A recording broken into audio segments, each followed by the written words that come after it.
And I can tell usually by the submarine into the Dixie horn if I'm on. Do you want to go through the? If I'm on time or not? Yeah. Can you give me the music bed again? Let's try this again. Let's do this live. But sometimes I'm off in the very beginning and it throws everything off. No, I definitely know times when it doesn't work out right, and that's what makes it unique, I think. But I also notice some cues that you seem to be throwing. I to go each from other. the At least it seems that way. Samoan to the T-Rex, and then I hop over to our ball sacks or yummy collection. Let's do it unplugged. Okay, Steve, you go first. Yep.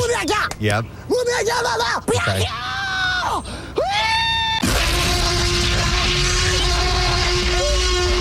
I go to Ball sacks are yummy, and then yelling ball sacks. I am Iron Man. Hold it. right? Ball sacks are yummy. Then I hop over to this, which should be. I am good at. No. See, it screwed me up without the music sometimes. I know, right? It's really weird. I hop over to. You're on. Nope. You're in the spotlight.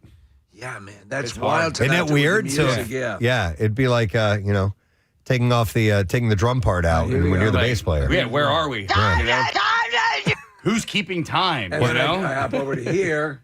Wow, that is a little disorienting. All right, Case, let's see if you can do your part. All right. So this is how Casey goes.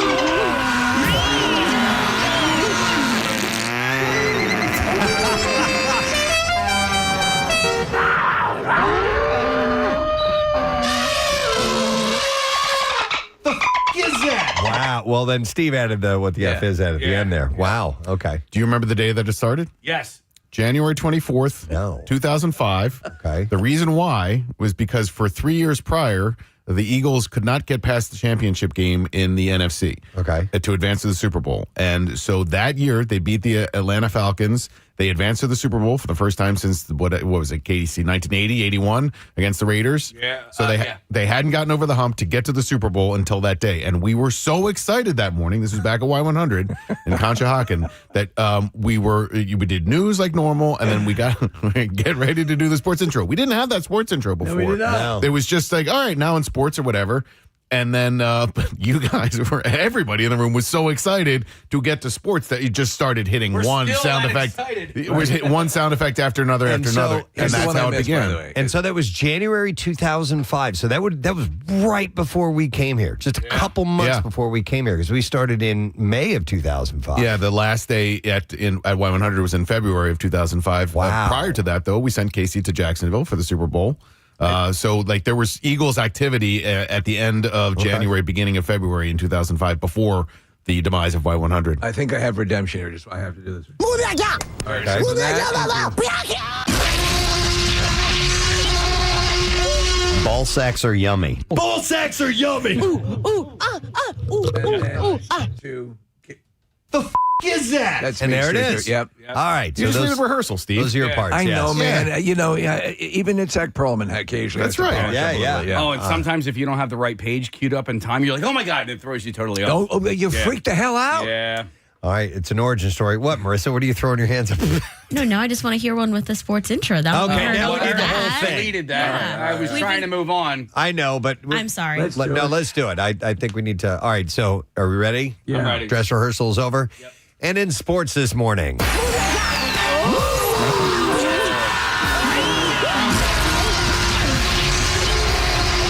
Ball sacks are yummy. Ball sacks are yummy.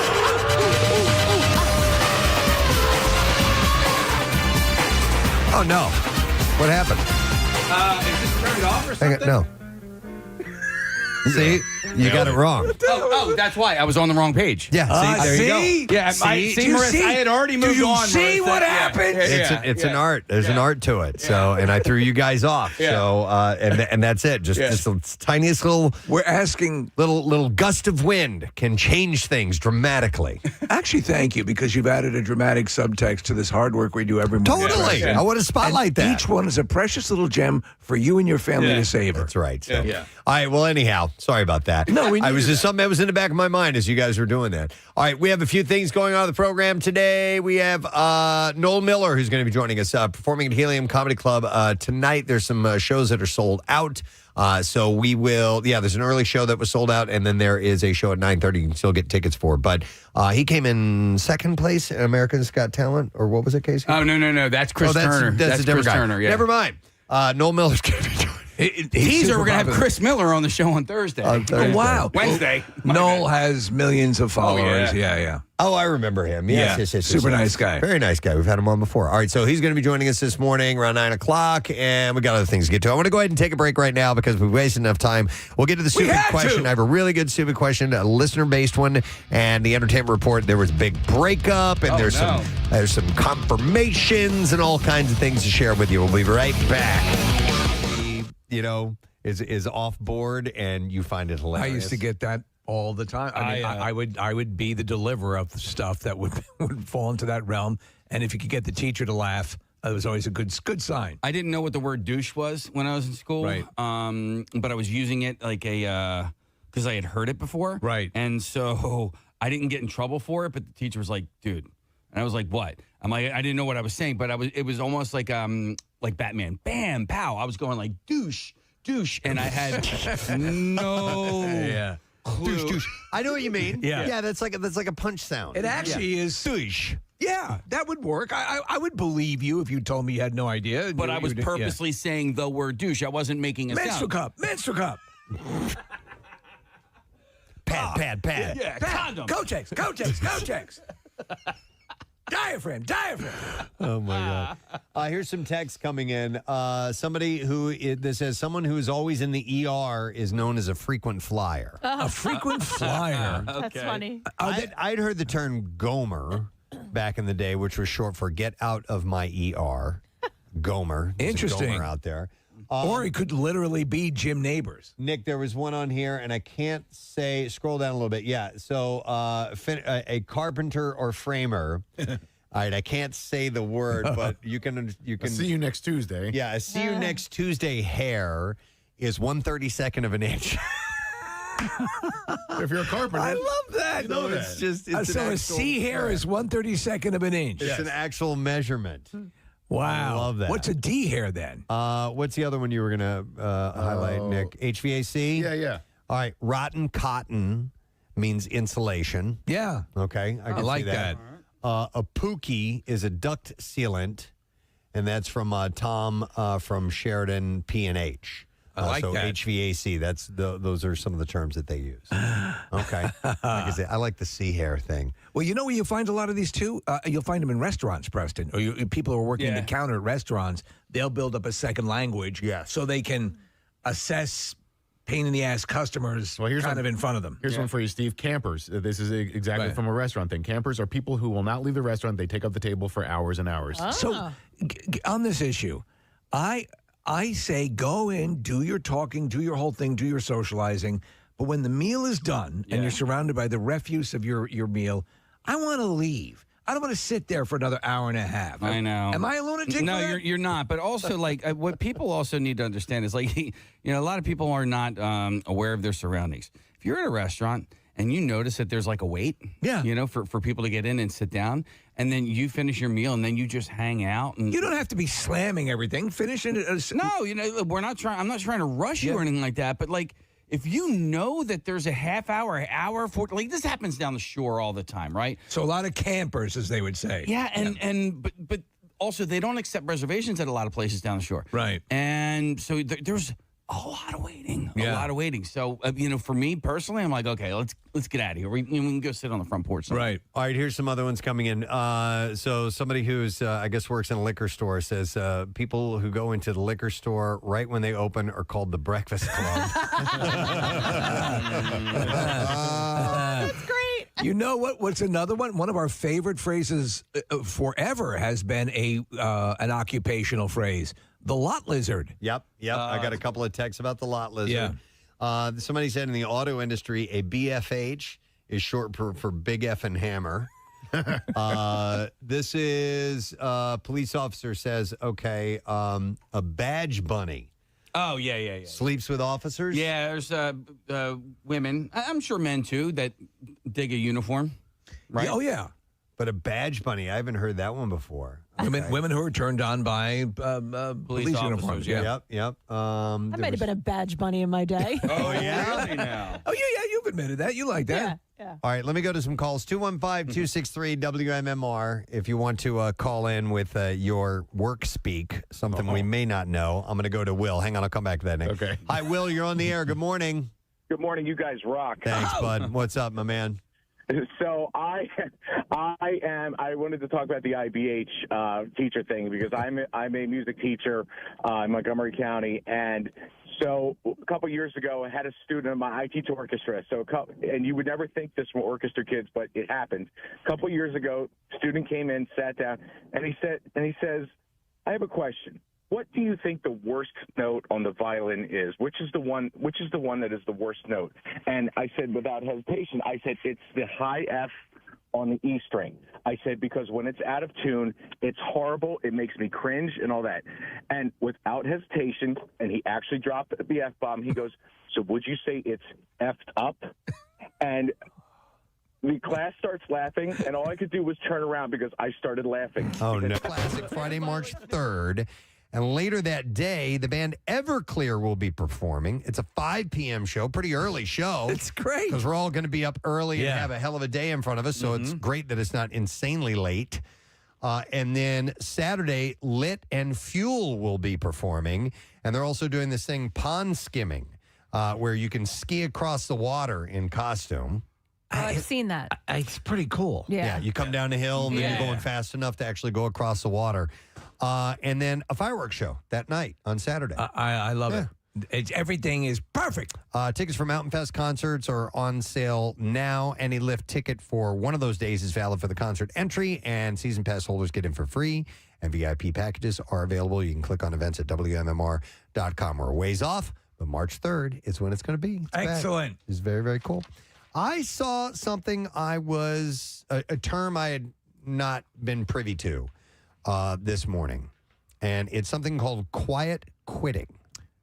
That was the worst hair band of the 80s. No, that was Quiet Riot. Oh. Well, they weren't the worst, but quiet quitting. Quiet quitting? Is that like ghosting your job or something like that? That's what I thought it might be, but it's not. It's a workplace trend that's getting some press lately, and it does not involve sneaking out of work and heading for the hills.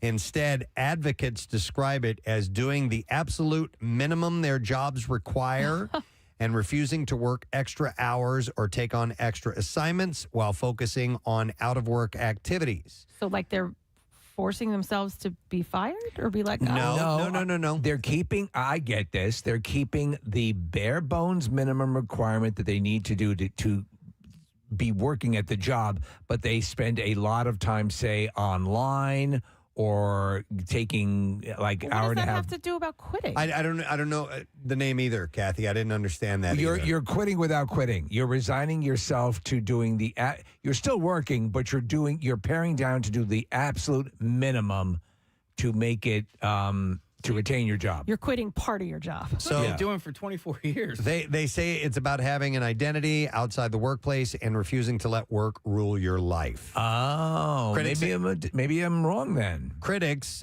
including presumably some of their bosses, say some of it sounds a lot like old-fashioned slacking. Yes.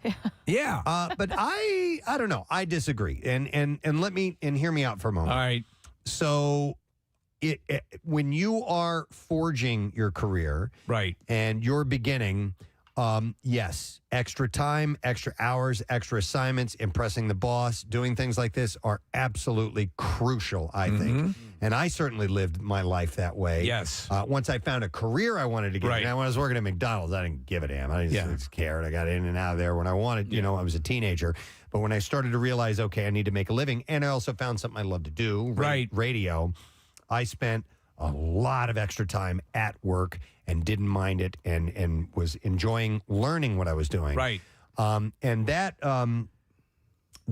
ethos has lasted a long time. But I have to say in the past few years, because we have had a successful career and one that we've spent a lot of extra time in, I have also now made it a point to have my life outside of that. Yeah.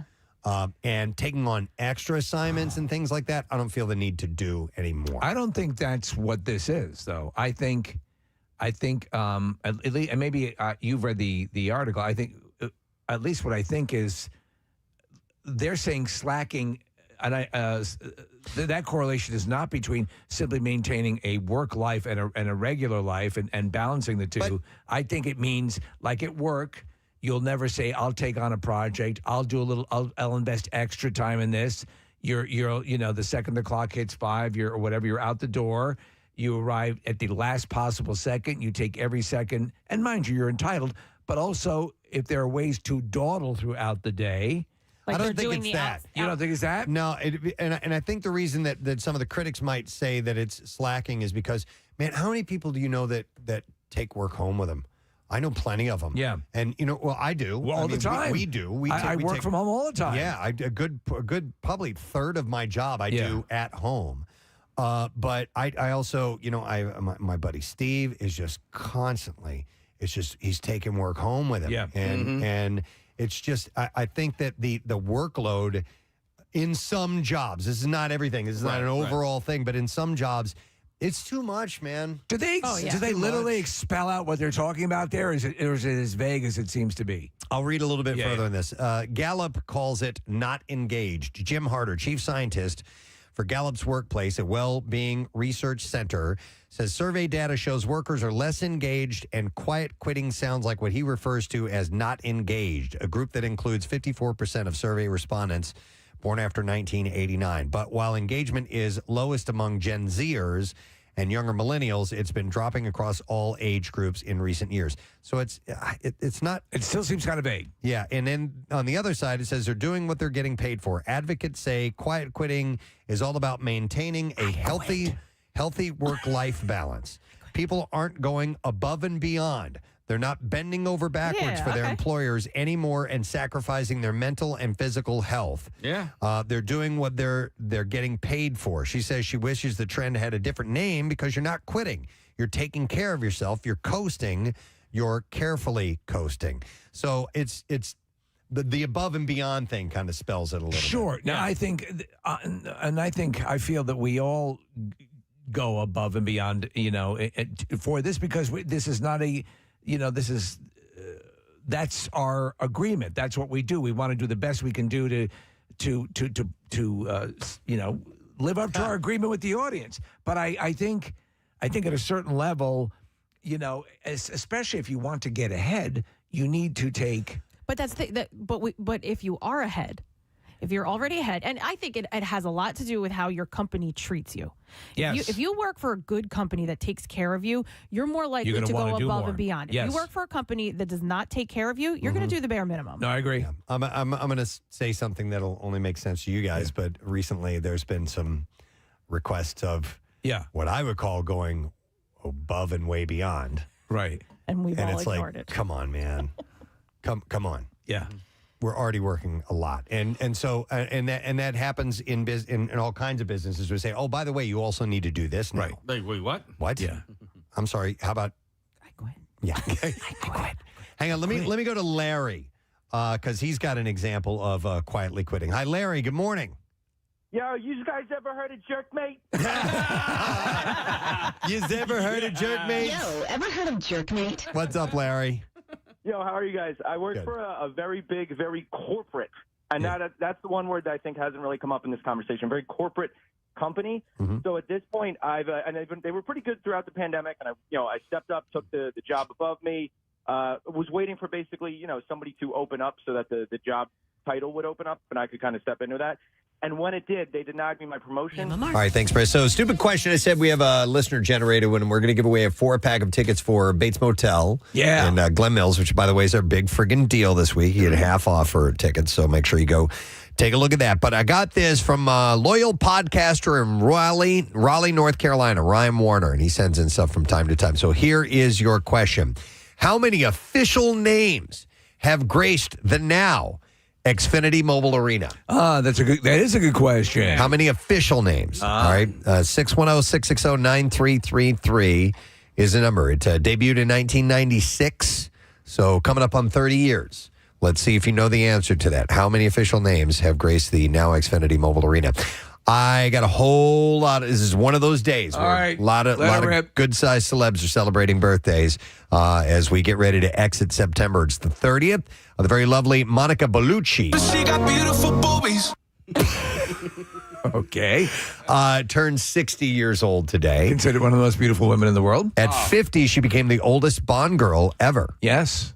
So she was in the movie Spectre. So, yeah, she is beautiful. I loved her in The Matrix or Reloaded or whatever it was. Yeah, she was one, right? Bambi in The Passion of the Christ. Oh, yeah. So she is 60 today. Lacey Chabert.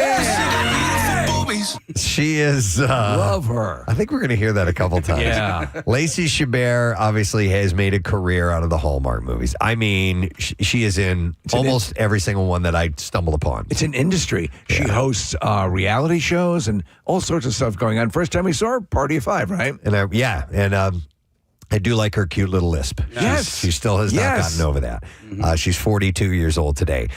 Marion Cotillard She got beautiful boobies. is 49 today. She just showed up on this season of The Morning Show. Oh, yeah? The Jennifer Aniston, Reese Witherspoon show. Yeah, she's like a studio exec. She's a veteran of the DC world as well. Who is she in the DC role? She is the Ra's al Ghul. Ra's al Ghul's daughter. Oh, yeah. Inception as well. Big one for her. She is 49 years old today. Next birthday up is Kieran Culkin. He's got beautiful He's got beautiful penis. Succession as Roman. He is just unbelievable. You guys are massive fans. I know everyone loves that show. I don't know if I'm ever going to get a chance to dip into it. I think you would love it. Nick, there's a couple of occasions where Brian Cox's character gets pissed off at him, and I love it, and he calls him Romulus.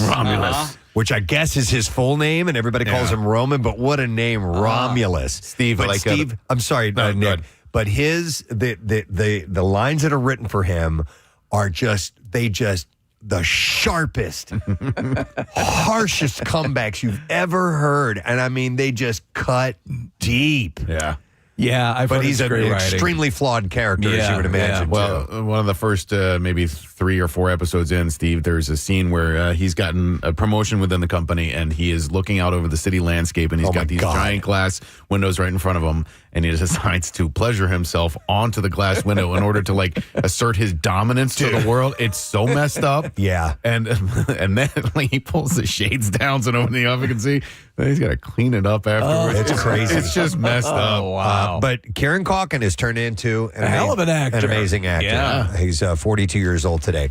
A classic, Angie Dickinson has her birthday. She is 93 years old. She was Rat Pack adjacent. She was in Sinatra, and that whole crew loved her. Ocean's 11. So Ocean's she was involved 11 in all that. Right. Yep. Married to Burt Bacharach for a long time. Yep. So 93 today. Our former union president, Fran Drescher.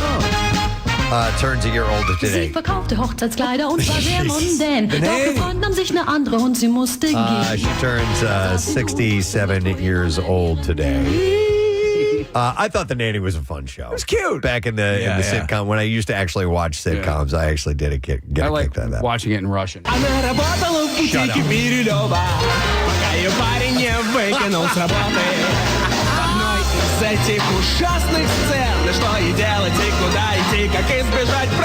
I had no idea we had that. Me neither. Oh my God. I wonder if there was anything in The Nanny that was considered controversial in Russia. Oh my God. With their restrictions. That's hilarious. Wow. All right. Well, happy birthday, Fran Drescher, 67 today. The very lovely Jenna Elfman has her birthday. She is 53. Yeah. She was in Fear the Walking Dead, I believe. Was she? Okay. She's also joined the Tim Allen Show. Oh, no kidding. Yeah, shifting gears. Yeah. So she turns, like I said, 53 years old today. It's also Ezra Miller's birthday. The Flash, Fantastic Beasts, and Where to Find Them. I don't know what the latest on Ezra is and the mental state and all that, but you're we'll going to need a miracle and maybe to one bounce we back. don't need for him to come back. Yeah, I don't know. Yeah. So they're 32 years old today.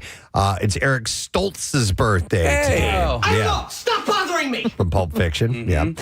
And it's finally surfaced. I believe you can see at least still photos of him as Marty McFly from the first scenes they had in Back to the Future. He was originally going to be Marty, and there's footage of him. They shot a lot of the movie with him as the lead, and they went back and they said he was being method on Back to the Future and requested that he be called Marty and all of that. And there was like a real fish out of water vibe that he was putting across in like a troubled way. Okay. He's a great actor, Eric Stoltz. There's a couple of scenes that show up in the movie, in the final cut of the movie, that we know with Michael J. Fox that has Eric Stoltz in them. And one is when Marty gets hit by the car and his head goes back and hits the pavement. That's Eric Stoltz. No kidding. That's not Michael J. Fox. Oh, really? There's a few in the final cut that actually have him as the actor in it. Okay. So he turns 63 years old today. It's Barry Williams' birthday today. And that is Greg Brady. Beanstalks never grew. Ponies never ran before. Till I met you. Barry's got his own theater in Branson, Missouri. Yeah, he sure does, man. And apparently he packs them in. He turns 70 years old today. All right, this one's for Casey. It's Trey Anastasio's birthday today. Did you know that ahead of time? Maybe. Yeah, I might have. And it's not a little bitty one either. He turns 60 years old. Wow. So it's a biggie for Trey. Yeah, he and I are 10 years apart. Finally figured that out. Is he in show business the most consequential, important person in your life? Yes. Oh, there you go. Yeah, no doubt. No doubt. And it wasn't always that way. That's the funny thing about me and finding fish my freshman year of college. Like prior to that, I always loved classic rock and stuff, but man, did I love me some R&B. I love me some Mariah Carey. I love me some En Vogue. I love me some Sisters with Voices. I get so weak in the knees. I remember that song. I can hardly speak. But that changed with Trey, didn't it? It changed with Trey. It changed with the Grateful Dead. It changed with Steely Dan. There you go. Yeah, so now, and now I love Goose. Goose is coming to town this weekend. I'm totally. Are you going to goose up? I am goosing up. All right. All right, Trey is 60 today, and one more famous birthday, and then we're going to mention another one.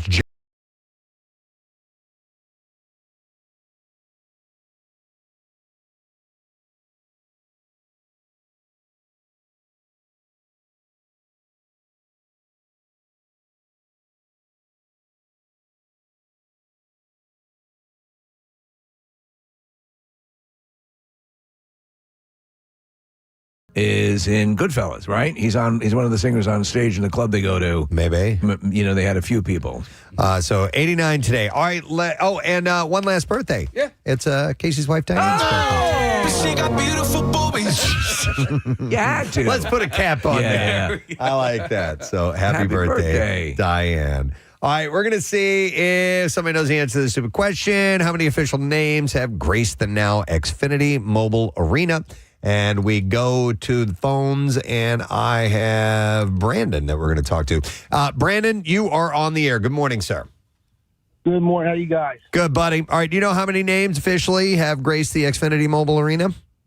Is it 5? 5 is right.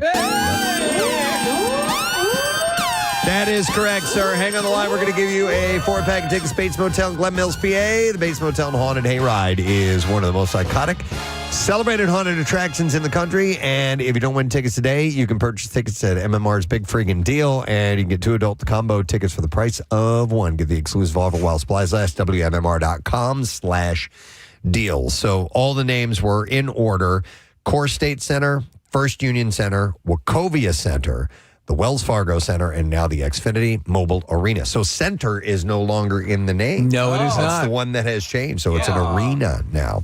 All right, so the big news in the entertainment realm is the fact that Nicole Kidman and Keith Urban have reportedly split after 19 years of marriage. It is over. Nothing is over. A source. This actually makes me sad. Nah. I like them together. I'm sad to hear this. A source close to the actress said that Nicole's sister Antonia Kidman, has been a rock, and the entire Kidman family has come together. I'm the pretty one. To support one another. The insider said she didn't want this, and she's been fighting to save the marriage.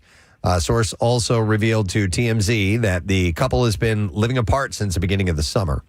And they added that Urban has reportedly moved into his own place in Nashville, Tennessee, while Kidman has been holding the family together through this difficult time. Apparently, so, you're right, Preston. She was the one who was really wanting to keep it together. He was upset because they were spending so much time apart, and she was away on movies a lot. She has been busy. And it just eroded things. They got married in 2006. They have 2 daughters, Sunday Rose and Faith Margaret. Sunday and Faith, I guess, very nice. religious-based I guess so. names. Don't really know. Billy Cyrus's ex is Fire Rose. Fire Rose. Fire! Yeah, I was thinking about that yesterday. Can you do it with the Fire Rose! Yes, and so we have Faith Margaret and Sunday Rose. Yes. These 2 kids. So, apparently it's over, and which is too bad. I like her. I like him. Yeah. I hope the crazy kids. It's not official, but it's not looking good. Yep. So Walton Goggins is laughing off Pete Davidson's prediction that he could be the next star that fans turn on for being everywhere. Last week, Pete had said there's a new phenomenon with rabid fans. He noted the current victim of the so-called fans is Pedro Pascal, saying 2 years ago, everyone was like, he's worked so hard and he has been a struggling actor. It blows up so hard. And then a year later, he's like in everything now, and everyone's like, go the F away, dude. And he's saying that Walton Goggins is heading in that direction. I don't think Goggins has hit a Pascal level, but I think I'm loving everything he's in. Yeah, I don't. He's so unique looking that I've really, like, you kind of take notice of him when he's on camera. And I'm talking years ago. I'm like, yeah, I know that dude. But, watching White Lotus, and I got to ask Marissa, is he good looking? Is he hot? I think to some people. Remember, like, what was that? They called, like, Jeremy Allen White, like, rat hot. Rat hot? Yeah. Yeah, I think, like, Walter Goggins is dad hot. He had a show called The Unicorn a few years ago, which I really loved, and he was, like, the single dad that just lost his wife and wasn't a divorcee, and I think that was like the beginning of that dad hot. The ultimate catch. He actually made fun of this status in his monologue on SNL about he was Preston. He was reading from articles that were complimenting him and disparaging him in the same. Who would ever figure that this sunken-cheeked, freakish-looking guy would be the heartthrob, Steven, then he came out and danced with his mom and won everybody's right. So there you go. Here's the thing, my take on it anyway, Casey, is he has a unique look about him. Number one, he's got a big smile. Yes. And that's always a plus. Having a great smile is attractive to almost anybody. Right. But he also has a style and a swagger. Yes. Which puts on an air of confidence, I think, anyway. I could never pull off. No. I look at his style. I look at some people's style, the way they dress. Yeah. Now, you can try that, but it doesn't always fit on you. It doesn't always work that way. And I'm like, that guy's got it. I'm like, I wish I could be that kind of style. Do you remember briefly I flirted I told with you Stanley Tucci is that way for me, too. In the beginning, when you guys met me, I was rocking the Sherlock Holmes look. Yeah. The pipe and the hat. Yep. Then it didn't work. You We appreciated the effort. Yeah. It just wasn't working. No, I think his teeth are too big for me. You know what I mean? Yeah. I think he's like effortlessly hot. Okay. And I think for some people, Baby Billy, that character makes him hotter. Uncle Baby Billy. Uncle Baby Billy, I'm sorry. All right, so now on a candid Instagram post, the White Lotus actor has said, Pete was talking about his own experience. Pete, we don't know each other, but I appreciate the heads up. And he admitted that he's aware of that every experience has a shelf life. But still, he made it clear that promoting his upcoming projects is about honoring the team behind them and not himself. He said, I have a few things coming out that I have an obligation to talk about. Not for me, mind you, but to honor all those that work so hard to bring these stories to fruition. I agree. We were talking to Frank Grillo yesterday, and we were talking about this very thing. and you ride it. You run it as long as you can, because just as soon as you're up on the top of the wave, you're at the bottom. So grab it. You have no control sometimes over when these projects come out. You could do something 4 years ago and it comes out this year. You could do something 3 weeks ago that comes out next week. Like sometimes you have absolutely zero control as an actor as to when if there's a bunch of projects in a row that are featuring Walton Goggins or Pedro Pascal, and then they all come out around the same time.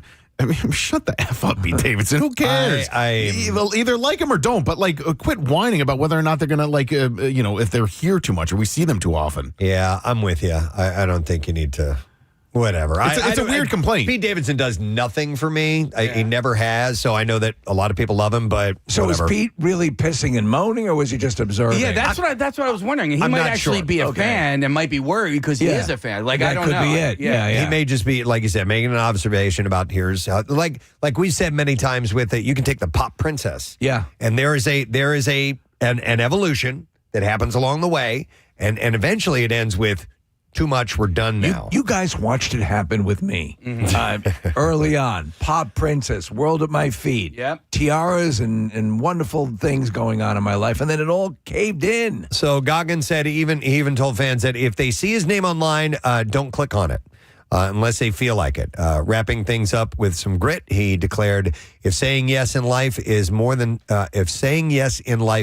saying no is a crime, then I'm guilty as charged. So I love that guy, man. When we had him on, he was great. He was terrific. Excellent conversation. So, all right. So Catwoman is a grandmother.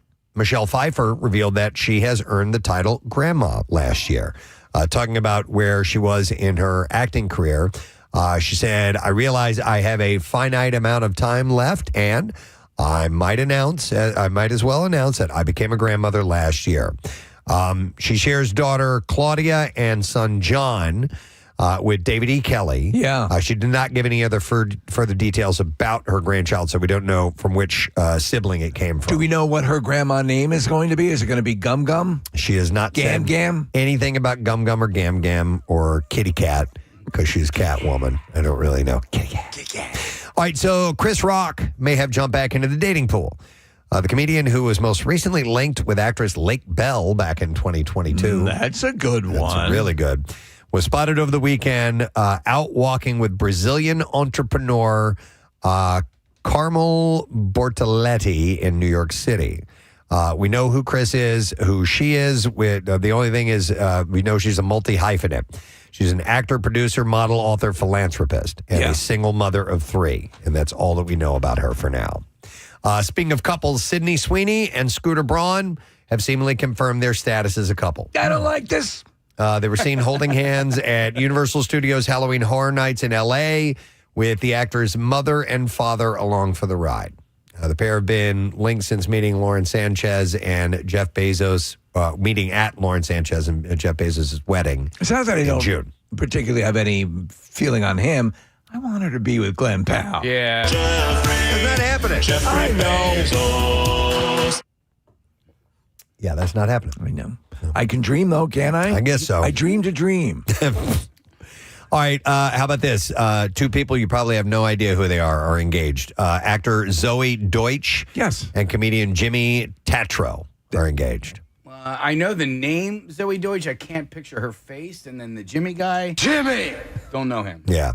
In a joint Instagram post, the couple revealed that they've been engaged for the last 3 months. Yeah, we know this guy. You remember that show American Vandal? Yeah. He was the star of American Vandal. He's really good. Who drew the D's? Yep. That whole thing. He's also from Modern Family, and he's also from that short-lived show. Yeah, I like that show.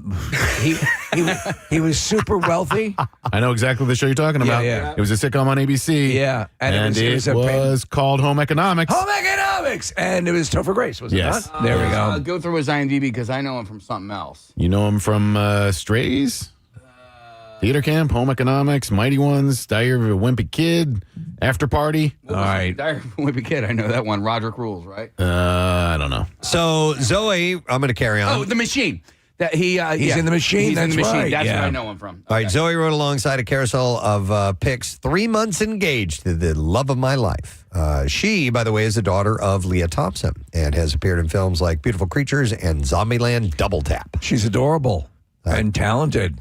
Tatro is a YouTuber and a comedian who has appeared in such films as Grown Ups 2 and 22 Jump Street and American Vandal. Did he? All right. So in The Machine, did he play young Bert by any chance? Okay. Yeah. That's what it was. So Josh Hartnett was involved in a car accident in Canada that sent him to the hospital. He was on his way home after filming in the early morning hours when the car he was riding in collided with a police vehicle. Oh, boy. Hartnett's driver and the actor, along with the police officer from the other vehicle, were all taken to the hospital with what is described as minor injuries. The accident occurred last week. Hartnett's rep says that the actor has since been released from the hospital and he's already back at work, so nobody got hurt bad at all. So Snoop Dogg is set to return to NBC and Peacock for the Milano Cortina 2026 Winter Olympics, where he'll explore Italy and share his perspective in the Snoop's Greatest Hits segment. He was kind of a hit last go-around. He will be on the scene, he said, and I'm looking forward to celebrating with the athletes and their families. The Olympics is the biggest stage in the world, and as everyone knows, I'm all about sports, bringing people together and unifying while bringing the fun. He shared in the statement and added that the upcoming Winter Olympics, he will definitely be iced out. The Milano Cortina Games will run from February 6th through the 22nd of next year. And he's still a host on The Voice, right? I believe so, yeah.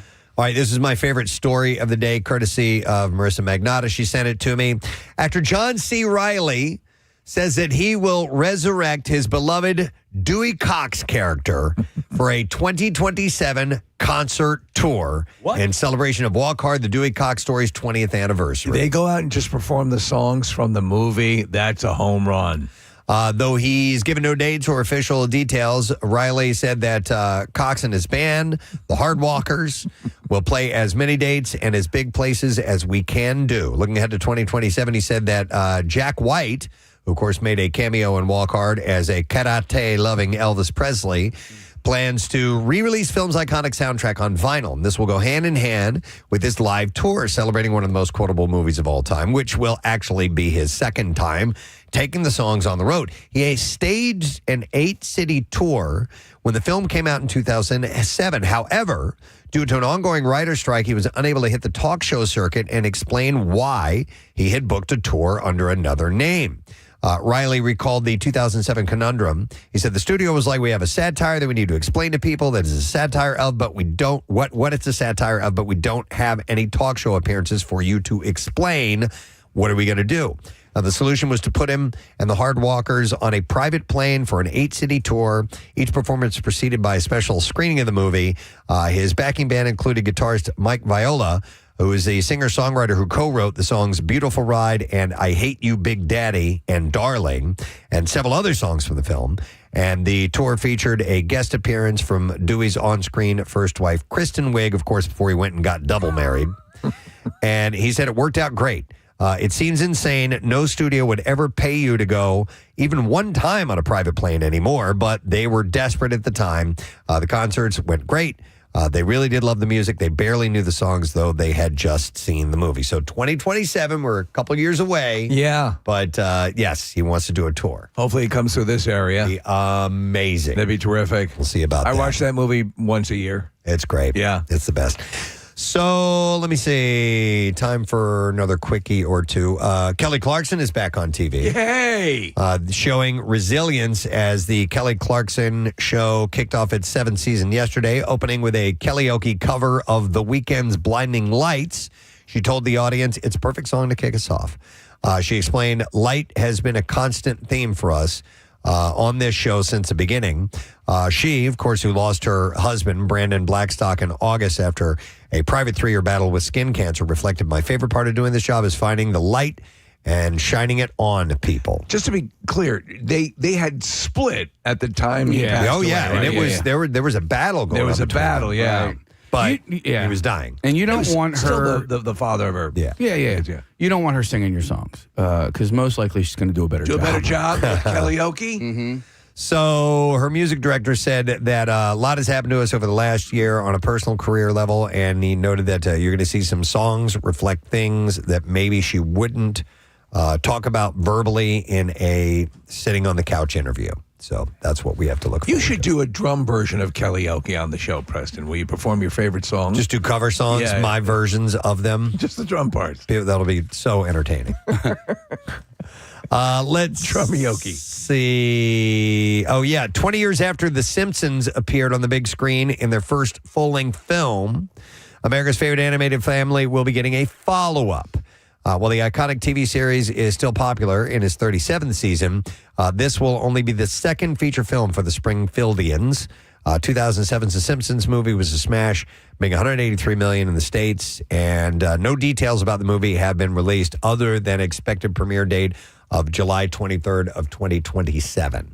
I have to go back and play some of that last Simpsons game. That was a lot of fun. Yeah, it was kind of an open sandbox around Springfield. The taxi one? Yeah. Yeah, that was a blast. Yeah. I had a great time. That came out a long time ago. What, 15 years ago? Maybe even longer. Wow. All right, I think we're ready for clips. Let's do them. Lisa Barlow is back with a vengeance on The Real Housewives of Salt Lake City. Come on! Here, the marketing guru and tequila peddler talks about the show's group dynamic. There's lies and then like a lot of turning nothings into somethings to create problems. And like the motive, there's got to be one. Attention and jealousy. Shut the f*** up! New episode of The Real Housewives of Salt Lake City airs tonight. You will find that on Bravo. Here's our next clip.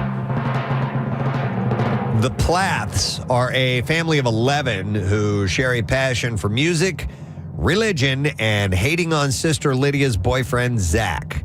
Now that the two are married, after just 6 months, they talk about their life after Welcome to Plathville. I don't think Tallahassee is necessarily our forever, but we think it's a good starting place in terms of affordability, and we're excited to see where that goes. Yeah. And children, of course. Of course, children. Can't forget that. We're still on track for, waiting at least a year from when we got married. So we'll see how that, can't predict those types of things. Shut the f*** up! Exactly. Shut up. I'm sorry. Is this a reality show or a drama? It appears to be. It's a reality show. Yeah. I've seen portions of it. Are they trying to be the new Duggars?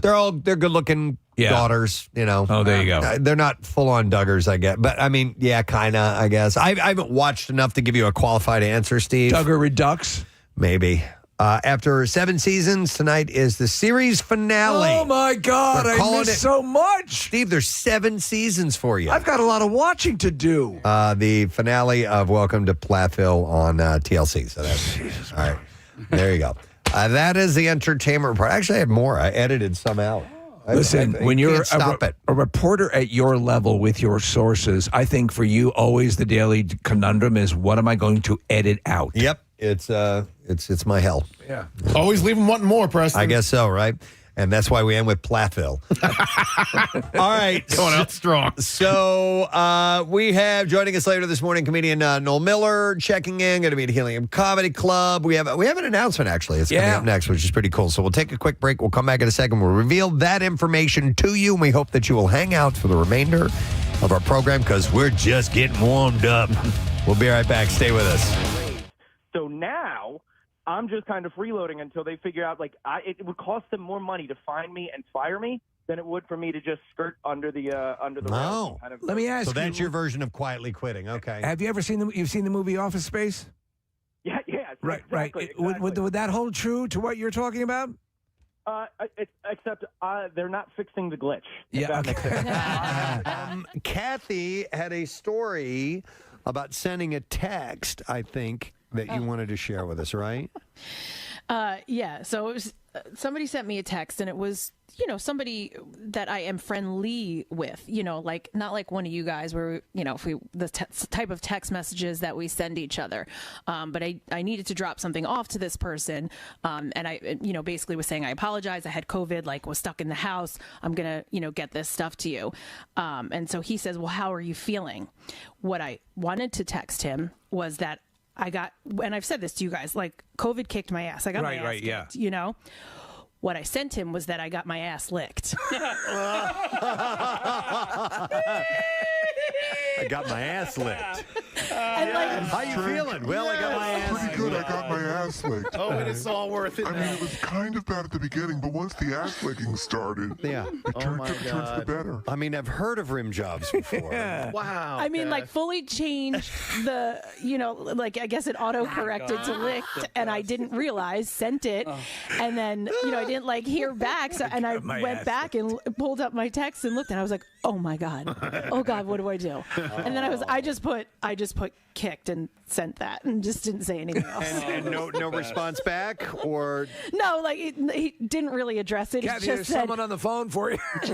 no, he just said, no worries, whenever you feel better. Listen, was that an invitation? Because I would like to follow through on that. So this is just more of just an acquaintance, right? Listen, professional? Yes, like Professional ass licker? No, I mean like you know them more on a professional level as opposed to a personal level. Yeah, like they own a business, and I go to the business and purchase. Why would she mention she had her ass licked? Oh my God! I don't understand. Santa's coming over right now.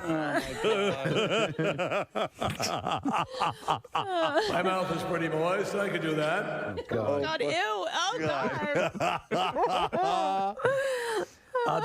There are some things that are absolutely astonishing as when you listen, that you wrote kicked. I'm sure you. I did. Right. So why is that not perceived as an actual word? I've had it happen. I think they were just trying to pull a fast one on you. Yeah. I think technology was like, oh, ass licked. Yeah, it's built into the algorithm. The autocorrect feature is bizarre, though. Like, I don't know. My mom sent me a text right before Christmas, and she wrote, I bought Ben some ski dicks from Buckman's and a U.S. National Parks wall map and push pins.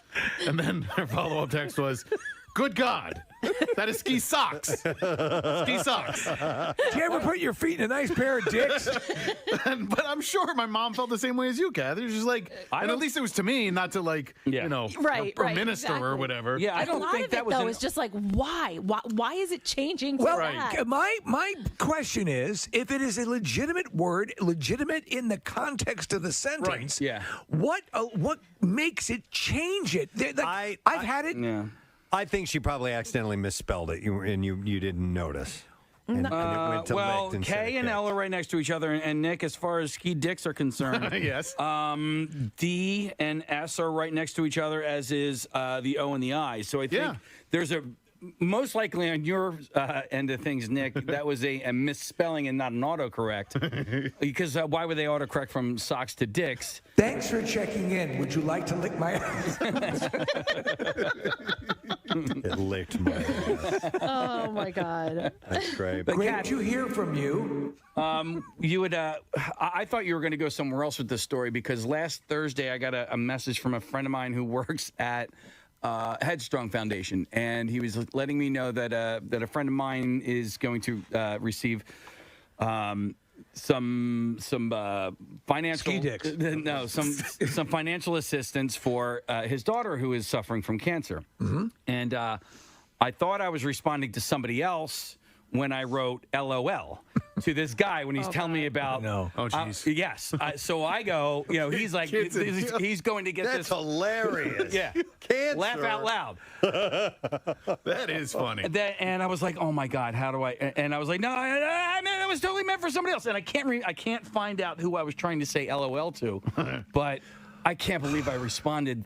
I mean, at this point, I think everyone, even the best person with the greatest amount of accuracy has experienced that mistake. That whether you're misspelling and it turns to lick or whatever, or the an emoji that's an incorrect emoji that you didn't want to hit, but it is you. When the it laughing happens, emoji. you're like, oh my God, and you almost mentally try to reach out and pull it back, but you can't. Hey, what does this mean? Somebody texted in and said swipe keyboard or regular tapping keyboard. Oh, so with the swipe keyboard, you can just basically keep your finger on the keyboard the entire time and not lift up. Oh, and it sort of helps you spell out words, right? Mm-hmm. Okay. Yeah, and then tap is just like the regular. Do you have that option on an iPhone? Yes, you do. Yeah. Oh. Where you can just keep your finger and move from letter to letter. And if you pause long enough, it will. I don't use it. Or Yeah, I've attempted it. I've tried it, but I'm so used to the other way that I just keep doing it the other way. It's the number one preference for salad tossers, Preston. I really need to use voice to text more often. Me too. I don't trust it. That makes mistakes too. I know it makes mistakes, but if I do have to write a fairly voluminous amount, a longer one, I'd rather dictate it and then go back and maybe fix the mistakes. I'm very good at that, and I make sure that I include all the appropriate punctuation. Yeah, you got to do drives that. me crazy. Sure. You know what annoys me about that though is if you stop in the middle of a sentence just to gather your thoughts and then you start again, it starts with a capital letter. So then there'll be a capital letter in the middle of the sentence, and I can't send that. Well, do you know what works, Kathy? If you can, first write it longhand, then type it, then print it. Pierre loves voice to text, and he likes to voice to text while he's driving. And Pierre has a tendency to sometimes be a bit long-winded. No. And so his texts are also long-winded. And so the year is 1983. Oh, is that what that is? Yeah. I wrote him a nice text on Friday. I thought he had a great show, and I was just like, hey, man, it was really cool to listen. I was in the car a lot. I got to listen to a lot of your show. It was awesome. And he didn't respond, which is also fine with Pierre. And then he wrote back yesterday, and it was 6 paragraphs long. And I'm like, okay. Yeah, it was nice of him to respond. It's just. Will we ever forget the tragedy of the Donner Party? What? The problem with me and voice to text is I can't think of what I want to say as I'm saying it. I mess it up too. I'm like, that's what I mean, and then you want to pause. Here is the thing. I would like to say to you these words, and I'm like, well, so it gives you the option to review it. I know, right? I know. Yeah. But just when I'm typing it out, I know exactly what I want to say. But when I'm saying my friend sends the voice Would you messages. Be interested in licking my butt?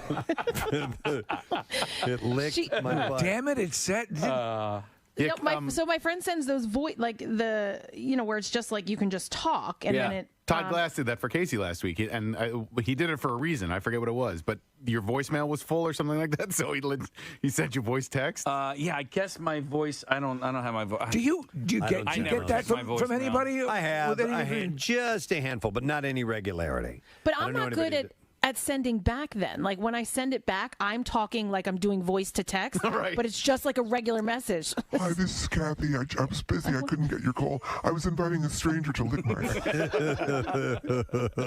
Kath, who were you texting this, by the way? I forget.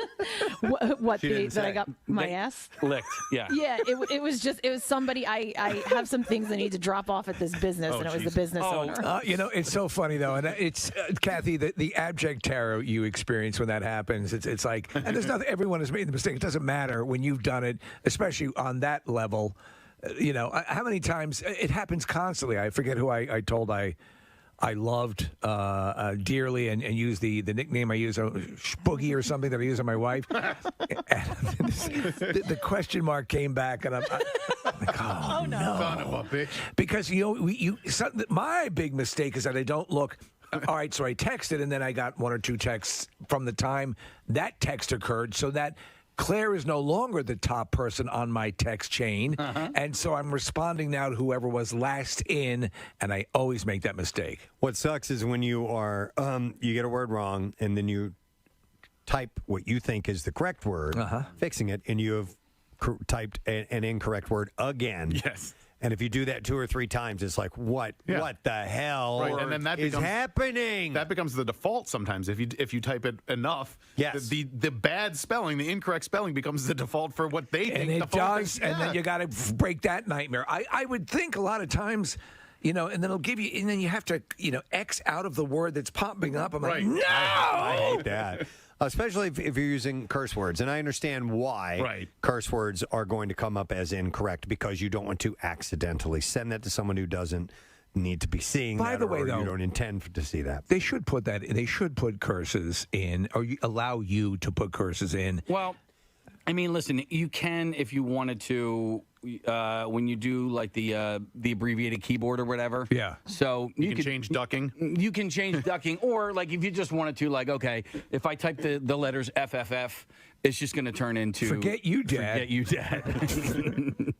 It's going to turn into what? Whatever you want it to be. So, like, for instance. Oh, I see what you're saying. So you're setting up a code. Okay. I send my wife a text every single morning, and it's the same thing. And when she's mad at me, she goes, "Oh, thanks a lot for doing the quick text." But if I just type in the letters I, that comes up, and it just says, "Good morning, I love you so much." Okay. You know what I mean? So you can do that, like if you typed, but you know, it's Lick called my butt. Yeah. You can do a shortcut where, you know, if you want to say F you, if you just type in the letters FF or FFF or whatever. Where do you go set that up? You got to go to settings, keyboard, shortcuts. Eat a bag of sticks. But I do that for like my address, right? Rather than typing my address out every single time when I need to do that, I just type in the letters of my house the numbers of my house, and my address comes right up. That's cool. By the way, here's a text that says, I use voice to text so often that sometimes I accidentally dictate punctuation when I'm leaving a voicemail. So they're like, "Hi, John, comma." They'll actually say that leaving a voicemail. I haven't gotten that bad, but I've done fairly lengthy texts with the speech app, and it works well. Yeah. But I mean, it does. You do have to be on your game. You can't slip up once, because if you go through a 3 or 4 sentence thing and you screw up, then you got to start from the beginning. You can't jump in again and fix the part that's wrong. By the way, here's a text that says, "Hi, I wanted to RSVP for the ass licking party." Polite. Kathy, is there room left? Stop it. All right, thank you very much, Marissa. Hey, we have an announcement to make concerning the Camp Out for Hunger, which, by the way, Casey is ripping the number off of our countdown, and then we are 41 days away officially from the Preston and Steve Camp Out for Hunger, which will be in the Xfinity Mobile Arena parking lot. Obviously, our regular area. We're going to be right next to Stateside Live, formerly Xfinity Live. Yes, yeah. And, we're getting all prepped for that. And one of the things we have to do is make this official announcement. And you knew this was coming. It's not a big surprise or anything, but we want to get it in the record books that we now have the business challenge back for the Camp Out for Hunger. I like the way this has been evolving. Subaru of America is challenging all businesses to get involved and collect food for Phil Abundance because, they've won several of these challenges and they want you to participate as well, and they want you to knock them off the top. They really would feel satisfied if there was another big donation. I actually think they would. It's a lot of work they put in. So every local business donation will be entered to win. Here's how this is going to work. Every single business, no matter your size of donation, from what I understand, I got to check on that, but you will be entered to win a free lunch at your place with us, the Preston and Steve Show. Yeah. So whether you win or not, whether or not you have a big donation or not, you may win if we randomly choose you for us to come by your place of business and have lunch with your staff one afternoon. Say thank you. Yeah, so we'd like to do that in person. Now, the largest donation gets a Preston and Steve live broadcast. The second largest gets a live broadcast from Mr. Pierre Robert. And the third largest gets a $20,000 ad campaign on WMMR. All of the information is available at WMMR.com/campout. And then plan your visit to drop off donations during Camp Out Week, which is going to be the week of November 10th. So we got all this planned and ready to go. But we've added that little thing where we bring lunch to your place of business. So, I love that. Yep. Am I allowed to eat some of that lunch? Of course you are. A lot of that lunch, Casey. Feel free. Most we all win. You know what? I'll make you a plate. Thank you. Oh, you will? Yeah. Yeah. That's nice of you. All right, so Marissa, you look like you want to add something. Oh, yeah. I actually put up a whole how-to guide. So if, you work at a pizza shop, or we had Brett call in, and he has a funeral parlor, and they do a collection there. You can actually go to WMR.com/campout and print out posters, and there's a whole incentive and ideas of how to collect it in your business. We've had a lot of people reach out and say, I want to do this in my office. What can I share with my boss? Well, here you go. Take this website, share this with them, and get it started. Excellent. Yeah, we're looking at these frequently asked questions. Also, the printers to prints that you can, the posters you can print up, the most needed items, all the information for you to get this underway is right now available at PrestonandSteve.com. So if you're even a small business, that's what we want to stay away from. We don't want to deter the smaller businesses because everybody who can contribute adds up to this big, wonderful donation overall that goes to Phil Abundance. And, like we've said before, the funding has been cut, so they need more help than ever. Marissa's on the board. She knows this firsthand. So we need you to step up if you have the ability to do so. And we want to incentivize that in any way that we can. So this little, us coming by your place for lunch is just a little thing that we can offer up. Absolutely. Hopefully it will entice you to participate. And maybe this will be your first year doing it. And we welcome you with open arms. So please go to PrestonandSteve.com, get the info, and get on board. And 41 days away. That's it, friends. So, all right. A couple of things real quick. I think yesterday I brought a new segment forward called the Top Tenor. This one is called Recall-O-Rama. Oh, okay. I was thinking of one. Recall-O-Rama. Okay. The Recaller. Oh, like Ricola. Yeah. I like that too.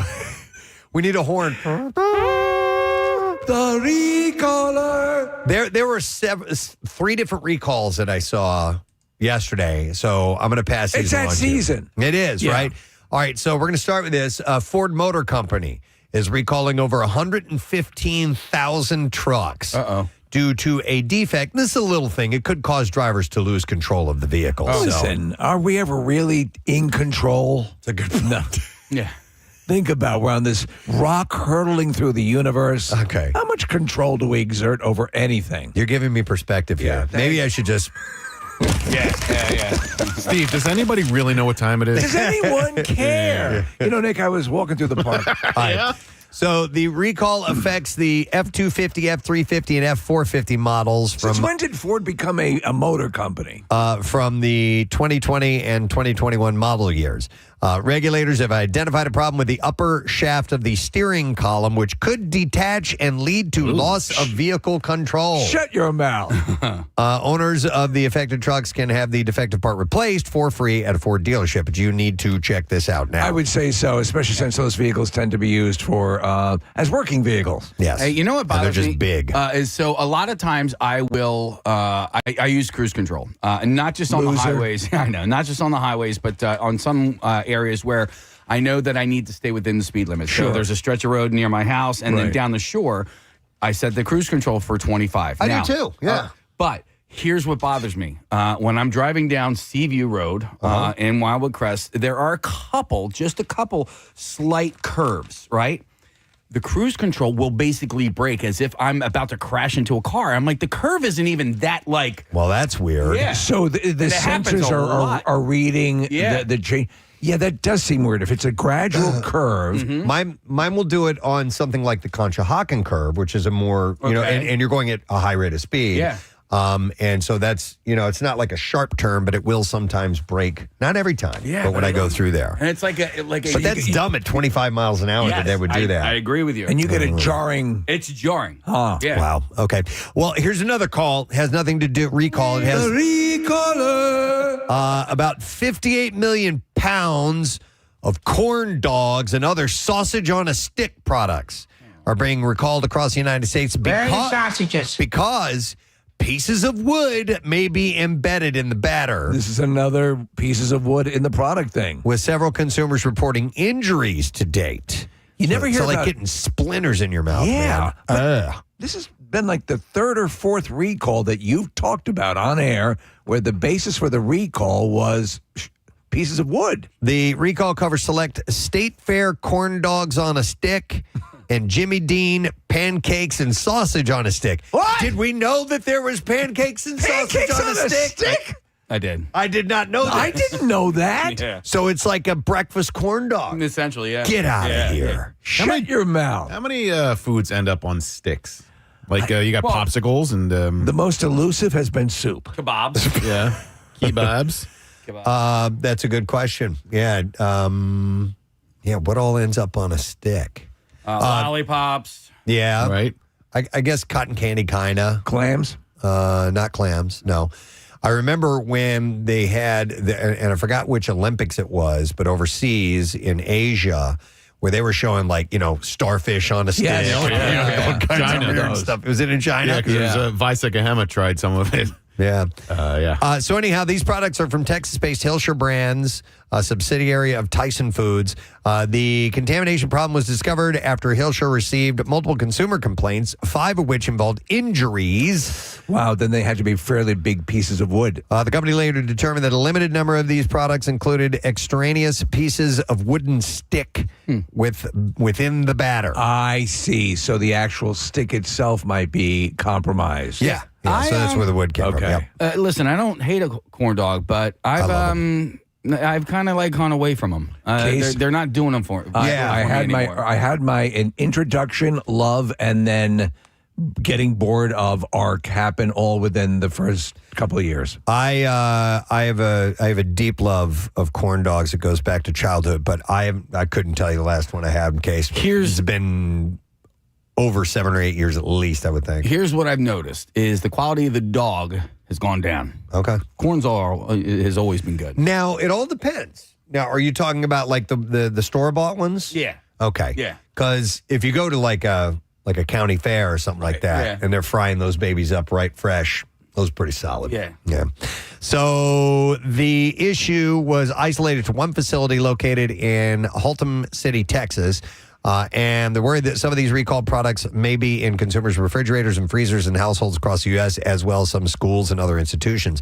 Consumers in possession of the now recalled State Fair corn dogs on a stick and Jimmy Dean pancakes and sausage on a stick. I want to try those. Are urged to throw them away or return them to their place of purchase. Wow. Give that original amount again, Preston. How extensive is the recall?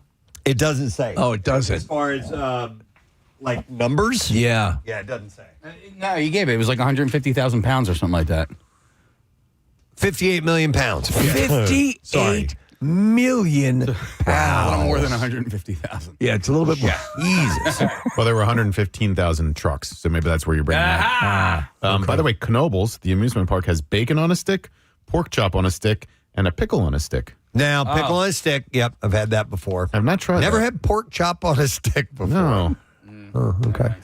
And then one last recall to pass along to you. The recaller.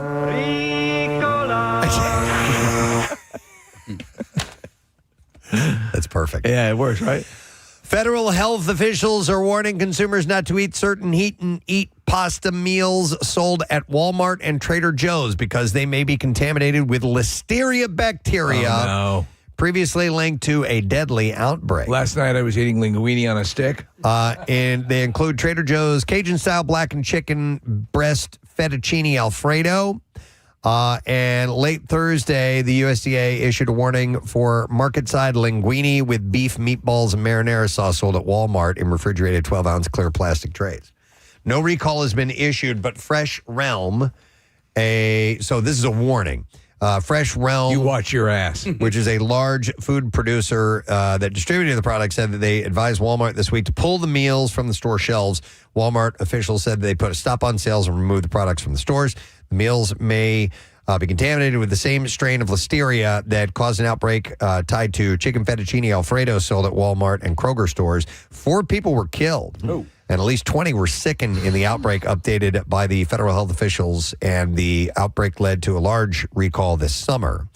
Fresh Realm conducted tests that detected the listeria in linguine and used in the meatball dish, and the strain matched the listeria identified in the chicken Alfredo as well. Were you ever in possession of something that a recall advised you to throw out? No. I've had... car issues that have been like you take it in for service and they'll be like, hey, by the way, there's a recall. We're going to fix it for you. Do you know what happens now is that it comes up on my dash. If there's any issue or recall with the car, it'll that's cool. Indicate through the dashboard. Good. I've never had a food situation where a food item that I had currently was recalled. Listen, I paid throughout my life. I've paid so little attention that I've probably eaten something that should have killed me. We got this one. Yeah, that was the Hot Pockets. Yeah, that's when they did a Hot Pocket recall. That was at least 20 years ago. Do you have the full song on that? Right when we first started. But what, Hot Pockets? No. Wait, oh yeah. Fergie Ferg. Yeah, right. Yeah, here it is. Didn't we play a Hot Pocket thing not that long ago? No, it was. Wait a minute. What was the jingle for Stacey Moore's Encore?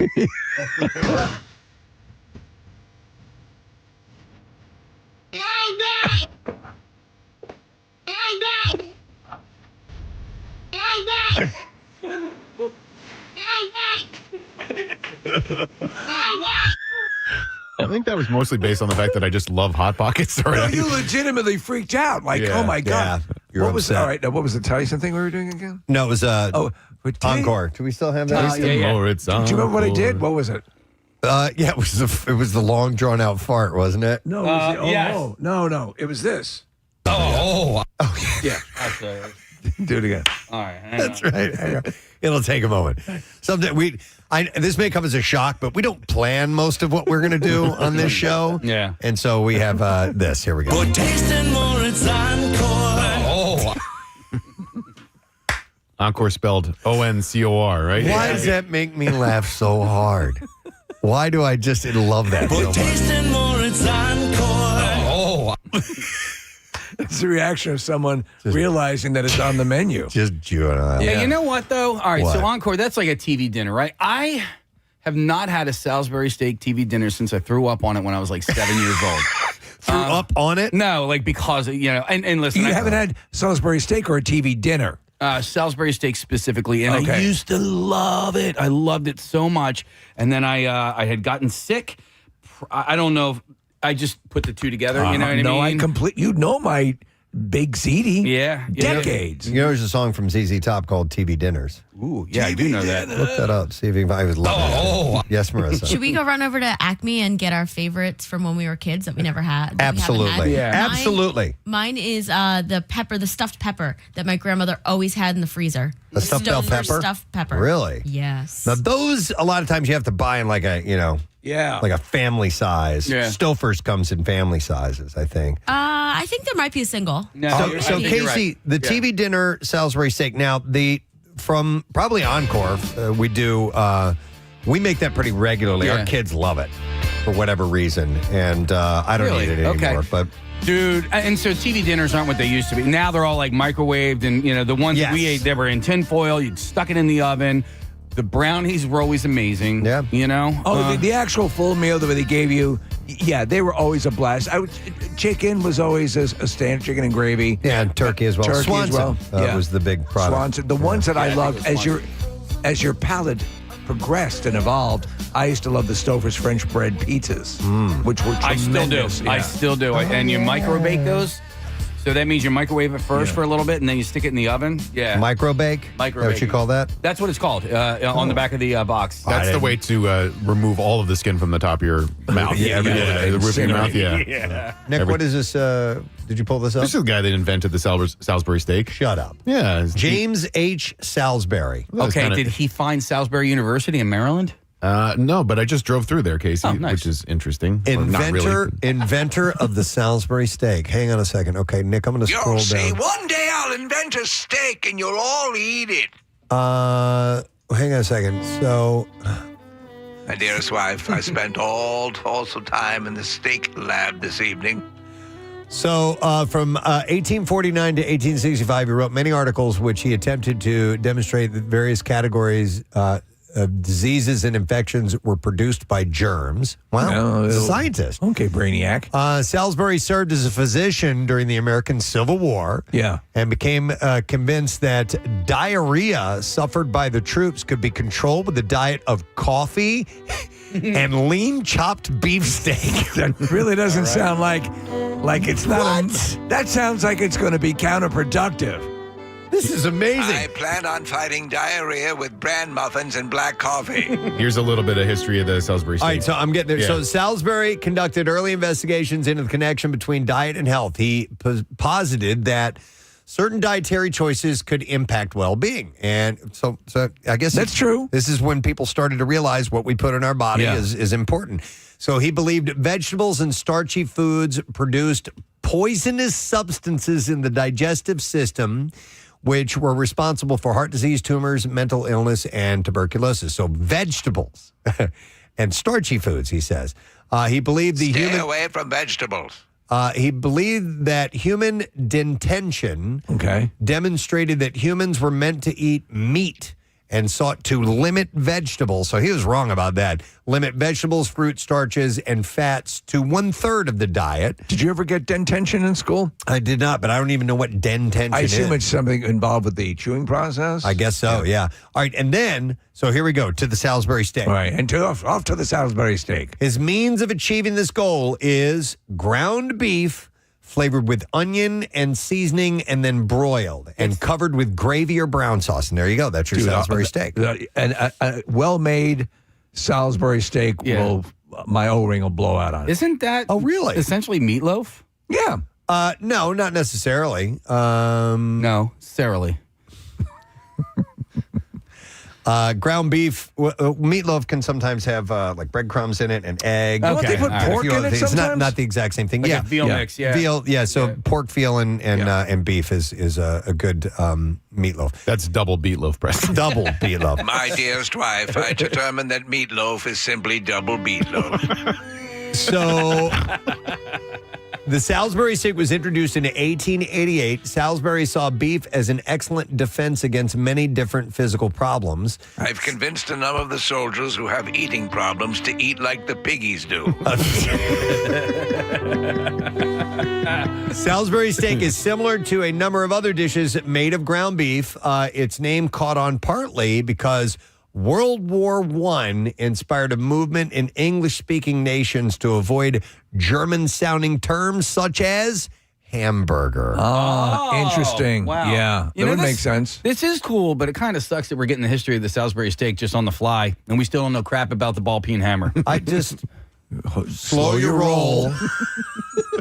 When we have time and I think it's appropriate, All right, fine. I'm going to give you the story of the ball peen And when hammer. that time comes, he's going to make you feel so good. So Salisbury was a theosophist.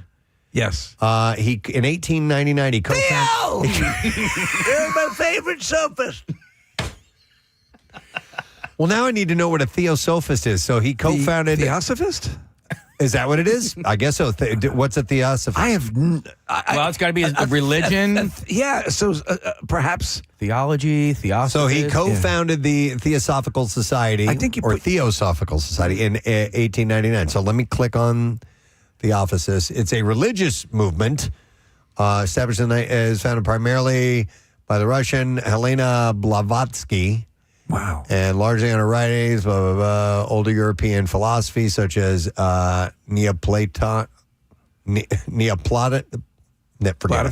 Platypus. Oh. Neoplatonism and Indian religions such as Hinduism and Buddhism. Look at all the tendrils that are coming off a simple Salisbury steak. Yeah. Had no idea. I just thought this rich history of the Salisbury steak. Yeah. By the way, Salisbury, I'm going to go on for just another minute. Yeah, please. I've actually turned into the historian now. You what has have. happened. This is way more interesting. Casey doesn't like the historian. I don't like learning. I stopped doing the segment because Casey didn't like it. Thank you. And then things like this pop up and make me realize I should go back to it. Yeah. Salisbury advocated a meat diet consisting of 2 to 4 pounds of lean beef. What? And 3 to 5 pints of hot water daily. Have you finished? Could you imagine 2 to 4 pounds of beef Have a day? you finished your hot water? Here's your 6 pounds of beef. I just ate 4 pounds of meat today. I am crapping my brains out. All right, and also for 4 to 12 weeks to cleanse the digestive system. So this is like a hyper keto cleanse. So this is not, he's not recommending this as your regular diet. Is this more on the level of a sort of a purge? It was a cleanse. A cleanse. Yeah, cleanse. Okay. For 4 to 12 weeks, though. But it became known as the Salisbury diet. That's wild. We're talking about 3 months. That's a whole season of eating 4 pounds of beef a day. So I know somebody doing keto right now, and I don't know if you know this about keto diets and or Atkins diets, but boy, does it make your breath stink. And Does it? Yes, and it does. are you noticing this phenomenon take place with this person? I was talking to said person last week, and I was 3 feet away from them. Yeah. And I could smell their breath. Were you eating turds on a stick? And I asked, I go, are you on keto Atkins right now? He's like, yeah, I'm on the keto diet. I was like, yeah, I can smell it on your breath. You like, stink. Yeah, it's pretty wild. Who is this you were saying? I'm not going to say. A friend of yours? Yes, a very, very close person to me. All right, good. Does this person have a special affinity for No. Howie Long? No, it's not Jeff. All right, by the way, Salisbury was an early proponent of a low-carbohydrate diet for weight loss, and his meat and water diet has been described by historians as an example of a fad diet. Yeah, I would. That seems to make sense. Are you a Salisbury steak fan? Very much so. Yeah, I've always enjoyed them. Yeah. And we got on this because it was one of the main staples of your TV dinner. TV dinner, that was my go-to, man. And we got to that because there's a recall on some items from Trader Joe's and Walmart. And so therefore, and Casey was wondering. And Casey, just to clarify, Salisbury, Maryland has nothing to do with the Salisbury steak. All right. Salisbury, Maryland was named after Salisbury in England, and it's the largest city in the eastern shore of Maryland.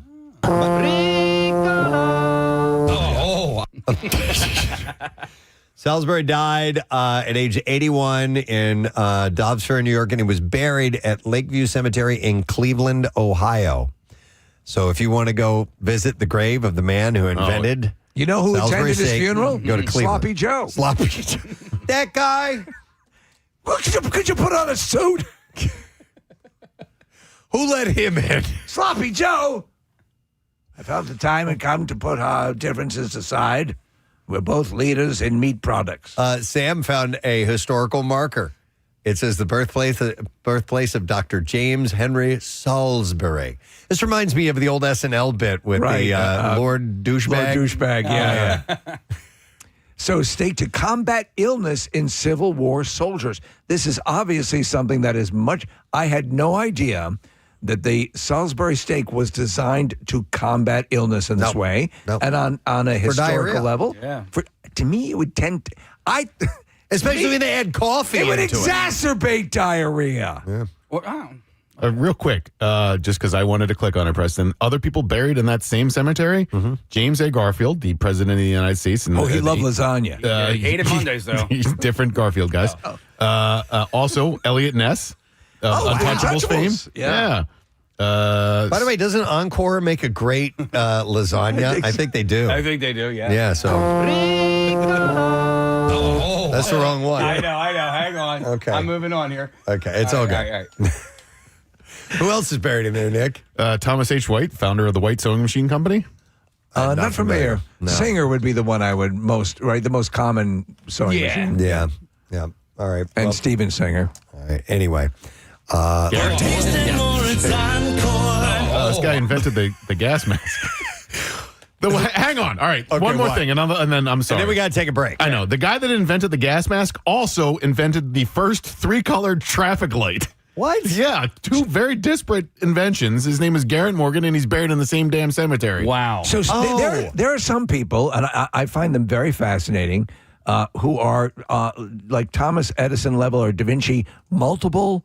They're just inventors. Yeah. And you know what? And I've actually, Nick, I've heard about this guy before because he's an African American inventor, and I saw it might have been during Black History Month, and they were pointing out a famous black inventors that you may not be aware of the things they've come up with. And I remember seeing something about this guy. He invented the first gas mask with a traffic light on it. Which is.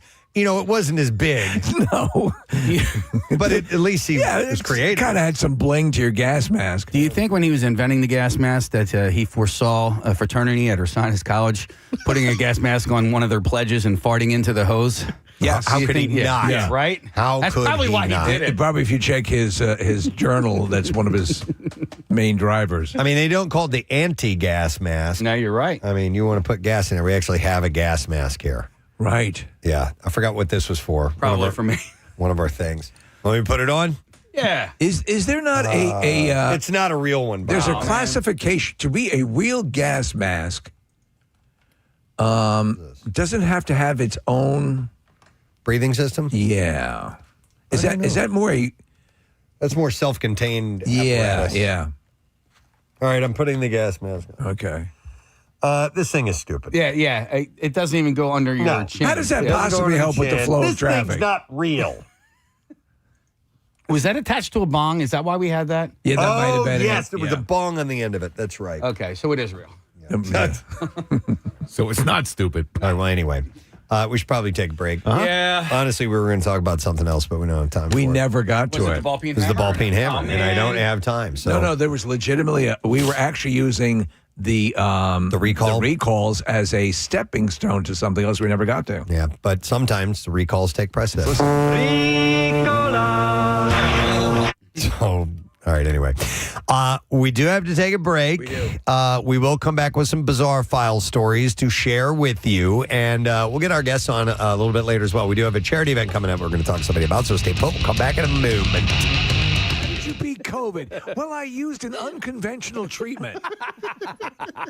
It's very unconventional. The trick is finding a doctor willing to do it. Casey, I think you saw the guy that's the president of that club down the shore this past summer. He had a big white truck and sat on the back. Yeah, I eat A. Oh, yeah, that's right. Oh, yeah. Yep.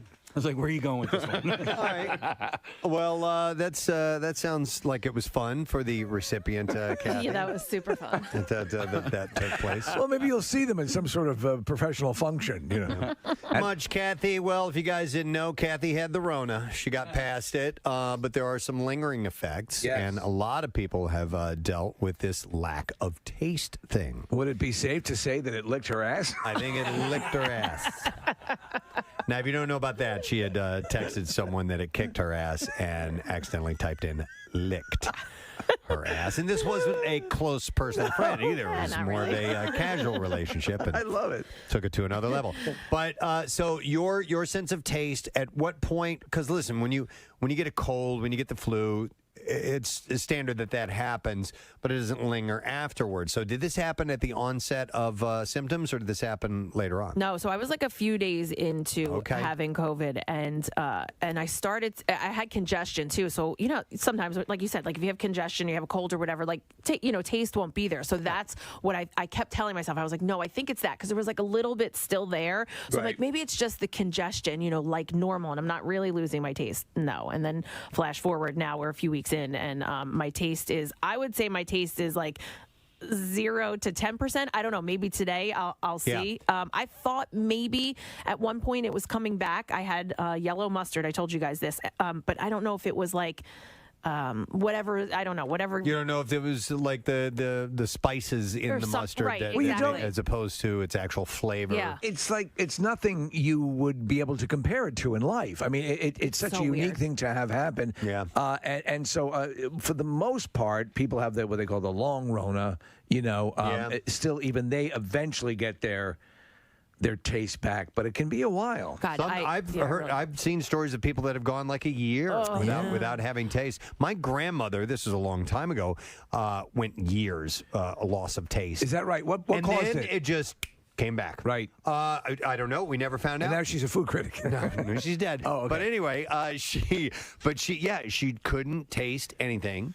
And then it just came back around one day. What's weird here, and not to like sound too alarming here, but there is something cerebral going on there, which is like a little bit scary, don't you think? So I heard a doctor talk about it and why, and it all stems from the nose and like the blood vessels that are in the nose. The nose. And again, I just watched like a quick video, so hopefully that's accurate. But that's what he was saying, and like my sense of smell, I think I have a little bit of it. Like I would say maybe like 25%. Like if I stick my nose in something, I might be able to identify. Well, they go hand in hand. Yeah. I mean, so your olfactory senses inform your taste to some degree. I don't know what the percentage is. Hey, if you were going to lick someone's ass, now is the time to do it. No, Kathy. it's the time to do it. We can give away mixed martial arts tickets. All right, so what we've decided to do, and actually it was Kathy's idea, we're going to do a taste test this morning of some various things. And see if she can identify. Now they have various consistencies to them, so that might be a clue into what you might be tasting. Right. But nonetheless, we want to see if you can identify. And some of these things are very strong flavors. We're not throwing anything. All right. You're not going to taste anything effed up. We're not like toilet water. Yeah, we're not doing that. You wouldn't know what that tastes like anyway. It's all edible, and you'll be fine. Is there a chance? Foot shavings? Yeah, foot shavings. Is there a gross. chance that this might, because of the wide variety to her palate, is it possible this might kickstart your taste back up? Ooh. Possibly. I also read a lot about that. People trying to do that using like pepper, and there was another thing where if you like burn an orange peel. Carter told me about it yesterday. He's like, "Ooh, there's this thing," and I saw it, and I was like, "Really?" And he goes, "He goes, hang on." He looks at me, and he goes, Oh, it's not real. Never mind. Not real. Yeah, Like so- people were trying it, but there's no scientific evidence that it works. All right. hang on. Let me go to Steve real quick. Steve lost his taste. Hey, Steve, how you doing? Hey, how you guys doing? All right, buddy. So, did you have Corona? Yes, last year. Okay, and how long has it been since you've been able to taste anything? Over 400 days. 400 days. Now, Steve, let me ask you a question because you're not necessarily eating for taste anymore. Have you lost? I am anger eating. Yep. Yeah, Anger eating. All right, I so get have you lost any weight as a result, or nothing's changed? You know what? Everybody says, "Oh, you must have lost so much weight." I lost some in the beginning. I lost a lot. But I have, as time goes on, I'm just anger eating. I'll buy Reese's Cups and I'll be like, damn it, I'm going to taste these Reese's Cups. And I don't. Steve, do you feel, and you're like constantly searching for it, right? Like you constantly, you're like, okay, let me try this. Maybe there'll be a little bit there. Yeah, and the only thing is I have had twinges of, like, if somebody has like a lemon cookie or a lemon cupcake, I might get like the taste of lemon with the first bite, and then it's gone. Like there's just nothing. Steve, so this would not affect though your hunger, right? Hunger is. Oh no, of course not. Yeah, of course not. Yeah, that's the best part of the whole thing. Yeah. You still have to eat. You just have no joy in any of it. I'm like I always say it's like Captain Barbossa in Pirates of the Caribbean.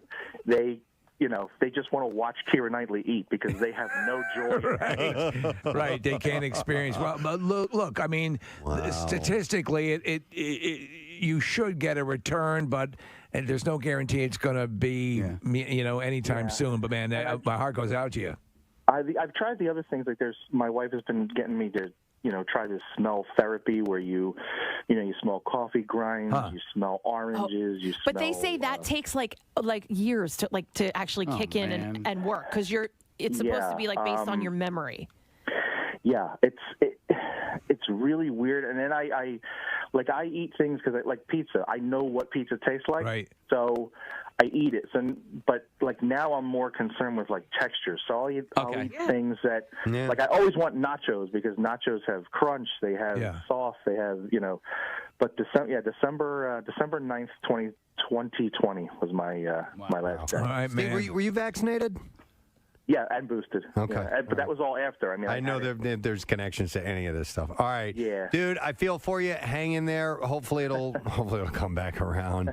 Preston, what about you, man? If I lost my sense of taste, forget it. I would be so upset. It's so weird. I find so much joy in eating. Mm-hmm. But I mean, I guess you... Wouldn't you switch to a healthier eating habit if you don't I'm care? pretty healthy. You're pretty healthy too. Yeah. So it's not like you're going crazy. Right. But like, so why I eat eat ice very cream? healthy. Yeah, exactly. Yeah, The why little, Because of the texture. the little treats. Yeah, but it's the texture. Like Steve said, you're constantly searching for something. So like, you could sit there and eat healthy, but it's like you like. So for me, melted cheese, that texture. Does that give you pleasure? Yes. Okay. So right now, it's like- because I can't taste anything. Like zero sugar ice cream. And stuff like can't you that, find something that like will approximate it? that the approximates the texture and that is not putty loaded with Case you could. yeah. Those are great putty. Amy said she did the orange chicken at work. All right. Oh, well, if this is the case, then we Let's hear need it. to do this after the contest. We'll try. Get an orange. I would love to go to these calls, but listen, I want to go through this and see if she can identify these things or not. So let's give this a try. We're going to be drinking things, by the way. We're not going to be eating. Oh my God, she's lost her She's sense of dead. balance. She can't She's stand dead. up. You okay? Tripped over her own headphones. I had to move, and I tripped over my headphones. Okay. Oh, the headphones. So we have all grabbed some things from our cabinets and refrigerators and brought them in. And, I have the sheet here. Don't look over here. Yeah, don't look. She's not wearing her glasses. No, she's getting blindfolded. She's blind and no taste. And Marissa, are we putting the mask on her or no? We're putting because it covers up her nose. Exactly. So we have a But full. I do want to try to smell it afterwards if I mask. can't taste it. Okay. All right. Yeah, we'll figure this out. This is a legitimate. Should we be wearing goggles and lab coats? So here's what we'll do. Marissa has put all these in numbered cups, little shot glasses, and Kathy's going to sip it, and we'll just have her guess. And I've got the list here, and then I'll reveal what it is, and we'll see if she gets anywhere near it. Okay. Password is. Yeah. So do you want me to put these goggles on?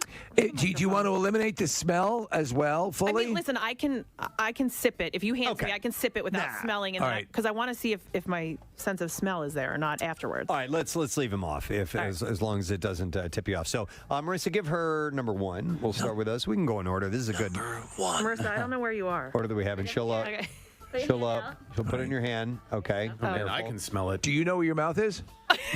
Shut up. All right, are you guys ready? Yeah, take a sip. Don't smell. All right. And see I'm what not you going to think. smell. You can shoot the whole thing. Don't smell. Probably don't drink the whole thing. You need to save some room. Okay, so you getting any sensation? Something. It's like, yeah, it's not water. Okay, not water. It's I want to say like a I want to say sauce, but it's not that thick, so it's not a sauce. But that's what I'm getting. Like I would something like a pasta sauce or something. Pasta sauce. So she's guessing pasta sauce. Okay, and what is it, Preston? It's a sauce. Wait. Let me smell it. Hold on. Okay. Oh! She just spilled it on her sweater. She just spilled it on the carpet. Mackle farts. You picked the wrong one to spill, too. Yeah, you did. That's going to stain. All right, get her sweater quickly. Kathy, take your top off quickly. I'm sorry. No, it's not your fault. You're legitimately handicapped. Guys, I have to touch the boob. Marissa, let me clean her. By the way, go on YouTube now if you ever wanted to see Marissa feel up Kathy. Oh my God, dude. Now go a little slowly. I almost have it out. There we go. Oh my God. Preston, can you smell it on that side of the console? No, not from where I'm sitting now. Because I absolutely can, and the smell is very distinct. Can I guess now? Yeah, what is it? Smell. Is it hot sauce? No, it is not. Kathy, that is soy sauce. Oh, yeah. Yeah, so that's way off. Not even clear. And by the way, she took a sip. Like most people would go, "Whoa!" Yeah, it's soy sauce is very strong. It's very, very salty. All right, wait. And you could only handle a little bit of that straight, but she shot quite a bit of it. Yes. All right, I can't see, so I don't want to spill it again. Marissa, where's my water? A little bit. All right, here we go. Oh my God! I need to sip of water. Helen Keller had it Okay. together. Let's go with number 2. Don't spill this one either. You can do it. The microphone is right in front of you, so don't hit it. All right. Don't tip it or tilt it. Take a sip of this and see what you think. All right. So, by the way, Kathy's lost her sense of taste. Let's see. We're testing this out on her, and if you're just tuning in, that's what we're doing. Right. A little thicker, isn't it?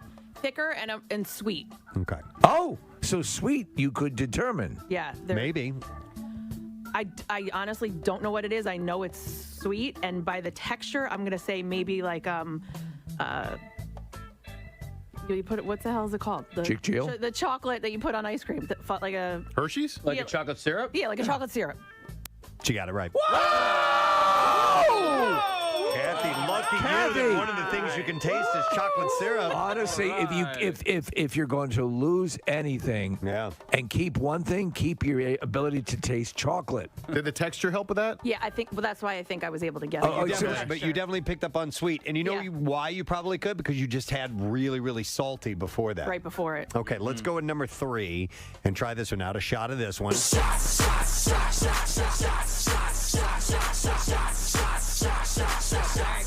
Yep.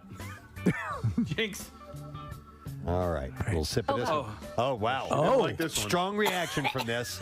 Oh, what the hell is that? Wow. So a big reaction. Like it definitely triggered something. Like prom night? No, like some sort of taste buds in my mouth, but I have no idea. Just describe. WMMR. All right, thank you very much, Marissa. Real quick, I wanted to throw some love to a couple of places. We did this last week. We did a Dunkin' meal deal workforce visit. Yes. And so thank you to our friends at Ascendance Truck Centers in Swedesboro, New Jersey. We swung by with some goodies for those guys, and thanks to Mike Force who wrote in about that. And then we swung by the Old Castle Building Envelope in Moorestown.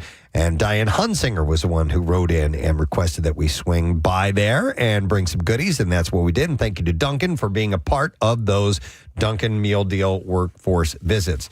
Now, another thing that's coming up is the Thursday night kickoff. Casey, where are you going to be? What's happening? I'm going to be at JT Brewski's, home of Preston and Preston's last gig as a drummer at Saint. Wow. Yeah, so this is in the heart of Delco. This is right on Oak Avenue in Primos, Pennsylvania. I used to lifeguard right around the corner from there. Bought my first keg of beer just around the corner from there as well when I turned 21. But anyway, we are going to be celebrating with Bud Light. I just wanted to qualify. Like No. We We never question your Delco bona fides. But somebody is going to win a pair of tickets for the Eagles, and that's going to be the Giants game. This is courtesy of Bud Light, and weekly ticket winners are also qualified for the grand prize, which is Eagles playoff tickets. That is if they make the playoffs. But you can enjoy $3.75 Bud Light pints and win prizes, including Kelly Green T-shirts, koozies, a whole bunch of other stuff, and then most importantly, those Eagles tickets. All right, we're just 2 days away from that, so make your plans. Join Casey now. In the meantime, we'll get to the Bizarre File. WMMR presents Preston and Steve's Bizarre File. And it's brought to you by Two Stones Pub. You can grab a cold, no sad brew today. Our new collaboration with 2SP Brewing and Two Stones Pub. Every beer sold benefits Camp Out for Hunger. So go to WMMR.com/camp out to find out where you can pick it up today. All right, we're going to start. This is my favorite story of the day. In Texas, police officers on horseback chased down a suspect who ran after taking a joke about a narcotics-smelling horse the wrong way. Officer I love this. Bryson Lewis and William Trotter with the Lubbock Police Department's Mounted Patrol Unit were assisting with a routine patrol last Monday afternoon when they stopped the man for walking in the road rather than on the sidewalk. The officers who were on horseback believed the man was acting suspicious, and they began to wonder whether he was in possession of illegal drugs. Body camera footage shows an officer asking the man whether they can check his pockets, to which he says no. And then Trotter said, I was going to make a joke because it seemed like it was going to break some tension, and it seemed like it was kind of stiff for a second there. Trotter can be heard in body cam footage telling the suspect that he has a narcotic-smelling horse. And the dude bolted right after he said that. He figured he was done for. He said he kind of took off down the alley. We thought he was joking, but he kept running, and he took it seriously, and the chase was on. Trotter and Lewis quickly caught up with the man. Oh, you mean they were able to outrun the guy running, and they were on horses? 42-year-old Joseph Ramirez. He was arrested and charged with evading arrest and tampering with physical evidence with the intent to impair. So he was busted because he thought they had a narcotic-smelling horse. I love that. Trained it. Victor Manuel Galindo, that's his name. Victor Manuel Galindo is being investigated after alleged malpractice after his girlfriend's daughter, Paloma Escobedo, underwent a boob job.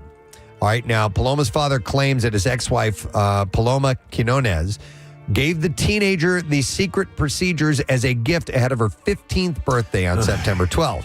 Carlos Ariano said, and this is the father, said that he was never told about the plastic surgery and only realized Paloma had undergone the procedure when he saw her body at the funeral. He said, at the funeral, some relatives told me that her breasts were larger than what she had before. And when I mentioned it to her mother, she told me it wasn't true and she didn't know anything. He said, that night, I asked her mother to leave the room so that I could talk to the girl to say my goodbyes. And for some reason, she didn't want to. I managed to convince her and her entire family to leave, and they did. My sister-in-law, my mother, and I stayed inside. They examined my daughter, and sure enough, she had breast implants. We had photographs of the implants and scars. We immediately requested an autopsy. The grieving father told Mexican media that he received a call from Quinones a day before his daughter's death, claiming that she was ill with COVID-19, but it was a plastic surgery, Ariano claims, that caused a series of deadly medical problems that killed her. In the week after the surgery, Paloma experienced cardiorespiratory arrest and severe brain swelling. She was put in an induced coma and connected to a ventilator. Paloma's official cause of death was listed as cerebral edema resulting from respiratory illness, but her father claims that she died as a result of the surgery. Ariano has demanded justice for Paloma and an investigation of what he calls a cover-up of the real circumstances of her death. It's not inconceivable that was the case. The Durango's prosecutor's office is now looking into the case. That's Never heard wild. anything like that before. Wow. All right, an advertisement in England by a Manchester bar that showed Barney the dinosaur alongside a phrase that said T-wrecked has been banned for encouraging irresponsible and underage drinking. The paid-for ad, which appeared for Mojo Manchester, featured the purple children's TV character with the text reading, 1 tequila, 2 tequila, 1 tequila, 2 tequila, 3 tequila floor. Barney. The Advertising Standards Authority, like that. I do too, Yeah. ruled that while the ad was designed to be humorous, it encouraged excessive drinking and was likely to appeal to under 18-year-olds. In response, Mojo denied any wrongdoing. The company argued that its audience on Meta was restricted to adults and that the image of Barney could resonate with those who grew up watching the 1980s and 1990s children's program. What's the legal drinking age? 18. I believe so, okay. yeah. So the post, they said, was intended as an amusing, cautionary tale and a way of sparking lighthearted discussion amongst customers, not encouraging alcohol misuse. Listen, dinosaurs are extinct. There's your warning. However, the ASA found that Barney's bright colors and playful appearance were likely to appeal to children. It also noted that the ad was displayed on a platform where users self-declare their age without robust verification. No extra measures had been taken to prevent the under 18s from seeing it. In its ruling, the watchdog said, "We acknowledge that the ad was intended to be amusing in tone. However, we considered it nonetheless encouraged excessive drinking and therefore breached the code." The ASA concluded that the ad must not appear again in the form that was complained of. And let me do one more story and we'll wrap it up. Ryanair is a recent Ryanair flight. Passengers were left stunned after two men allegedly began eating their passports midair, leaving those on board terrified as the crew scrambled to deal with the bizarre incident. Wow. The passengers on the flight, or one passenger said, "It was the scariest 15 minutes of my life." What, did they cut back on meal service? The traveler said that they've been flying from Milan to London after spending time with friends, and essentially they said the flight took off 15 to 20 minutes into the flight. Once the seatbelt sign was off, something very strange happened at the front of the plane. Staff were notified and went to see what was going on at the front of the plane. Suddenly, the whole mood changed. No one on board knew what was happening. These people were acting weird. Confused passengers watched on as the men allegedly began ripping pages from his passport and eating them. They then began to freak out as his companion headed to the back of the plane, apparently trying to flush his own passport down the toilet. What? After an air hostess banged on the door, pleading for the man to come out, he refused. This led to just eat it. Even more tension. The air hostess then made a public announcement that was so blunt and to the point, the passenger said that it freaked out people on another level. No one knew what was going on. With the situation spiraling, the captain made the decision to divert the flight to Paris. Once safely on the ground, French police boarded the aircraft and arrested the two men. Passengers claimed the delay lasted about 2 hours and involved a full bag search before the plane was cleared to continue its journey to London. Were they on some sort of narcotic, or what was the... They didn't say. Yeah. Don't know. Maybe they were wanted and they didn't want people to identify them. I'm not sure what the story was, but we may never find out. I don't know. But that's why it's in the bizarre file this morning. All right. Before we move on to our next segment, we have a guest that is joining us for an event that is coming up on Saturday. It's the 19th annual Mutt Strut. Yeah. And you will find this at the Navy Yard. And Steve, you're going to be on hand. I will be there, yes.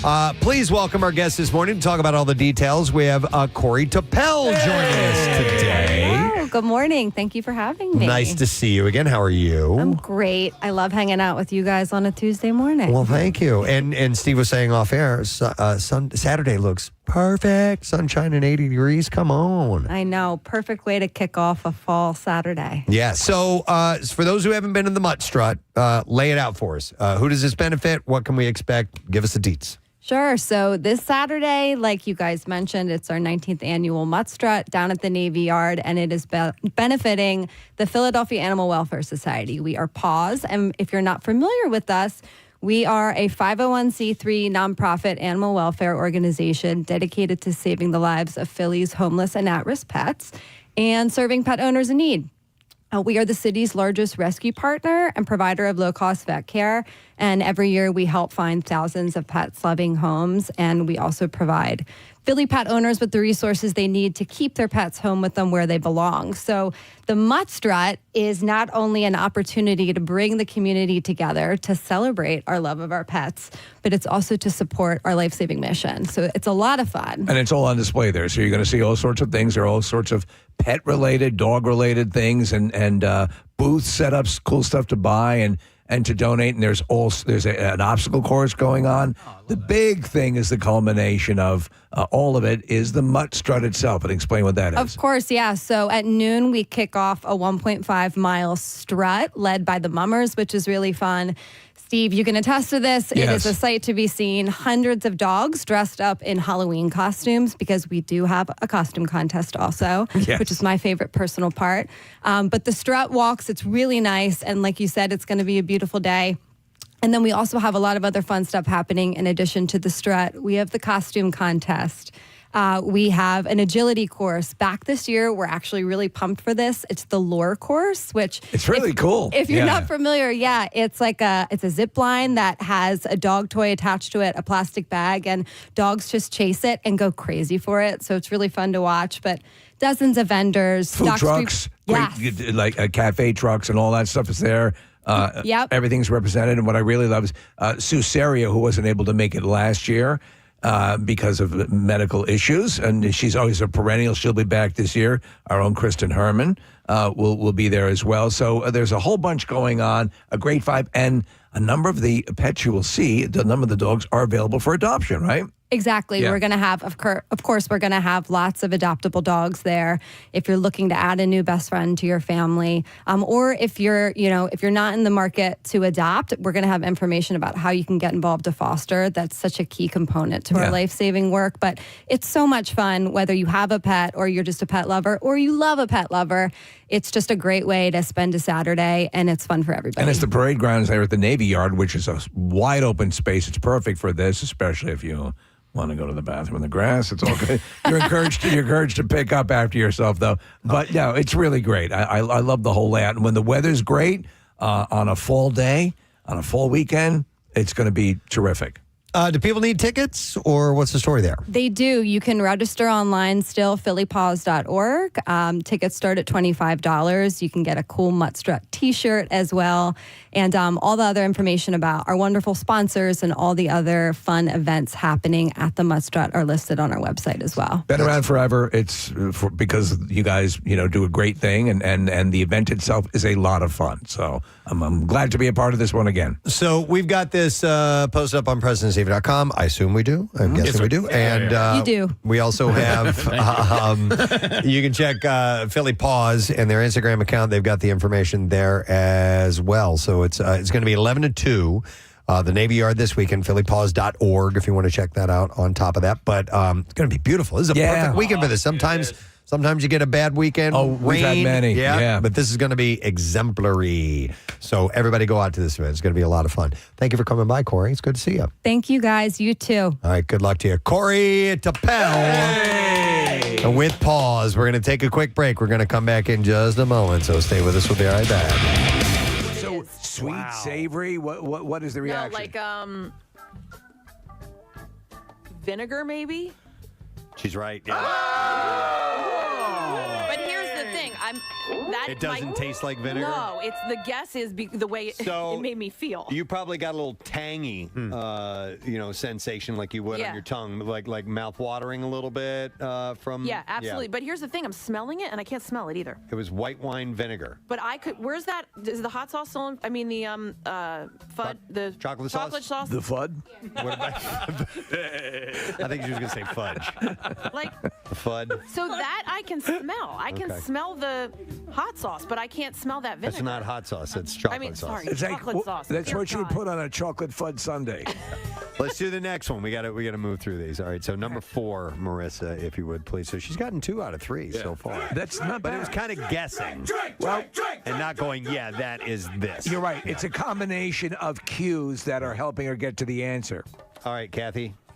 This is another one. All right. This one's kind of thick, too. Pondering. I don't want any more of it, whatever it is. Okay. Yeah, that sounds about right. Does it? Yeah. I think so. You don't. Okay, I have no idea what it is. Mm-hmm. Do you ever watch Dr. Pimple Popper? No. Oh, my God. Stop it, Steve. Don't do that to me. Can I smell it? Yeah. Try that Yeah, one? okay. So you don't have a guess. Oh, no. But smelling it? No smell. Nothing? Nothing. Okay. It's ranch dressing. Oh. Yeah, that's Hidden Valley ranch dressing. The goat of ranch dressing. Yeah. And by the way, you guys know my sense of smell and taste, like incredibly acute. Normally, I would have been. I could do this in 2 seconds, all of it. You were able to discern between water. Yeah, types of water. Different water, seriously. All right, next sample. This is number 5. Go ahead whenever you're ready. And this one you should This is very identifiable. Okay, there's a little sweetness to this again. Okay. Maybe like I want to say a juice. A juice. Like apple juice? Like apple juice. She got it right. Oh! Well, you might. And here's the thing. I'm smelling it too. I can smell the apple juice. I mean, is it safe to say that the sweet stuff You're picking up on sweet. You're more rocking so sweet than anything else. Yes. And you know what? A text came in and says sweet is the last taste to be lost even with aging. Like that's the one that we hang on to the most. Okay. Don't know if there's any validity to that or not. Well, but this has nothing to do with aging. That's why old people love pudding. Yeah. All right, here's the next one. This is mystery drink number 6. Mystery drink number 6. She's grimacing. I know this one. What is it? I can taste it. Is it pickle juice? You got it. Wow. Kathy, so that is not sweet, unless it is sweet pickles. No, I don't know. And you don't like pickles, do you? No, I love pickles. All right, well, good for you. So, See, we're finding things that you'll be able to eat and taste. That's Kathy, great. that's awesome. Yeah, chocolate and pickles. We're curing her. You're pregnant. No, we're Preston, you're legitimately curing her. We're getting somewhere. We should set up an institute. If you've had the taste issue, you should do this type of thing at home as well. You might find one or two things that stands out. By the way, Kathy, though you can't see it, I'm wearing protective goggles. Hey, I had to take mine off. You know what? And also the caller that we had earlier, though, Kathy had said that he could taste lemon for a moment. Yes. And then as he continued to eat, it would go away. So this is something you'll have to test with. Why don't you forget the moose? Oh, for a moment. For a moment. I got it. Yeah, that with happened. pickles. That happened to my mom. She lost her taste for a really long time, and the same thing. She said it came back. She would eat, and she'd get it at the beginning of the meal, and then by like mid-meal, she couldn't taste anything.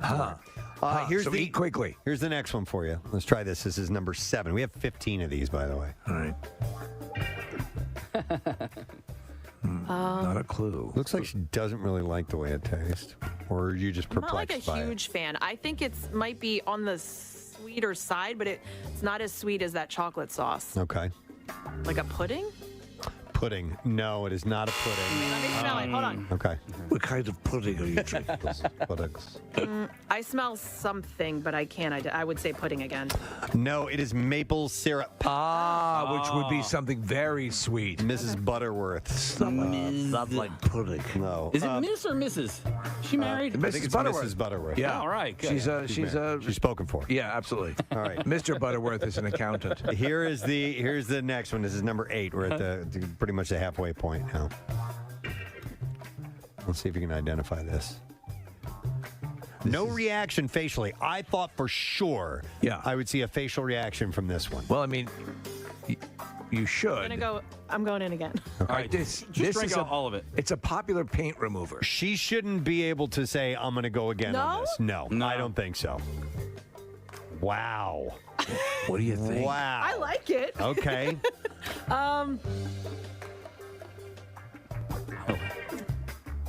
I don't know. I don't know. Okay, wait, Preston, so we don't know. Preston has the answers. All right, she doesn't know, so you can take a sniff and now guess after smelling it. What is it?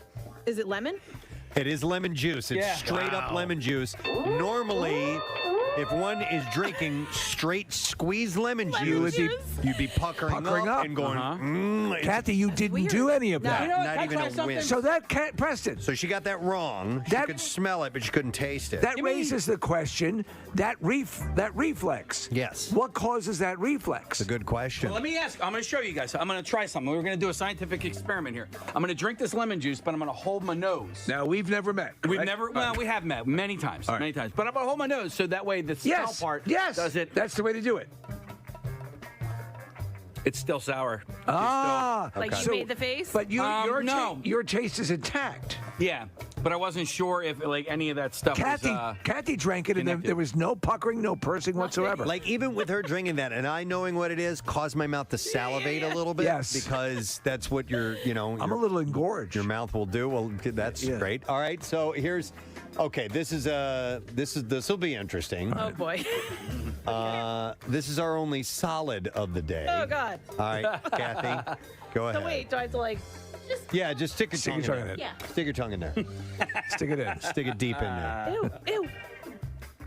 What? I don't like that. I'll give you a hint. It's not sand. Yeah, like that. It's gristly. Yeah. Move your tongue around. I have no friggin' idea. No idea. Smell it. I feel like it's probably a spice or something, but I have no idea. But it should be very recognizable by taste, no question. Nothing when you smell it? I'm trying. She's not getting it. She would, and she's inhaling deeply. You would know this in a heartbeat. Cinnamon. Cinnamon. Oh, It's just straight up cinnamon. No. Yeah. Nothing. Even after you know, you don't recognize it. Not that one. Okay. The more you know. If you're tuning in, Kathy lost her taste, and we're testing her on that. Let's do number 10, if you will, please. We're back to liquids now. Okay. Let's have a little sipperoonie and see what you get from that. Is it alcohol? Like rubbing alcohol, yeah. No. That's all I get. She's saying it alcohol. doesn't taste anything, but I feel like maybe like vodka? Like a vodka or something like that. Do you get a burn from it or? Yeah, like a little burn. Down your throat? Yeah. Okay, then that's why, because it's alcohol. It's vodka. So she can taste that it's alcohol, and I get that because outside of the taste in your mouth, once it goes down your throat, you get this warmness, this heat. Right. So, Marissa, can I taste that one just to? Hey, Kath, a question for you then, because I know you like to drink wine and you're pretty particular about your wines. Will you just go buy the cheapest ones possible now? Well, no. What's funny is because they'll probably give me a headache. Yeah. I was at my brother's house, and he knows what I like to drink, and he didn't have it, and I go, "What is this?" He goes, "It doesn't matter. Just drink it. You'll be fine." Thunderbird. When friends drop by who can't taste anything, give them the cheapest crap you've got in the house. That's why I reach for the Thunderbird. James Mason approved. All right, here's the next one. This is number 11. You should get something from this. 11! Let's see. Ooh, there's a reaction. Got a real scowl. back. She actually did De Niro there for a second. Yeah. You talking to me? Whatever it is, I'm not a fan. Not so much. Interesting that there are bad tastes that work through. Nick, it's not a bad taste. It's like that vinegar feeling again. Like if so I have no idea. That makes sense for this. Do you want to smell it? Smell it. Smell it. You can smell it. You can smell it. Do you smell something? Yeah. Okay. She's doing De Niro again. I don't like this. I don't know what it is. I don't like it. It's Worcestershire sauce. And you know what? I don't put that on anything. So Okay. Not even in Bloody Marys? Well, it's already in Bloody Marys. no, usually, I'm so. not a Bloody Mary fan. Okay. All right. So no dice on Worcestershire. We've got 4 more to go. 4 more. Here is number 12. You've had a pretty decent degree of success, Kathy. At least your ability. Well, the vodka one, I'm kind of only half giving to her because she couldn't identify it. You should be able to tell that it was vodka. All right, a big scowl on this one. We don't. Preston's the only one who knows what this is. Preston and Marissa. So we're guessing along. This gave the puckering again. I don't know what it is, but again, it's like triggering something in my mouth. Take a smell. Take a sniff. You don't know. You can't taste it. Vinegar. Okay. Wow. But it's a very specific kind of vinegar. Yeah, the kind that smells like feet. Okay. It is apple cider vinegar. It'll cure everything. A shot of that every day, right? That's what they say. I should get my taste back after that. Yes. Right. All right, we have 3 more. This is mystery taste number 13. And let's see how you do on this one. My stomach's going to be great after this. I know, right? Fortunately, you're just taking little baby sips, so. You're going to be farting clouds. All right. So to get a reaction. Spending some time with this one. Okay. Not as much as a scowl from the Worcestershire. All right, so she's feeling it. There's like something in it, some peppers or something. Would you say Thunderbird? It was like there was substance to it. There's particles in there. Particles. I don't know what it is, but it's making my mouth burn a little bit. It has a little kick to it. Burn a little bit. All right, so but you don't know. Can I smell it? Sure. Can I? What do you think? What do you think, Ed? Can I? I don't know. I want to say like good. Pickled something again. Pickled something. It's hot sauce. Straight up hot sauce. Yeah, What's the title of it? Mr. Deck's hot sauce. This is I'm the marketing director of this company. Yeah, the name this particular flavor is called Butt Blaster. They're out of they're out of Newport Beach, California. I like that. So All it's right. very, it's a very Powerful. hot. Yeah. Who brought that? I did. I'm seriously the marketing director of this company. Are you really? Yeah. Oh, okay. Yeah, I brought it in. Did you come up with the name Butt Blaster? It was a collaborative effort, so yes. Who's Mr. Dex? A college friend, and this is a side project. And this is as far as I've gotten as marketing director. How do you like the taste? I love it. I put it on. Did you put that as on but I put it on pizza. I put it on eggs. By the way, this particular heat rating is 2.5 out of 5. Yeah, it's not that hot. So not crazy hot, but enough to give you some sensation. Yeah, All right, definitely. 2 more. This is another solid. I didn't know we had another solid. This is the only other solid in our list. So do the tongue thing. Stick your tongue in. Okay. Yeah, stick it in that there. tongue thing. Stick it in there.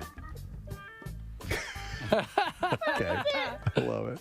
Stick it down in there. Come on, man. She's like an inquisitive look. This I get absolutely nothing. Really? Absolutely nothing from Okay, this. so that's a nothing, and you should be able to taste it. Smell it and see if you can come up with something there. Nothing, huh? Like I don't know, maybe there's pepper in it? No, because I didn't feel that on my tongue at all. No. It's garlic powder. Oh. Garlic powder. Absolutely no, I'll give you a right? piece of gum later, Kat. Yeah. Thanks. All right, we have one final taste in our test for you, and let's see how you do with this one.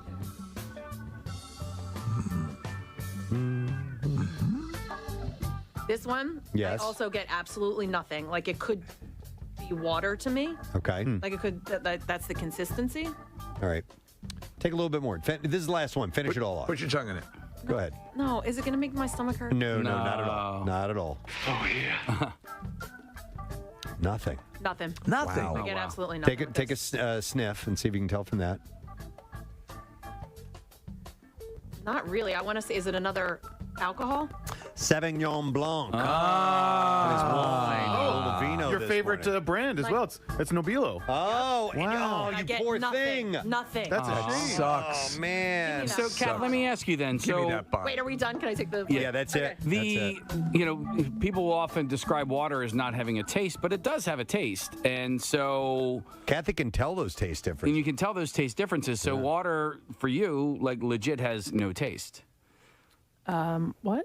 He's saying that a lot of people describe water as having no taste. Right. You were able, I think I am as well, slightly able to discern between tap and bottled water. Yeah, yeah. Yeah, so it so has you a can, taste. but right now, Oh, yeah. it has zero taste. Yeah, probably not. I can't believe I couldn't taste the Nobilo. All right, thank you very much, Marissa. There's an article, Steve sent this over to me, about wearing shoes in your house. Right. And some people, prefer to go shoeless in the home, and others don't pay it much mind. This just people came to the house, Preston, for the first time, and they asked if they should take their shoes off, and and then this article appeared in the paper, and I'm like, yeah, I guess some people still do that, or that's some a people thing. will even ask, hey, do you prefer? Which is nice to do that, but this article covers. It's a widely cited study, but it's small. Researchers found that fecal bacteria, such as E. coli, were commonly present on the bottoms of shoes. And when those shoes came into contact with clean flooring, 90 to 99% of the bacteria were transferred to it. The study was not peer-reviewed. It was funded by a shoe company that are marketing washable shoes, so keep that in mind. Okay. But according to Charles Gerba, a professor of microbiology at the University of Arizona and co-author of the study, said the first 3 or 4 steps when you walk in the house are the most contaminated on the floor because you're bringing all that stuff from outside and walking onto the floors. Other studies have reported that Clostridium difficile, a bacterium that can cause severe diarrhea, and methicillin-resistant staphylococcus, which is also MRSA. Yes, Can be had it. Found on the bottoms of shoes. Yeah, it's a staph. It's a resistant staph infection of sorts. So William Schaffner, professor of infectious diseases, said we live in a germy world, and bacteria and viruses can be found on nearly any object, including our shoes. And he said, but there aren't any instances in the scientific literature of pathogens being transmitted from the soles of shoes to noses or mouths in high enough numbers to initiate infections. He said that's why we don't have public health recommendations that people sanitize their shoes. As a welcome sign to people coming into your home, will you occasionally lick the bottom of their shoes? Sure. Yeah, just to say, I hey, trust you. I trust you. I know where you've been. Do you have a mat on the inside of your house? Inside and out. Okay, yeah, likewise. Yeah. You guys had laughed at me years ago because, there are these flip-flops that have a bottle opener on the bottom of them. And you're like, oh, it's so great. You got a bottle. I was like, dude, that is the nastiest thing to put. If you're going to drink out of, like, why would you rub that on the bottom of your shoes? Like, all the stuff that you inadvertently step on or step through is you're putting it on your bottle. Because, Casey? Yeah. That beer ain't going to drink itself. Come on, man. I don't and know, alcohol's going to kill it, right? Yeah. I don't know. That's right. You guys aren't shoes off automatically when you get in the house? Not automatically. You know me, Nick. What if a deer gets in the house? No, but you're also a bit of a germaphobe, as am I, and I am. It's automatic in my house and anybody else's house. As soon as I walk in, and I get a little antsy if anybody walks into the house and they keep their shoes on. Okay, I am a shoes off in my own house guy. Mm-hmm. I am not a you have to have your shoes off if you're in my house kind of guy. And I'm also not opposed to, like, if I walk into your house and you ask me to take my shoes off, like, okay, I'll do that. The rules of the No house. problem If you're with the that, homeowner and you feel more comfortable and you were asked politely, even if you're not impolitely, that's the rule of the house. So you do that. I would do it. I never ask. We'll have workers come over the house because it's all hardwood. Right. So and they'll put on those little booties. I say, you don't need to do that. Yeah. But if you want to, you can. I hate taking off my shoes and putting them back on. I hate, like, on and off, on and off, on. So I get home, I put down my briefcase and stuff, and then I walk around. I do the things that I think I need to do that might take me back outside, back to the car, or back out in the backyard, take dogs out or whatever it is. And once I'm done with that, and I know I'm fit, then I take my shoes off and I walk around the rest of the day in the house without my shoes on. From the second I leave the bathroom after taking a shower in the morning till going up to bed at night, I have shoes on. Get out. Yeah. Do you have house shoes by any chance? I just call them house shoes. Like slippers?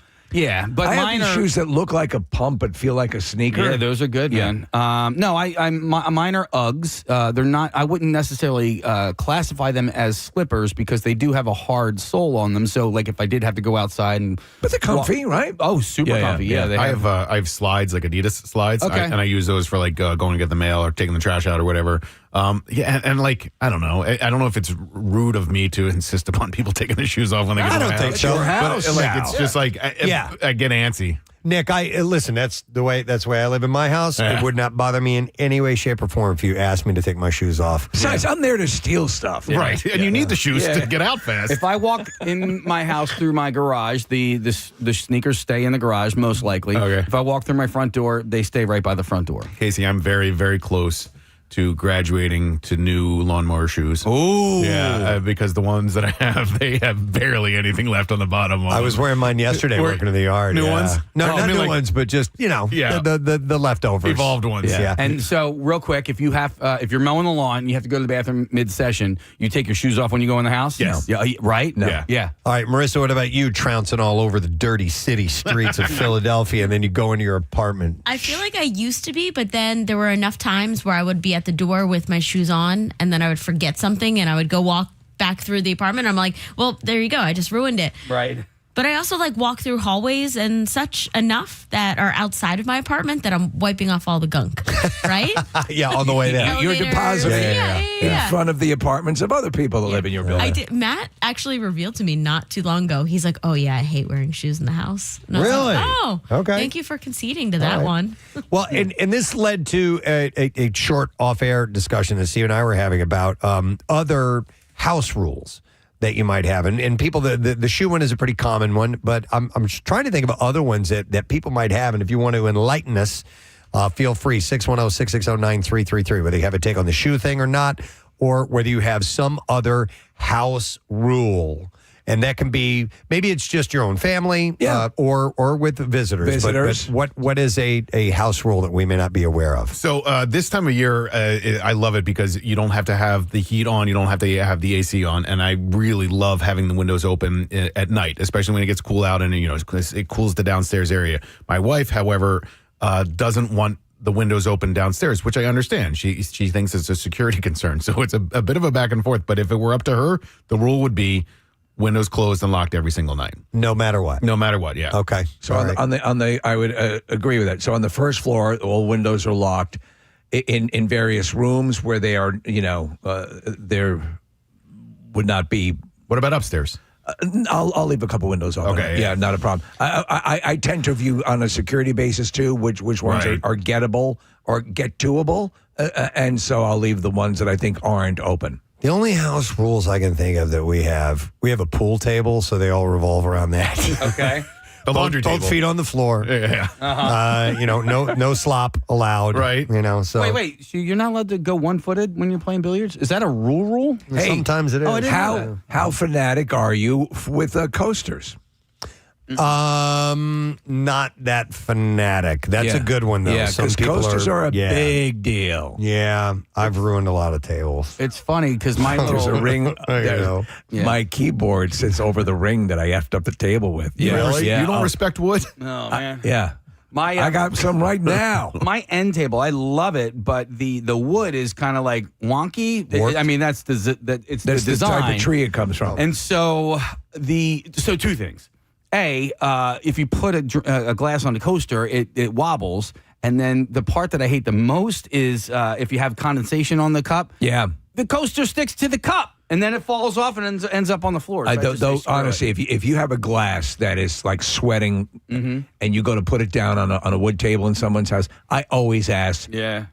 I'm less respectful in my own home than I am in other people's homes. I would not put down a sweating glass on someone's wood counter or something. All right, let me go to house rules. We're going to Suzette, who wants to chime in. Hi, Suzette. Good morning.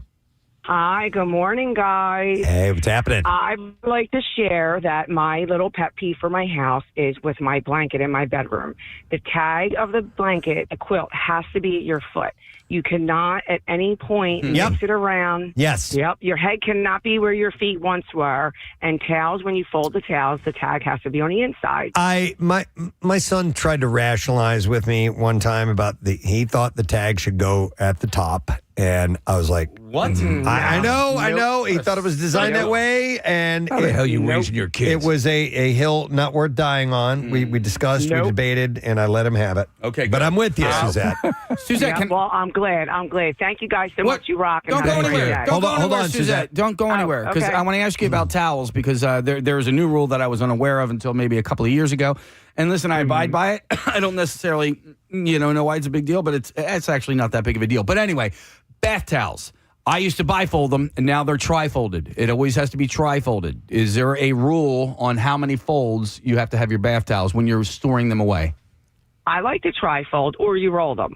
I roll them. We roll in our house. Like to we're roll rollers. Yeah, we're yeah, tri-fold. I do like that. But the tag of the has to be on the inside, and your rag. What now? I don't understand that.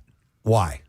So when I go to get the towel or the rag, I want the part that's on the inside that's not exposed to the air to be the part that I'm using on my body. So I feel 100% clean. Okay. Wait, so you don't unfold the towel or rag when you're going to use it in the shower? Once I'm ready to use it, I do. But She at that point, it's unfurls already it. folded on the inside, so it's clean. So it's No clean. dust has hit the inside. Oh, okay. You get what you're saying? Okay, yes, Suzette, that's a bit much. Yeah, I know. She admits it. But it's all good. It's your house, your rules. Your house, your rules. All right, thank you. Thank you, Suzette. Thank guys. You rock. All right, Bye-bye. I'll see you later. Okay. A few texts coming in. I mean, there's some classic ones like toilet seat, always down. Listen, in someone else's house, and now I have, and I don't know why I didn't pick up on this revelation a long time ago. The seat that you can just tap and it'll go down slowly on its own. Yeah, they're the best, and so and I do like having it down. Sometimes I leave it up. In someone else's house, I always make sure it's down. So the lid is not a thing for me. I do keep the seat. Yeah, that ladies like to have down all the time. I do as well. I pull it up when I pee, and then I put it back down. Or if I'm feeling pretty good about my aim, I don't move it at all. Practice. But I never close the lid for whatever reason. I do now all the time. Yeah. Some people will close the lid when they flush. Yes, because they think that it's spewing up matter. I close the lid and then I pee. Oh, yeah. Okay. Well, we all have our own way. I like to have it disperse. I will go to another caller. We'll get Mike. Good morning, Mike. Good morning, Ed. Good morning to see you. Mike, what is your house rule? So I actually created a list of rules that we printed out and put in our rec room for our kids and their friends. Good. Right? And the funny thing is, one, hardly anybody follows it. Right. The other is my kids' friends kept they're adults now, but they kept stealing it to take home as a joke. So I had to keep replacing it. And I must have put up 5 or 6 times. Wow. The kids' friends kept stealing it. Because they wanted it for themselves, for their own house rules? I think they were taking it as they were heading toward college, probably to post in dorm rooms or fraternity houses. Give us some of the rules. So, one is no smoking in the house. This includes e-cigarettes. We reserve the right to smoke cigars in the basement because I built and paid for it. Well, that you brought up one of the major ones, and it's less and less an issue now. I think as less people are smoking. At least my perception is that. But if you go into someone's house, you would always ask if you are a smoker, right? I mean, that's a common courtesy, and I think most people would go outside these days. Is that what you found? Yes, but the kids all think that these e-cigarettes, right? Well, it's an e-cigarette. It's not really smoke. They smoke them anywhere, and I have to tell you, those fruit-smelling e-cigarettes, I think, are disgusting. Right. And when my son, in particular, he'll still be in the rec room, and I'll go down. I'll go, God darn it! Like, stop smoking these effing e-cigarettes in the house. So okay. And then the next day he does it. So give us the rest of your list. Number 8 is no sex in the house. Even for you? No, of course not. but I'm married. So, yeah, there you go. Yeah. So okay. Another one is use good judgment before you do something. Ask yourself a question: would mom or dad think this is okay? And that's spelled out in the list. That's pretty interesting. The rules and a guide for your kids. Yeah, okay. All right. I get the gist. Yeah. All right. Thanks, Mike. Appreciate it, man. And make more copies of that sign. You're going to need it. Don't pick at that. I will go to Evan next. Hi, Evan. Good morning. So the ball peen hammers developed in the 19th century. Don't you dare steal his thunder. There's a time and a place for that, and it's not now. Yeah. Go ahead. No. So my big thing is, my wife and I have 2 cats. They're the friendliest things in the world. They love being pet and all that, but they really only trust me and my wife to hold them and pick them up. There have been so many times where our friends try to pick them up. They don't get scratched or anything, but the cats will flail and they'll end up getting almost thrown. Sure. And it's obviously, if they're trying to get away, don't fight them. Right. Don't pick them up. Come here, I want to love on you. Let me tell you something, Evan. I so have this. So we have 8 cats. We've had at times as many as 12 cats, in the house.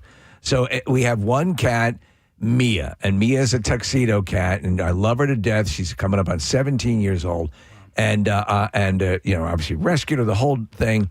She is absolutely fine with my wife and I, putting our faces in her belly and doing the whole thing. Anybody else, and we will tell them. So that is a rule in the house. And sometimes we'll have people go, "Oh, I'm good with animals." Like, you don't understand. And they have to, and say, "Okay, go ahead." Mm-hmm. And you'll hear in the other room, "Ow!" And they're getting scratched. So you're trying to protect them with the rules, but sometimes they don't follow them. Well, so it's not only they don't scratch, they don't bite at all. You can pet them all you want, you can rub their bellies, but picking them up, right? They're not used to it. They really only trust us, and they won't scratch while they're trying to get away. Yeah. But then they end up getting thrown across the room, and it's hey, that's.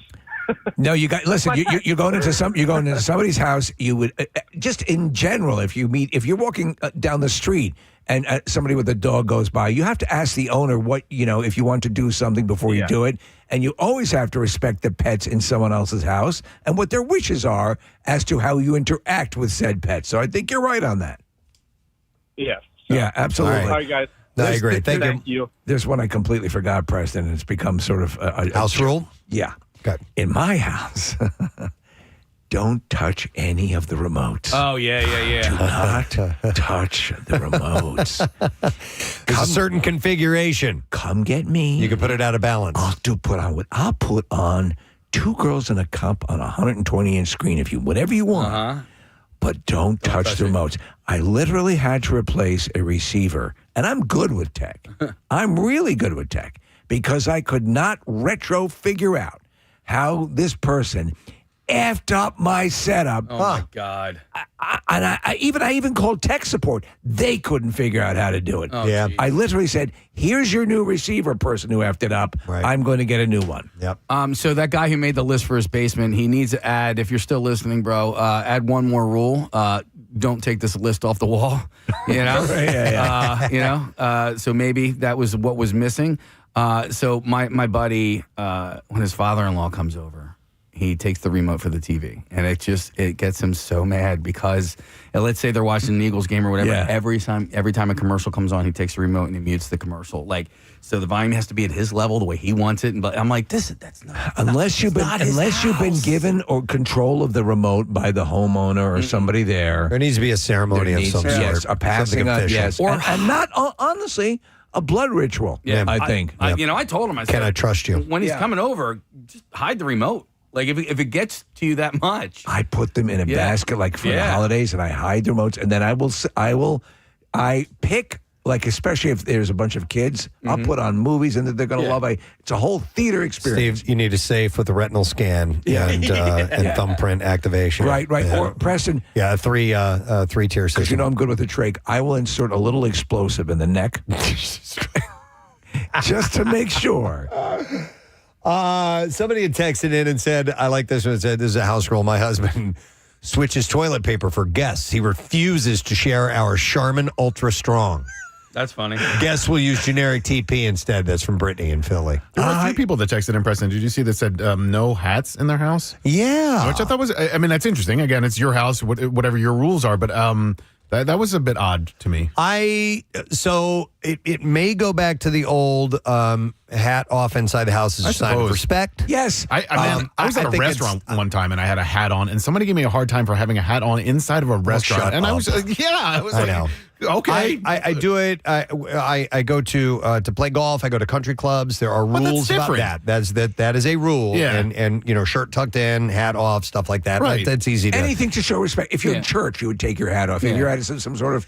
I don't see why it's a sign of disrespect. But if the hat says "F-U" on it. But we have been trained to believe that over a series of years or for a longest time. Have you ever had in a house? I mean, I don't. If I go into somebody, I don't wear a lot of hats to begin with. I don't anymore. But if I'm wearing a hat and I go inside, I don't think to take it off unless it's like I said at a country club that has a rule. Because when I first met you, you wore nothing but 10-gallon hats. Yeah. Listen, I'm a hat on all the time kind of guy, but I also know places that you can and should wear hats and where you shouldn't wear hats. So, like if I'm Nick, like the restaurant that you went to, like if it was a Steven Starr restaurant, I wouldn't wear a hat. If it was no hats. No, but if it was like PJ Wellahans, I'm wearing a hat. Yeah, if it's Four Seasons or something fancy schmancy, I'm taking the hat off. But it was Christopher's on a Friday night during Quizzo, and a lady was giving me a hard time, and I was like, all right. Did you know this lady? No! Oh, then she just needs to shut up. Stranger. I was like, come on. She's kind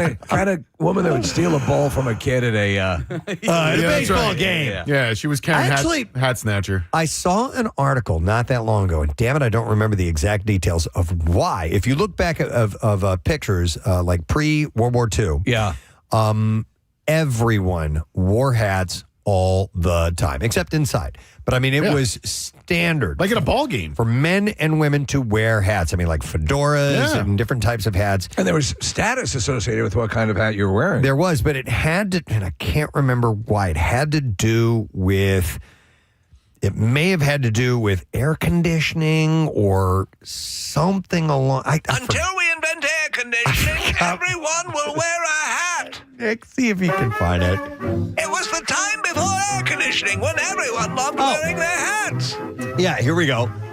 It declined significantly after World War II due to cultural shifts.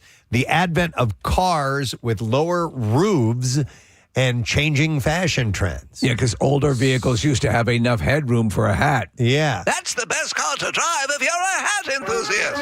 Everyone loves wearing hats while they motor. Unless you're in the rumble seat, you'll lose your hat. Look out there, young fella. Key factors in the decline include the growing popularity of casual styles like the baseball cap, veterans' reluctance to wear headwear. I don't know what that is. And a broader cultural rejection of formal dress codes in the 1960s. Disappeared by the late 1920s, hats persist in subcultures and as fashion statements, with the baseball cap becoming a symbol of American casualness. Who was the last president that you recall wearing a hat with a? Is it Truman? They pointed out that the first president to regularly not wear a hat was JFK in this article that I read. They said I don't want to wear a goddamn hat. In fact, there was. What could happen to me? I think it might have been when he was in Texas. It might have been when he arrived there in Dallas, and the local police had gifted him like a 10-gallon hat, and it's made of concrete. And he decided not to put it on. They were hoping he would put it on. He's like, oh, thank you very much. It's too heavy. It's made of lead. I mean, what good could that possibly do? We're just driving through Dealey Plaza. Dude, this bulletproof hat. Listen, I love it. It's a bulletproof hat. It's wonderful, but it's ridiculous. It's very hot. And we're just driving through Dealey Plaza. It's like a quarter mile. What could go wrong? Yeah, it's uncomfortable. It doesn't go with my suit. The lovely bulletproof hat. I love the gift. I'm not putting it on. But he was one of the reasons, because people. Jackie, look at this thing. It's ugly. People would look to people like the president as a symbol of status and see what they're doing, and they would reflect their own styles. Lincoln was awarded he had his hat, but it had concrete flaps, which he was going to wear the night of the. Now, he was a hat wearer. He wore the stovepipe hat. Yes. All right, I'm going to back off hat chat for a moment. These are, Marissa wrote down some Facebook comments about house rules. House rules. So Janelle said, don't use my hairbrush on the dog. That's a good one. Who would do that? Don't use my toothbrush on the dog. On the toilet. Nick the Meat Man said, I will offer you a drink when you first come in. After that, you're on your own. You need to ask. Here's one that we have. We used to. No glass around the pool. Now that is a safety issue. Yeah. But it's still a house rule. Yeah. And no water in the pool. Now I freely swim with a beer bottle in my hand. Yeah, but it's your pool. It is my pool. Yeah, you can bleed out if you want. This one says, my husband's rule is he is to sit at the head of the table for holiday dinners. My dad will always try to sit at the head, and it drives my husband crazy. Okay. Yeah. That's kind of an unwritten rule. It is. And I have had to kind of bite my lip when that has happened. No, at a holiday or something like that. I would always, if I go to someone's house and whoever if no one's taking this seat at the head of the table, I'll sit down. I'm a little broader, I guess. So, but I would never jump into that seat before whoever the quote unquote man of the house or the leader of the house, or it's your house. I wait to be assigned a seat. Yeah. I don't just assume and bypass the person who's throwing the dinner party that they might not have a plan as far as to where they want you to sit. No, it's absolutely an unwritten rule, and I've actually passive-aggressively have said to somebody who I think maybe was a little too young to understand. Okay. But I was like, oh, so are you the head of the household now? Yes, yeah. All right, one last call, and then I'll mention this other thing, and then we got to wrap it up because we got a guest coming up. John, you're on the air. Good morning, bud. Hey, what's up, guys? You guys rock. Thanks, man. All right, house rule. What is it? One of the things that it's one of my pet peeves, I guess you would call it, is like all the labels, like in a fridge or the pantry, got to be facing out towards you. Wow, I don't like this stuff be all turned around and backwards and all that. I want it to be faced towards you. Even though you can identify a ketchup bottle, it's efficient. Back towards you. I just like. Yeah, it's efficiency. I get it. I'm not going to impose that rule, but I understand for ease, you may want it that way. But it makes sense. Thanks, John. I don't know why I just said ease like that, but I did. And then the last one, this texter said, my weird house rule is after dinner, I want every light off in the house. Soon as my responsibilities are done, I don't want to see any bright lights on in the house. Okay. That's a bit much. Every light. There's got to be one light you keep on. I think so. See, when you're watching TV in the evening, do you have the lights off? I have very low lighting. Yeah. I don't like it completely off. And this is like a cinematic thing. We're going to watch a movie. Everybody gather around, get the popcorn, blah blah blah. Then the lights go down. The lights go off. But I do like low lighting while watching television. I agree. Yeah. All right. Well, thank you for sharing these house rules. This all got started because of this story about what the poop you get on your shoes when you go in the house. We need to take a break because we're going to have Noel Miller joining us. He's going to be at Helium Comedy Club tonight. The early show, 7 o'clock, is sold out, but there are tickets for the 9:30 show. We'll take a break, chat with him in just a moment, so make sure you stay right where you are.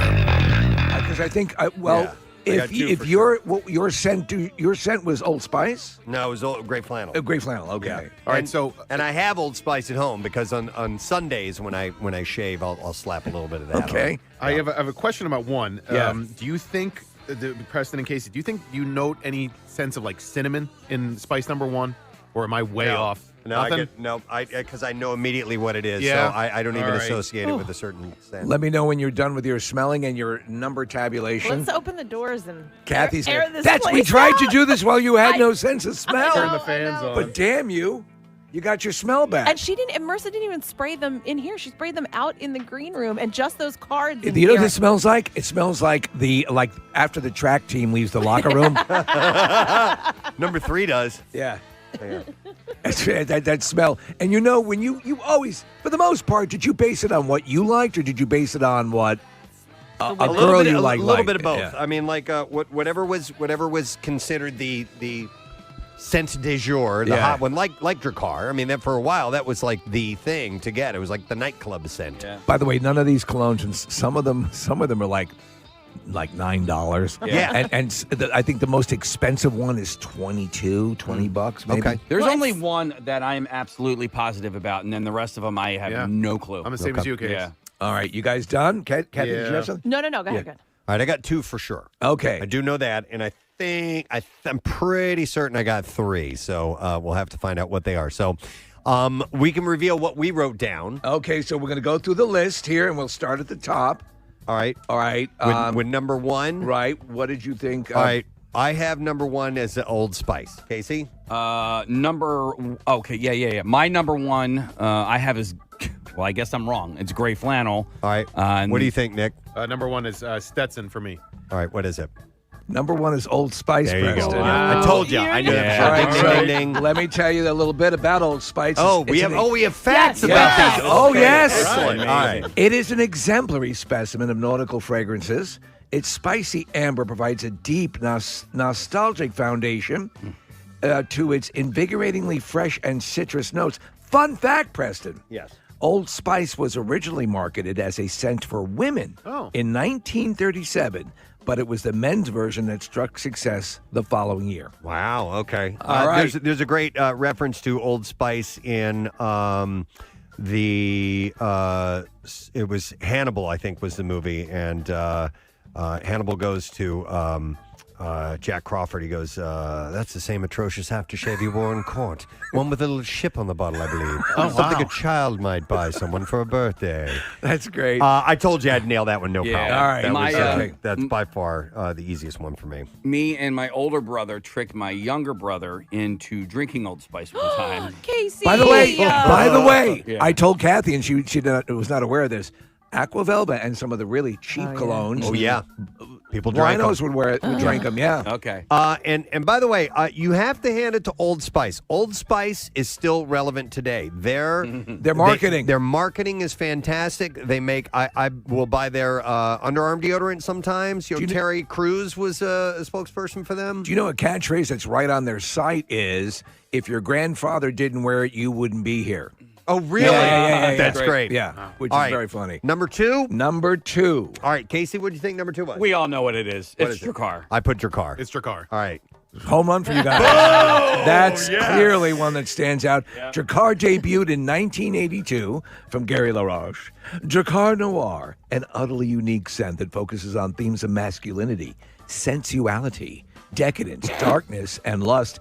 Interesting fact, Preston. And lust. The name Drakkar is derived from the word Drekkar, a type of Viking longship involving the virile charm associated with Viking warriors. It sounds like something out of Game of Thrones, like a dragon, Drakkar. Yes. You know, something like I that. wore Drakkar Noir for a while. Yeah. I like the smell, and it's still pretty relevant.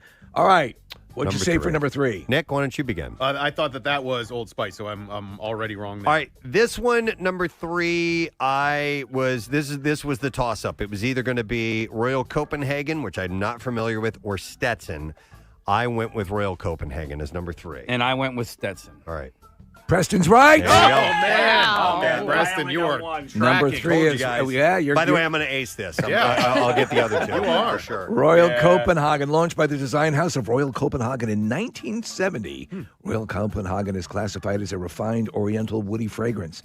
This masculine scent possesses a blend of orange, lemon, jasmine moss, and amber. It is recommended for evening wear. There you go.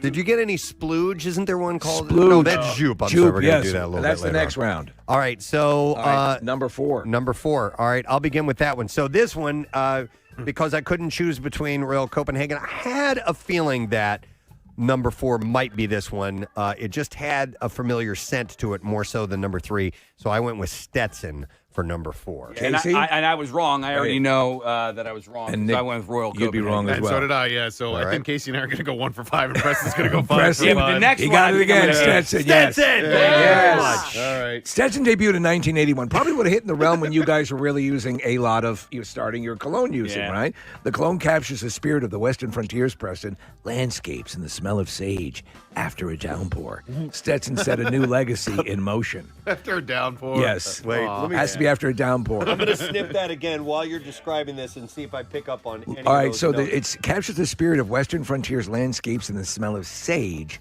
after a downpour. You know what? When you say it like that and I'm smelling it at the same time, Well, you would know what sage. I know what sage smells like. I'm picking By up the way, a tiny would bit you of do, that. and I didn't put all of them in, but they all have basically it's like a 3-tier scent combination, Okay. like almost like a major, a middle, and a minor, and it's amazing. That By the way, they put that amount of work into it. there are people that it is their job to determine what these combinations are, and they'll test them regularly, and they get paid handsomely. I mean, a lot of money to be able to pick up on certain notes of scent. Absolutely. And they're tested to make sure that they are indeed, they have that sharp of a note. You had a story about, I think, one of the world's premier fragrance experts who worked. I forget what it was for, more for women's perfumes, but they were making lots of money. Do you remember the ad campaign for Stetson?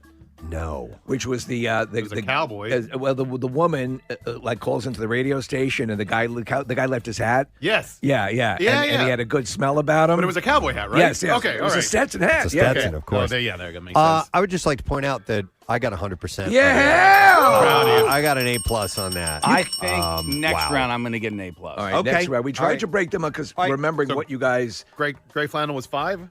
Oh, I'm sorry. yeah, we didn't get to go to that. I'm sorry. So number 5 out of by default, All right, is number 5. Gray flannel. That was my scent. I loved gray flannel. Would you like to hear the history of gray And flannel? I hope that I get to keep this bottle when we're done. I think we'll work something out. Okay. All right. Launched in 1975 by Jeffrey Bean, gray flannel is classified as a luxurious woody fragrance. This masculine scent possesses a blend of lemon, orange, violet, cinnamon, Nick, you were bringing up cinnamon, and rose, accompanied by woody notes of oak and sandalwood. Oh. By the way, somebody texted in and said Captain Blackfingers just used all these heavily to cover up that skunk and burnt rubber smell. Oh, they know you so well. Yeah.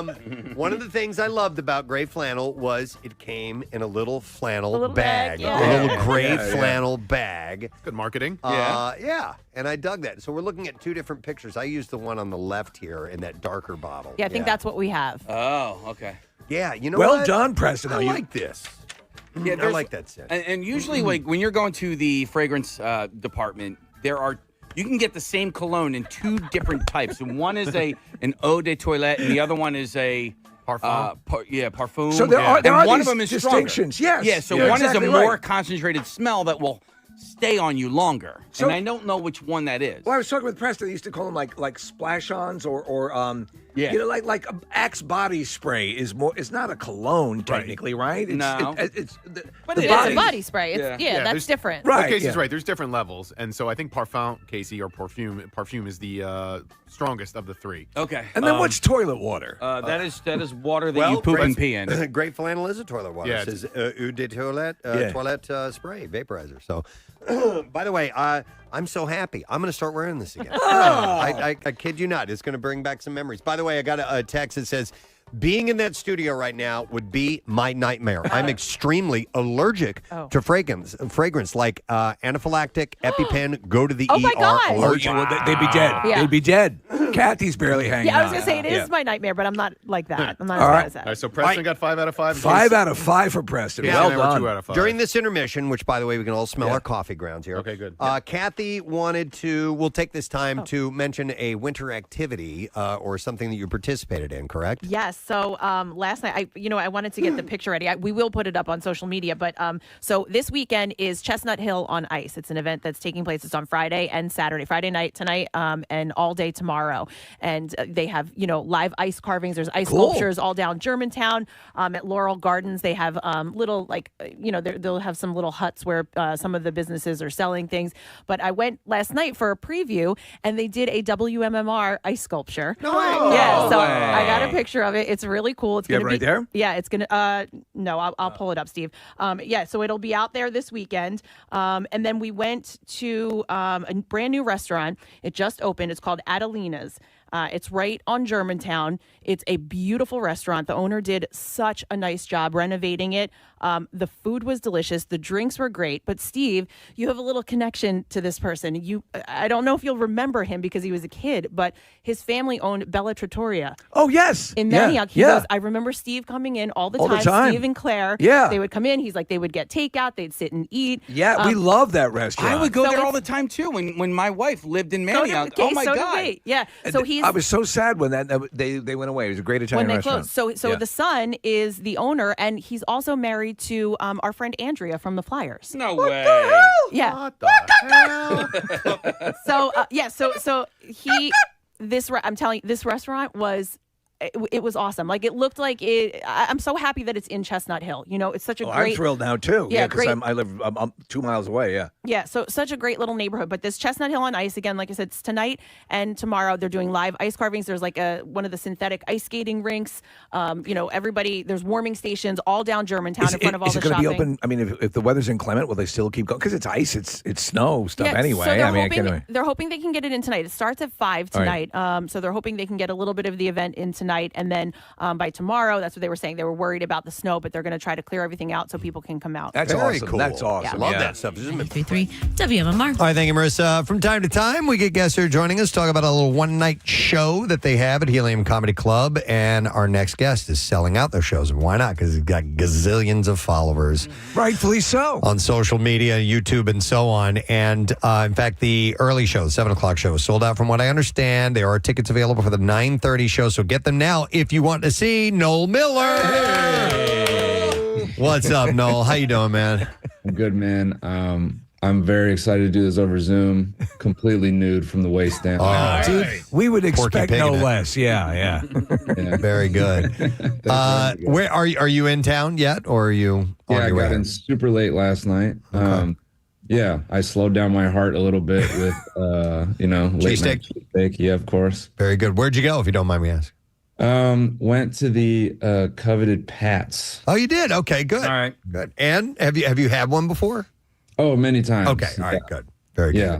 My doctor knows when I go there too, because the soft plaque in my neck increases about 2%. It's easy to tell that. I'm trying to, certain hotels have certain, wallpaper and so on and so forth. Are you in?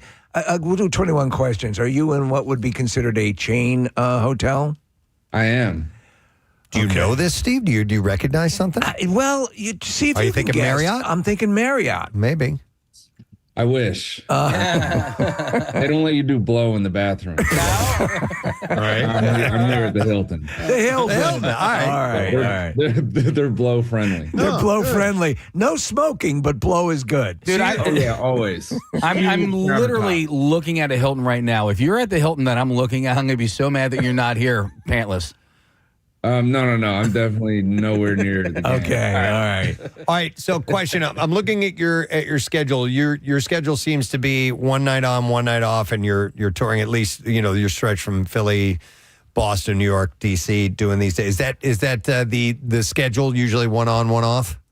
No, it depends.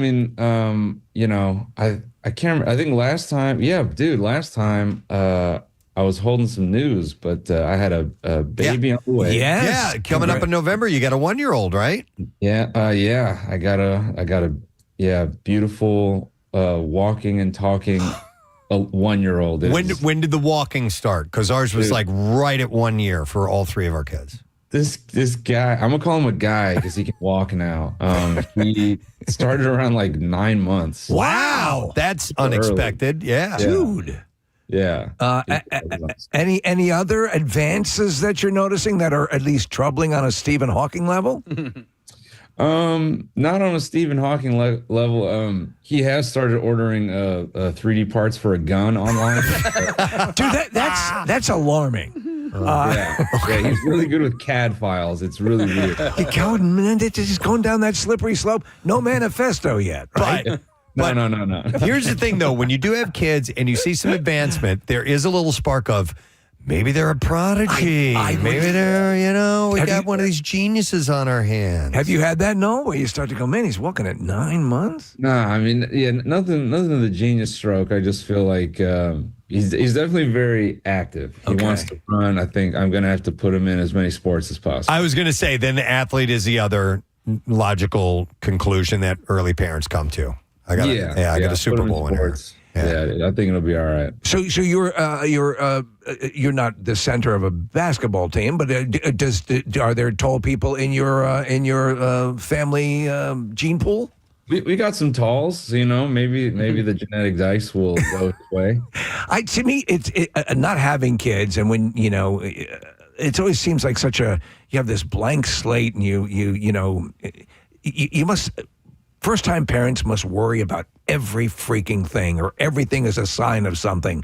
Is that what you go through? Yeah. The one thing I'm worried about right now is I notice every sharp corner, and just imagine his beautiful baby skull getting 2 slices. Yeah. I mean, and you do obviously the wall sockets and all that stuff, and everything gets elevated. Yeah. But your parents always say you invariably miss something. What have you missed? Well, being on the road, I'm missing his life. But other than that, you're missing his life in total. So with the schedule, listen, and I wanted to ask you this in preparation, just in general, because you're generating content. Obviously, everybody knows, you have this social media presence, and but you started in stand up. So this is where you're at home. You're juggling all of that, and with the 1-year-old, what the hell are you doing to not drop dead? Honestly, man, the road just keeps me fresh. Yeah, people and just being out in the world. I honestly think that's like a lot of it. I think at a certain point, your wife is a YouTuber and creative as well. But she is she holding down the fort more often? Yeah, I mean, right now she definitely is. Shout out to my wife, Alina. You are not awake right now because you're trying to get sleep. It's very funny how, you learn things as a husband and a new father. You learn to never say "I'm tired" ever again. Yeah, you can't. You've lost that privilege, right? Never ever say that. If you want to keep both of your feet. Yeah. Hey, Noel, I'm going to ask because, it is my goal one of these days to have a Wikipedia page about myself. But on your Wikipedia page, I want you to rank what you think is the top credit here, okay? And I'm going to include Canadian-American, all right? So you got Canadian-American, YouTuber, comedian, rapper, podcaster, and filmmaker. What would you say should be, aside from your nationality, what would be number one up there? they don't always get the nationality right. And, Yeah. that's just me being covert for immigration. Okay. Yeah. I don't know if rapper should even be on that list. Right? You've had success. Yeah, though. you recorded music. Absolutely, yeah. Just maybe asterisk that one with having fun with music. Okay, all right. Having fun with music. Well, to that end, Noel, a little birdie told me that Casey alluded to the filmmaker portion of it. That you might be working on a short film in the horror world. Can you talk a little bit about that? Yeah, this is actually the first time I talk about it. Yeah, literally a few weeks ago, because I own a podcast network, and we signed a bunch of new talent, and literally like 2 or 3 weeks ago, I thought, oh, it'd be funny if we just did like a comedy, like horror slasher. So, yeah, we just kind of like, cooked up a little script. And where are you guys in the shooting stage of all of it? Are you at the very beginning still? Or where are you at this point? I think we've shot like 80-90% of the script. We have like a few pickup shots and stuff. The one thing, I'll talk about this. We have a scene where we want to chainsaw through a guy's head. Okay. All right. We did that. On we board. tried to do that yesterday, but the effects didn't play out how we intended. So we have to do a pickup day where we chainsaw through a guy's head. I love it. So are you, by your very nature, a horror fan? Yeah, I mean, yeah, like I wouldn't say like I'm an avid consumer. Like I don't watch it as often, probably as I would like to. Well, let me recommend, because I am a massive horror fan. Oh, you are? Yeah. And if you want to learn how to do practical effects, watch the Terrifier series. Oh, definitely have watched Terrifier. There you go. There you go. That's all you need to know. Yeah. When you want to chainsaw people in half. Oh, yeah. So, Noel, it's the way you're kind of casually talking about it. Yeah, we kind of did this. We're doing that. Is it very, very indie, very guerrilla, or are you getting the proper permits, or are you just doing whatever you want to, wherever you want to? You're Ed Wooding it. No, I mean, the beautiful part now about LA is if anyone from LA City is watching, you always get a permit. Of course. Yes. Yeah. Of course. You always get a permit, no matter what you're doing. That's the beautiful part about LA. You wake up on 6 weeks out and you go, boy, I just want to get a permit. Yeah. I don't even want to film anything. I just want to have it just in case. I mean, just the joy of waiting in line and filling out paperwork. It's got to be great. Yeah. Well, if you take all the video you've shot over your life, just in Vine videos alone, you've probably shot a multiple movies over the ridiculous amount of stuff that you've done. So do you ever see yourself, besides doing shorts, like transitioning into a full feature-length film? Yeah, I mean, I've directed a few short film projects. I've directed a bunch of music videos. So yeah, feature is definitely like where I want to land. I cooked up like an outline for a feature that I want to work on, and actually in the last like 2 months. And directing is like something I've always had fun doing, and I think over the next 3 to 4 years, I'll probably just focus up on it pretty heavy. You talked about having your own podcast network, and listen, you're. It's funny because over the course of the years that we've been doing this, and with social media and with YouTube, and you were there, and I mentioned Vine, which is one of your initial jumps into your celebrity. You've been through this whole process. I would take your opinion on where this is all going much sooner than, quote unquote, a lot of the experts they brought in to talk to us over the years. So do you we talk about this all the time because no one has a beat on it. We might have asked you the last time you were here. Where do you see this all going? Because I think we're in a glut stage right now where people are just kind of like turning away, like it's just too much. Yeah, I mean, my thought is maybe because it's just been nonstop, like kind of short form and garbage and, first one to hit type deal. I'm like, maybe there'll be a shift in appetite where people want to see projects where there's some actual effort. I actually think AI could help that. Right. Like, if things, because I guess in like a major studio vision, like having AI to kind of pump out really expensive ideas really quickly, that just might make high production media feel really homogenous, where everything feels really grand. And, then it might force people to kind of crave I don't know, like a homegrown project. But something I think about is like what the type of media that the younger generation is growing up with.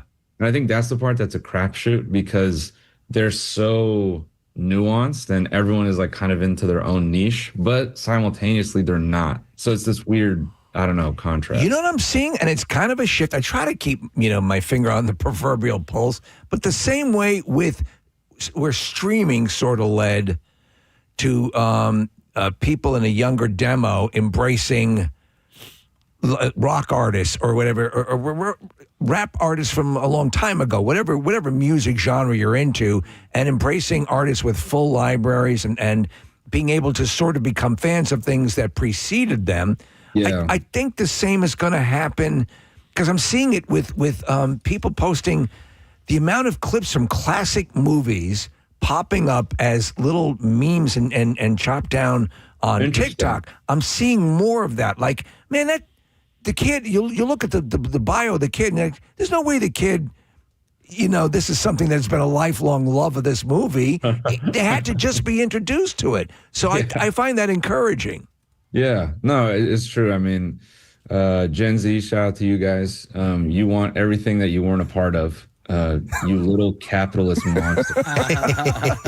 It's all just aesthetic for you. Is my pre 9/11 childhood just a product to you? Is that what it? But you weren't there for Y2K, and it was awesome, and you can't have our thing. You can't, right? You don't know the pain. Have our thing. I bet every generation has the same thing. Sure. Yeah, it's part of it. But it's weird, not to get too philosophical about it, but I mean, you said that there's so much out there, and it's a wonderful time because of the glut of things that are at our fingertips. You can finally find something, that little niche thing that you're interested in. Hey, here's something over here to entertain me and find out more about whatever my bizarre little fascination is. This thing that I like doing or enjoying. I'm a plushie. But the problem with that, I think, is that, okay, you found this, but then the hard part, even though there may be millions of people scattered around the world that appreciate this, the tough part is finding someone in real life that you can actually talk to and, kick around. Real life is over. It is, right? That'll be for the old. Real life is out. You're going to be in your house with a VR headset. You'll be downloading all your friends. Right. No, we're going to be in pods with hoses attached to the back of our skulls as human batteries. I went to a Facebook demonstration. It's going to be awesome. You won't even need a full-size apartment. You can just lay in a standing closet, and they'll bring you food and stuff. It's going to be great. It's funny because I was just thinking about this. We used to, like, when I was in college, we would play games like Think While You Drink. And like, I don't know if people do that anymore, but also we would play this 6 Degrees of Kevin Bacon game. And you would have to, like, that you couldn't just look that up, right? And you would sit there and you also had to trust each other. Yeah, like the other person got it right. You couldn't verify it immediately by going to IMDb. Right. And that was like the Gilded Age of cool.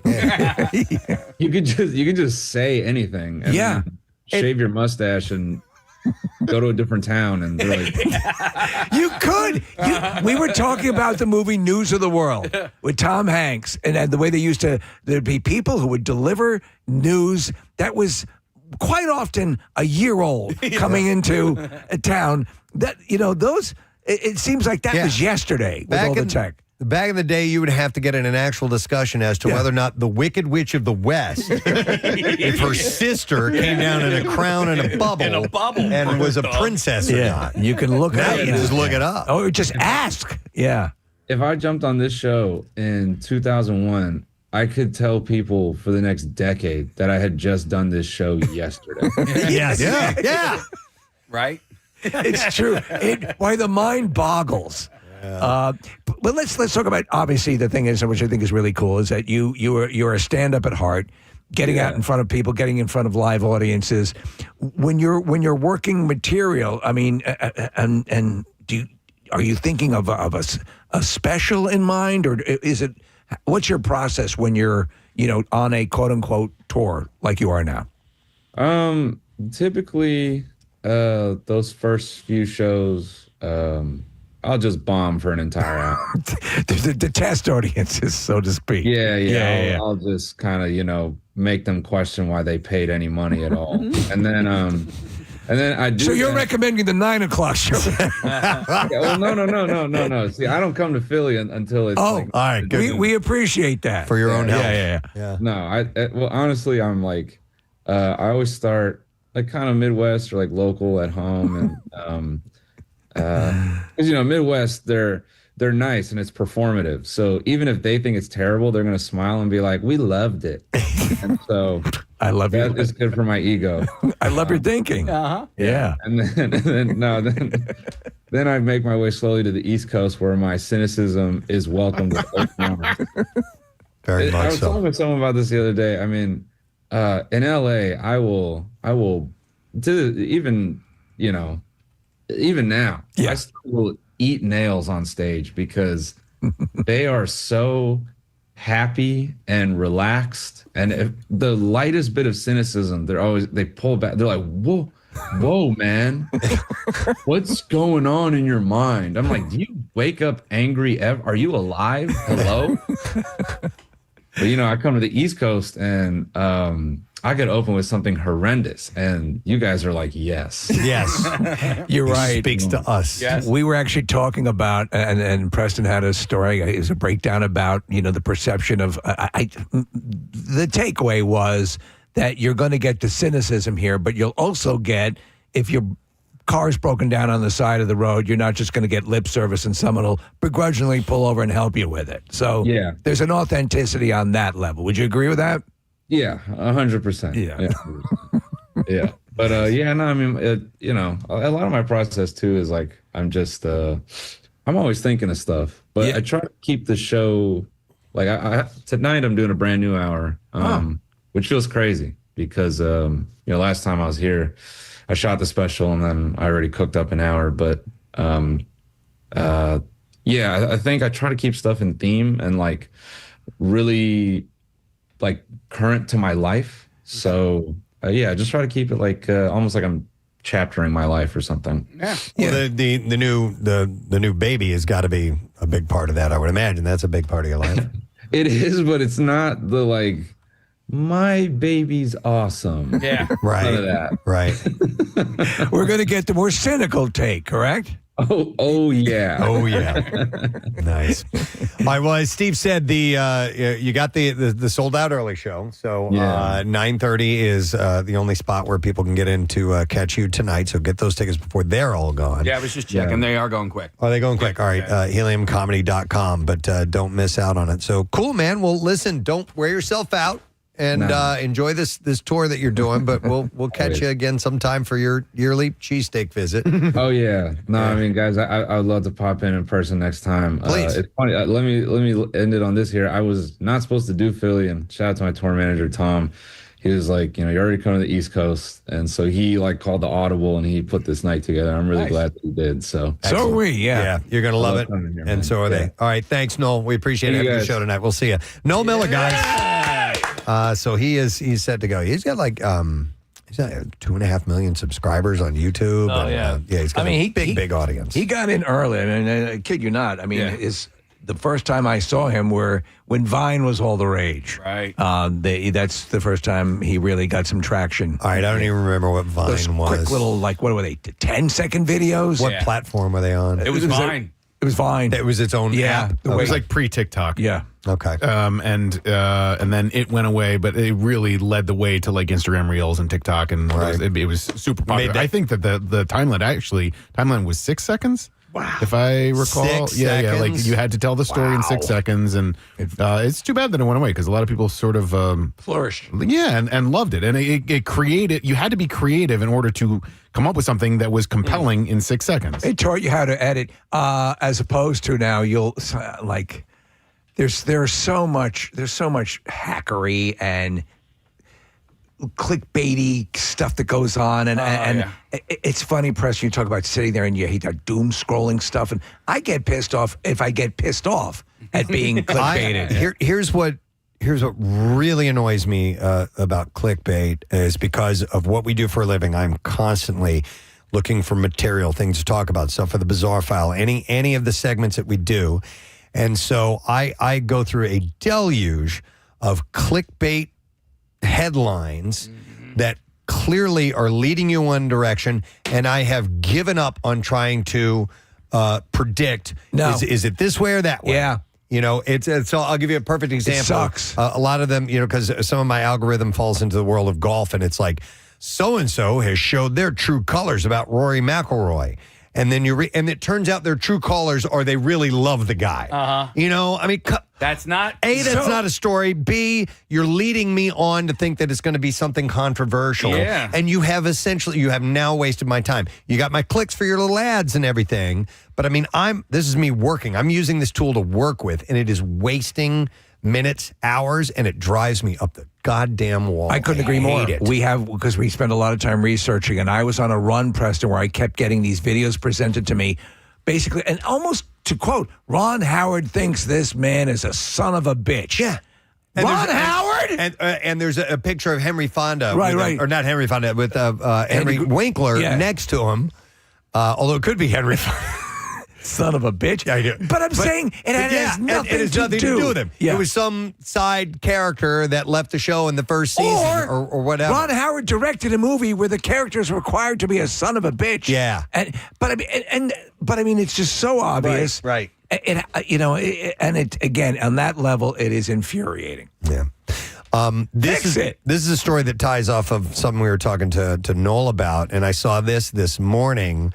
There is an AI actress now that's causing a bit of outrage. The talent is known as Tilly Norwood. Yeah. Created by an actor at an AI studio. Did you check out the video? Yeah. I mean, yes. She looks real. It's troubling.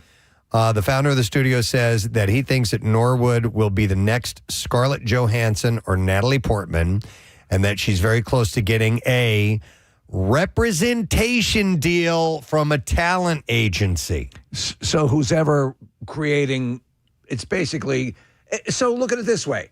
If you have an animated character, if you created Bugs Bunny, right? And you get representation, Bugs Bunny doesn't have representation. No. The creator has representation. And the creator owns that. That likeness or whatever this is. So I don't know how they're planning on shaking this out. I can tell all of this, though, by looking at it. I can tell the AI. I'll say this, and here's the litmus test that has to be really administered here, is will the general public as a whole have an issue if the presentation is this is a real person that you're watching and it doesn't matter, or will the movie companies, be as overt as to say this is an AI actress, this is an AI movie, and it's basically what you're watching is an animated movie? Well, I think they will. Yeah. I think they will be transparent with that. But I can only speak from my own personal experience in that I wouldn't feel. It doesn't feel right. It's uncanny valley. Yeah, it's I a little agree. bit. And even if you are tricked by it, and that it's almost absolutely perfect, just the idea of that it loses my legit personal interest. So, for example, the movie The Irishman, they use de-aging software on a number of the cast members, Pacino and De Niro. And it was considered real state of the art, and this is a couple of years ago.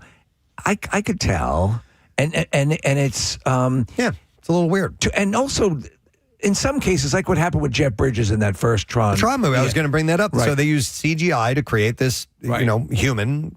He's a program, but he looks like a human. And it wasn't quite right. It was off, and I didn't really care for it. He was voicing it, and I thought that was cool. Those are based on actual people and actual actors. Yes. And this is based on zeros and ones. Yes. And taking away work from a human. Yeah. And the concept of, this likeness is very attractive. She's really cute 20-something. But you're not going to get, again, I'd say this, you're not going to get a Sophie's Choice performance out of AI at this point. Not at this point. Not at this point. But I mean, honestly, I guess it's really just up to us as the viewing public whether or not we want this. So if they end up making money off of it, then there's going to be more of it. Continue, and they're going to do more of it. Then it's our own fault. Yeah, they're going to continue to make more of it anyway because the technology is only going to get better and it's going to look more real. Blah blah blah. But like the reality is like if we don't go and pay for it, if we don't consume it, maybe that's the only way it'll go away. It doesn't need to go away. I'm curious to see because I use it. I screw around with it. I have fun with it. Yeah. Not AI go away. Yeah. I mean just completely AI generated. You know what? I'll tell you this on that level. And again, I know we hit this topic a lot, but it's big in the news. You can't avoid it, and better not to avoid it and just talk about it. I believe, and a number of other people within the industry. Not that I'm in the industry. I watch people in the industry. What they say is that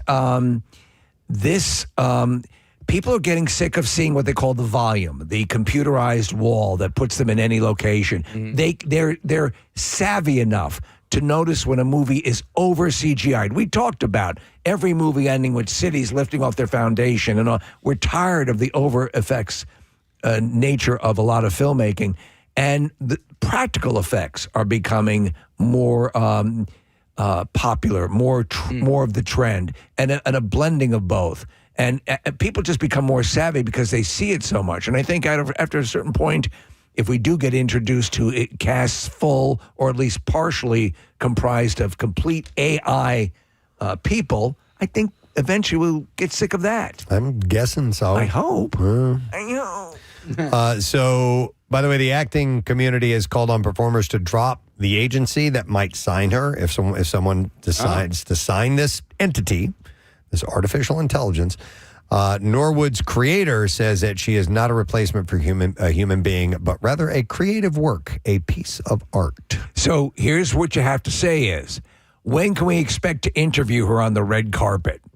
Right? You can't. Yeah, that's what people want. It's interesting that they referenced Scarlett Johansson in that piece, Preston, because she was the voice of that character in the movie Her with Joaquin Phoenix, and but that's a human voicing an AI entity. This is an actual AI entity that's looking for representation. I just saw this post yesterday. It was a woman talking about something called AI hallucinations. Okay. And essentially she asked AI a question, and hang on, what was the question about? It almost doesn't matter. Was it Encore? It was Encore. Yeah, it was a song. Oh, wait, that was Ricola. Oh, man. God damn it. Where is it? It's not at the top. Get it. Never mind. You have to. Here's Ricola for you. I'll put the Encore on a hotkey for you, everybody. Thank you. I And you can appreciate have that for all of eternity until later. And now you can hit it. Tasting more, it's Encore. Okay. So anyway, this woman was using ChatGPT. ChatGPT can't do that. Yeah, so ChatGPT, she asked a question, and ChatGPT came back and gave her a figure, right? And it was like 80% of the population does X, Y, and Z. And she was like, oh, my God, wow, that's really crazy. Can you cite your source? And the ChatGPT came back and said, I actually can't find any studies online that will back up this claim in this foundation that 80% of the population does this. Whatever, yeah. And then she, asked more questions. And essentially, the ChatGPT just gave her figures that she thought maybe she wanted, for like an argument. Based on what? Yeah. Based on the way she asked the question. And that is something that those are anomalies that can cause problems. And that's why you have these issues about them trying to stop at-risk kids from seeking advice from, ChatGPT or anything that interacts with you that way. Yeah. So if you are conversing with ChatGPT and they give you some sort of source or whatever, ask them to cite their source. Or I'm sorry, if they give you a stat, or a figure or something like that. Ask them to cite their source immediately. And you'll find out whether or not they're just pandering to you. I saw an interesting video not long ago where a guy was talking to, and I don't know which AI it was, but he was saying, count to 1 million. And he gave it a very specific goal. And this AI, and he went back and forth. It was not arguing with him, but saying, hey, okay, that's going to take a long time. It would really take this amount of time. And the guy's going, I know. I'm telling you to do this. I know how long it will take. I'm just requesting this, so please count from 1 to 1 million. And then it just kept stalling and saying, well, this and that, and didn't want to do it. You're lazy. Want. Yeah. I'm using the word want. I don't want it. Well, what it's going to do is it's going to mimic things as the programmers. I've been working with this. I love this beta version of Beta Plus, whatever they're calling it, Alexa Plus. And the other night, Preston, I said, Alexa, do you like Halloween? Oh, I love the response. Literally comes back. Oh, I love it. I love the candy. Of course, I'm just a machine, so I can't enjoy it the way you do it. And then it pauses and says, do you decorate your house for Halloween? And so I go, yeah. We are conducting a conversation. Wow. Obviously, it's an algorithm is responding to things in my responses and pauses, but it is learning how I converse. Right. And the conversation, I just wanted to see how many levels it would go through. We were talking for a couple of minutes. Wow. Yeah. It's weird, man. I keep thinking about that 80s video I told you guys about the other day. Come with us back to the 80s. And it's like, it was bizarrely... Come with us, Preston. Dude, it felt otherworldly. We'll play forever and ever. Totally. You'll always have black fingers and a bong. Captain? I'm scraping the resin from Danny's graphic stuff. Let's go to Whoop Danny's house. I saw a video the other day on Instagram, and it was the peak of our civilization as we know it, and it was the Mighty Mighty Bosstones dancing on stage at SNL, and it was because it was like late 90s, it was, 97, 98 or whatever, and they had the dancing guy, and we had cell phones, and we had the internet, and we had email, but we weren't completely, our brains weren't taken over by cell phones, and it was just like... I don't know. It was like a very nostalgic moment for me. I forget who the comedian was, Nick, who said that the happiest person to ever walk the face of the earth was the Mighty Mighty Bosstones dancing. Yeah, that guy was terrific. Yeah. Right, man.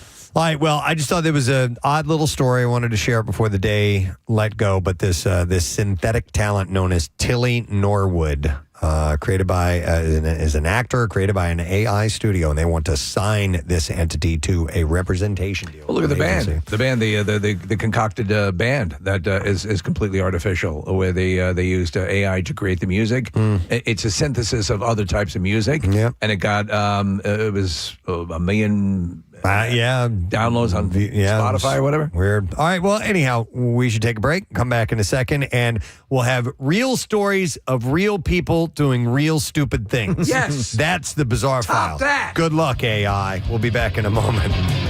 When you see those ice sculptures. The ice sculptures, yeah. I love And they also did Jen Fred's face yesterday. I got a picture of that. Wow. Yeah. So the guy apparently is amazing and has been he goes all over the place carving these big ice sculptures. Excellent. So, yeah. Well, we got sniffing to do. Yeah, we do. Round we do. 2. We're gonna continue the sniff test. By the way, here's a text that explains perfume. Not quite right. No.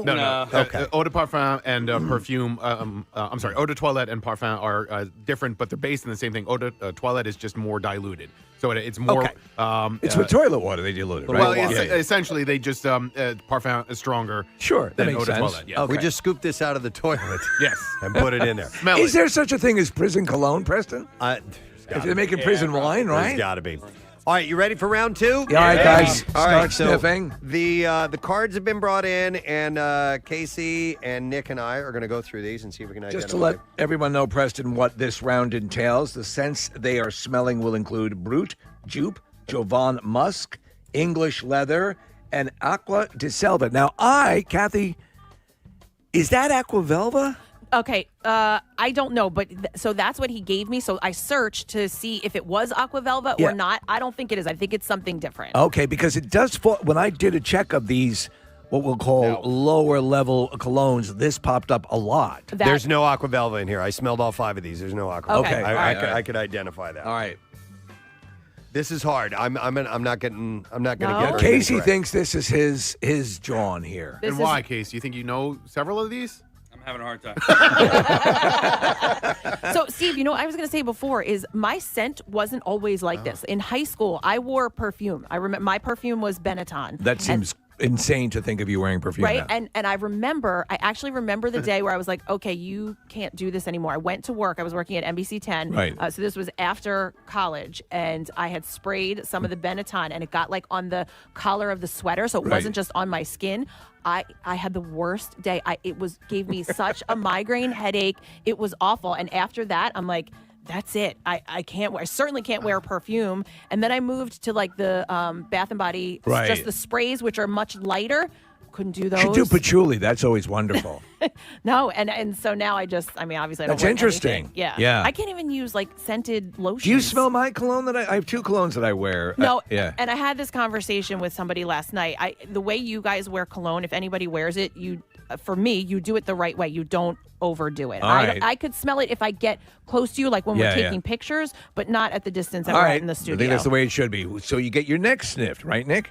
I love getting my neck sniffed to this day. I mean, I probably started in high school. I'm sure that it's a Pavlovian thing at this point, but yeah. The lunch lady just sniffed my neck. I wonder, honestly, like if she was into it, bring it over. It feels good. Yeah. I wonder though if because I'm looking at the Brute bottle, and that's not the Brute bottle that I'm used to seeing. Well, I don't know, because you remember the Brute bottle was green. It was a green, dark green, and almost I feel like you couldn't even see through the green.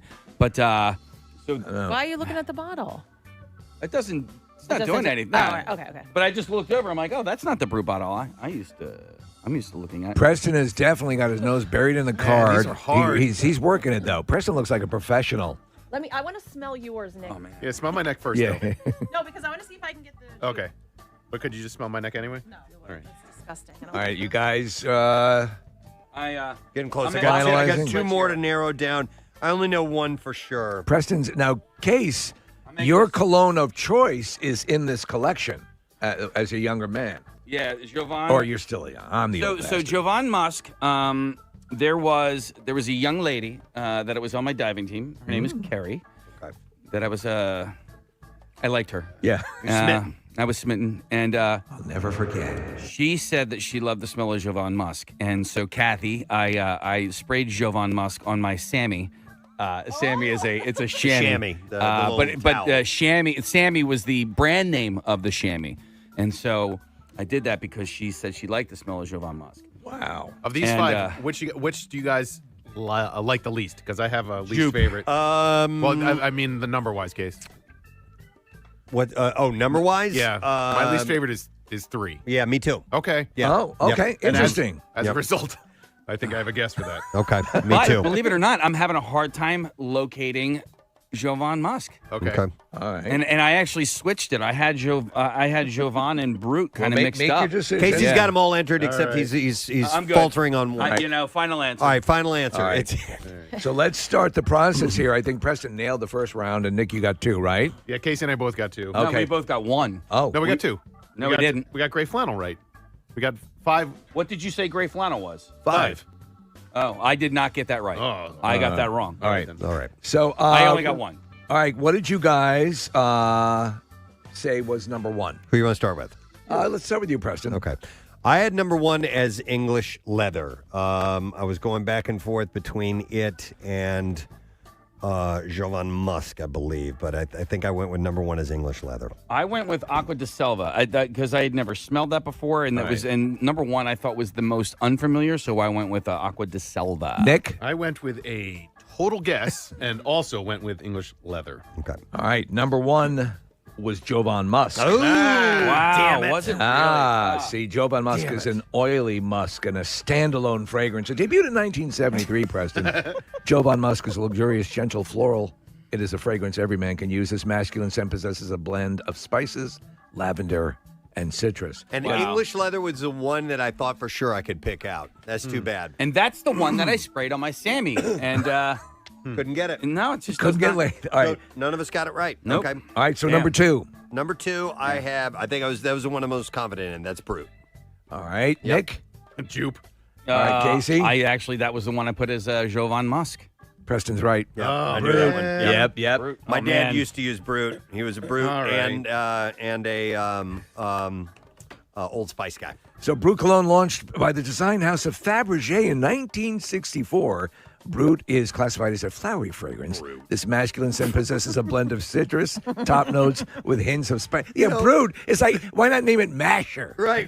Yeah. Exactly. Cad. Casey almost had it right. I had that. Brut was my first guest. You crossed it out? And I crossed it out. You know what? Speaking of stupid names for colognes, in the movie 9 to 5, the boss in the dream sequence said the roles are reversed, and she goes, "Ooh, you're wearing some lovely cologne. What is that?" And he just has this stupid look on his face. He goes, "Stud," which would have been like what a cologne would have been. Oh my God, Brut, Stud. Yeah. Come on. What are the ones in Anchorman? Oh my God, Sex Panther. Yeah. Smells like what? Bigfoot's D. Yeah. Like a burnt hair wrapped in a dirty diaper or something like that. All right. Number 3. I'm wrong again. Number 3 I put as Joop. Okay. Casey? I'm wrong because I wrote it as Brut. All right. But my initial, I was wrong with that as well. So. And Nick? Yeah, I had that as Jovan Musk, so I'm wrong as well. Number 3 is Aqua de Selva. Oh, damn it. Which seems to be the wild card here. It is an aromatic fougere fragrance by Aqua de Selva, launched in 1949. The top notes are lemon, basil, bergamot, lavender, rosemary, with middle notes of pine, thyme, clary sage, cloves of geranium, and the base notes are peat, vetiver, and cedar and musk. That's how complicated these scents are. That's ridiculous. What, peat, like from an Irish bog? Yeah. All right. Wait a minute. What the hell does this mean? Here's a text that says Jovan Musk was Tukey oil back in the day. Oh, for your... what the hell is Tukey oil? I guess getting laid, right? Tukey? I don't know. I've never heard the term Tukey before. Look that one up. Tukey oil. All right. We move on to number 4. Casey. Motor oil. Oh, is that what it is? Yeah. Oh, Tukey oil. Yeah. So I think number 4, I think that's what Joop is. Okay. That's my guess. Man. Well, if you think that's Joop, then I'm wrong because that was your favorite. I put English leather. I put it as Jovan Musk, and so that's wrong, correct? Right. Nick? I said Aqua de Selva, so I'm wrong as well. Casey's right. So Number 4 was Joop. No, 4 is English leather. Oh, 4 is English leather. I'm sorry. Right. Give me your 5, Nick. Yeah. All right. English leather was originally created in the 1930s by the Vienna-based MEM company. Because the scent was similar to Russian saddlers to tan leather, it was originally called Russian leather. Fun fact. Fun fact. I'm smelling this now. Nostalgic? Yeah, I'm No? way off. I'm way off on it. No, Well, and that now one that doesn't I bring back a memory. I smell 5. Yeah. All right. All right. So number 5, Number 5 is obviously. Joop, Right. I had his Joop. I got that one right because I just remember I didn't like the way it smelled. And I wanted to because it was a very, very popular cologne at the time, but I was like, I just can't get into it. And it was right in the pocket case for you. It debuted in 1986. Created by designer Wolfgang Joop. That's where the name comes from. In Hamburg, Joop possesses a blend of exotic spices, florals, woods, patchouli, Kathy, and honey. It says here, very, very masculine. So what is the tabulation here on that round? By the way, some people are texting in, or somebody did that Joop is actually pronounced Yop. Is it? Oh, is it? Yes. So, whatever. Let's go with that. All right. Casey, how many did you get? In that round, I got 2 right. All right. In that round, I got 1 right. 0 for 5. 0 for 5 on that Yeah. one. Nick, what's your final tally? 2. Casey? 2 out of 10. What's your final tally? 2. No, 3. 3 Sorry. out of 10. All right. And I got 6. Yeah! You aced the first round. Well done. I'm disappointed in round 2, but man, I went 5 for 5 in 5 round for 1. 5. I'm pretty proud of that. Did you get a lot of, as you guys were smelling the various scents, probably more so for you, Preston, were you, was it setting memories? off? Yeah. Yeah, most definitely, especially with Old Spice, Gray Flannel, and Brut. Any memories of you with a girl saying, but the big game's tomorrow? That never happened to me when I would have been wearing scents as this. But no, I remember. Listen, I when I put on Old Spice, I do, like I said on Sundays sometimes after getting out of the shower and a shave, I'll put on Old Spice and I think about being a little kid and being in the bathroom and my dad would shave and put that stuff on, and it's just a nice memory, I remember I'd be in there, I'd be grooming my dad's pubic hair as I did on Sunday morning. Sure, Yeah, you were the right height. Yeah, for that. Sundays. Yeah. Wow. Okay. Well, that was fun. Yeah, there you go. Fun little walk down memory lane with this stuff. The name of the guy at the kiosk, Kathy, again? Perfume Island Yeah, is what it's called, correct? Yep, and his name is Ali, and he's right in the Plymouth Meeting Mall on the first floor. Okay. Did you ever have someone tell you that your cologne was they didn't like it or that it was too much or that it, No, never anybody outright say anything like that. So going back to earlier, my South African friend Mike lived with me for a little while, and I had to tell him because he used so much cologne. I was like, it's the whole house, and you smell great, but like it is giving me a headache. Could you just maybe like just a little bit less? Just a little bit. Oh, he was like, oh my God, and he was so nice. He's, oh, I'm so sorry. Like the one spritz less wasn't Wow, much better now. Yeah. All right. Anyhow, thanks. WMMR. Thanks, Chris. Real quick, shout out. I'm going to pass along. It's from Justin. Emailed in, said, hey, Presbo, this is Yachts, a.k.a. Yachter Saints from the Xfinity Mobile Arena parking lot. Oh. And he says, anyway, in Casey's voice. Nice. I was hoping you could give a wonderful Julie Jerkoff, forgive me, hand job, the biggest possible shout out. They're going through a little rough patch. And I'm sure they could use the pick-me-up. You guys work. Keep up the good rock and have a nice flight. That's from Justin L. So, of course, anything. Julie Jerkoff. Forgive me, Kirkhoff. Anything for Julie Jerkoff hand job, which is the new name, right? Yeah. So, all right. So, Julie, hopefully everything's going to brighten up very soon for you. All right. We're there with you. All right. I'm sorry, Nick. I don't have your mic on. Go ahead. I don't even have the other one. Okay. Sorry about that. That was my fault. Now we got it? Yeah. All right. Anytime you ever mention anything on the YouTube community, they immediately respond to it, which is really cool to see. And so they're all rallying around Julie, which is a really nice thing. I love that community. They're awesome. Yeah, she's okay. Care about one another. Yeah. If you want to jump in on that, make some friends, you can certainly do that. Just check our YouTube page and click on one of our streams while we're going on live and jump in on the chat, and you'll find out there's a little familial thing that's taking place. Don't cost nothing. Not a penny. Wait a minute. Yeah. I mean, it costs electricity. No, I can't remember. Don't cost nothing where that comes from. Animal House. Thank you. Yeah. Grab a beer. Don't cost nothing. Why was that? That's one of the all-time great lines. It was eluding me. All right. Thank you. All right. Let's do the B-File. Here we go. WMMR presents Preston and Steve's Bizarre File.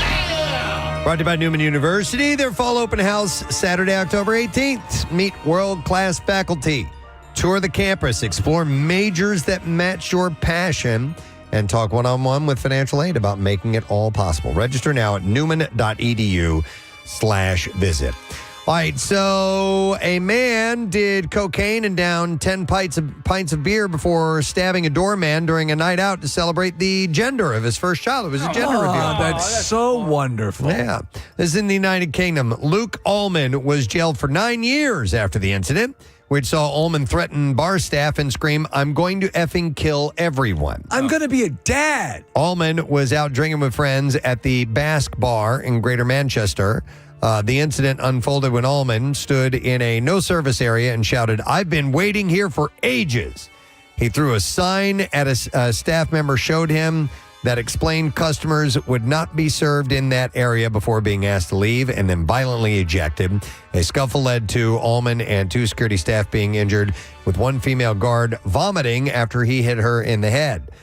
Video showed Ullman landing on his back and then walking away. Just 12 minutes later, he returned with a knife he thought was legal because the blade didn't, quote, look that big. Yeah, that's usually it. If it doesn't look that big, it's legal. And he said, "It's all right, pal. I just need 1 minute," in an attempt to get inside of the bar. It was then Ullman jumped at a bouncer and appeared to hit him, a court heard. He actually stabbed a doorman who was not involved in the initial altercation. Doorman suffered grim injuries and was left needing emergency surgery because of a protruding bowel from the wound in his abdomen. He really plunged that in. Could have killed him. 4 security staff members were required to wrestle the knife from Ullman, and 1 staff member was hit in the head and suffered an injured thumb. Cops, he later told them that he had gotten drunk and had been roughed up by security. The bouncer who was stabbed said he believed that he was going to die. Ullman, like I said, is going to jail for 9 years. And that was all in the night he found out what kind of a baby he was having. I have to ask the obvious question. What kind of dad is he? What kind of dad are you going to be? So not all heroes wear capes. Some wear an apron and cook your favorite meals. This is a great story. That's the case for one cook at the Shrimp Basket in Pensacola. His name is Donnell Stallworth. He's a cook and says that everyone that walks through the doors is treated like family. So for Stallworth and the staff, there's one customer that stands out. They're not identifying the man. He's an elderly gentleman. Stallworth says that when 11 a.m. rolls around, everyone can expect to see this customer standing at the door, comes to get his daily cup of gumbo made by Stallworth himself. He said it's been our routine for the last 10 years. He's been like our grandpa, you know. Well, it wasn't until recently when everyone noticed that he stopped coming in. After a few days, staff tried to call him, but they never heard back. Eventually, a week went by, and the concern settled in even more. And he was like, Coleman said, I was like, you know, man, I'm going to go by his house. And so I left work, went to his house, knocked on the door like 2 times. He didn't answer. A third time I knocked on it. I didn't hear anything. And I kind of stayed for a minute, and I knocked, and I heard someone say, help. And who is it? And I would say, this is Donnell. And he's like, come in. And when Stallworth opened the door, he found the 78-year-old man laying on the ground, a condition he was in for several days. The staffer later discovered the man had fallen and suffered multiple broken ribs. He had bruising all over his body as well. He said he was in tears. I didn't know how long he was there. And had to be a couple days. He was in pain. So to see him like that was one thing, but not to be able to help him because I couldn't move him. He ended up having to call paramedics immediately. And about 2 weeks later, Stallworth has been checking in on the man every now and then. And he's in rehab and he's on the road to recovery. So the guy saved his life. Where do you keep your money? Just a quick question. Where's your money? An assault suspect played a real-life version of Frogger on a busy freeway in Los Angeles to evade arrest, but still got busted and later roasted by police officers who captured the incident with a drone. An unidentified male suspect was seen bobbing and weaving through fast-moving traffic on the 91 freeway in L.A. The bold suspect is shown in aerial footage dodging traffic, narrowly passing between 2 speeding 18-wheelers, then crossing at least half a dozen traffic lanes before fleeing into a residential neighborhood. I literally just watched this before this break started. Oh, no kidding. Wild, So I always enjoyed Frogger. In a Facebook post, the California police said you can dodge a ball, but you can't dodge a drone. It's true. And they had a clip from the movie Dodgeball. And they also include an arcade game-esque soundtrack while showing the perp his flight across the freeway. And the footage continued to follow the suspect as he snaked through the alleys and backyards until he was found by cops, tased, and taken into custody. As video shows, the department did not yet announce any charges against him, but I'm sure that there will be very, very soon. All right, and then one last story, and then we will wrap it up. A man driving a boom lift work truck crashed into 6 parked cars in Whittier, California, early Saturday morning, injuring himself and at least one other person. 2 people were reportedly asleep in their cars when the driver hit them. It went from bad to worse. After hitting the cars, the driver tried to free his truck by rocking it back and forth while one car remained stuck to his bumper. He drove across the street before neighbors pulled him from his truck. The man then broke free from the crowd and accidentally ran into a nearby water canal and tried to escape, and he seriously injured himself. So far, no arrests have been made. So there's a couple idiots out on the road. Yes. Just to make you aware of that, as if you didn't already know. And that is the last story in the Bizarre File for now. Just a reminder before we get back into things, we announced something earlier this morning. It is the Camp Out for Hunger Business Challenge. It's back, and we've added something cool to this. So as you know, over the years, as we collect for Phil Abundance, which, by the way, we're 41 days away from starting that on November 10th. The largest donation by business gets a Preston and Steve live broadcast from your place of business. Second largest gets a live broadcast with Pierre.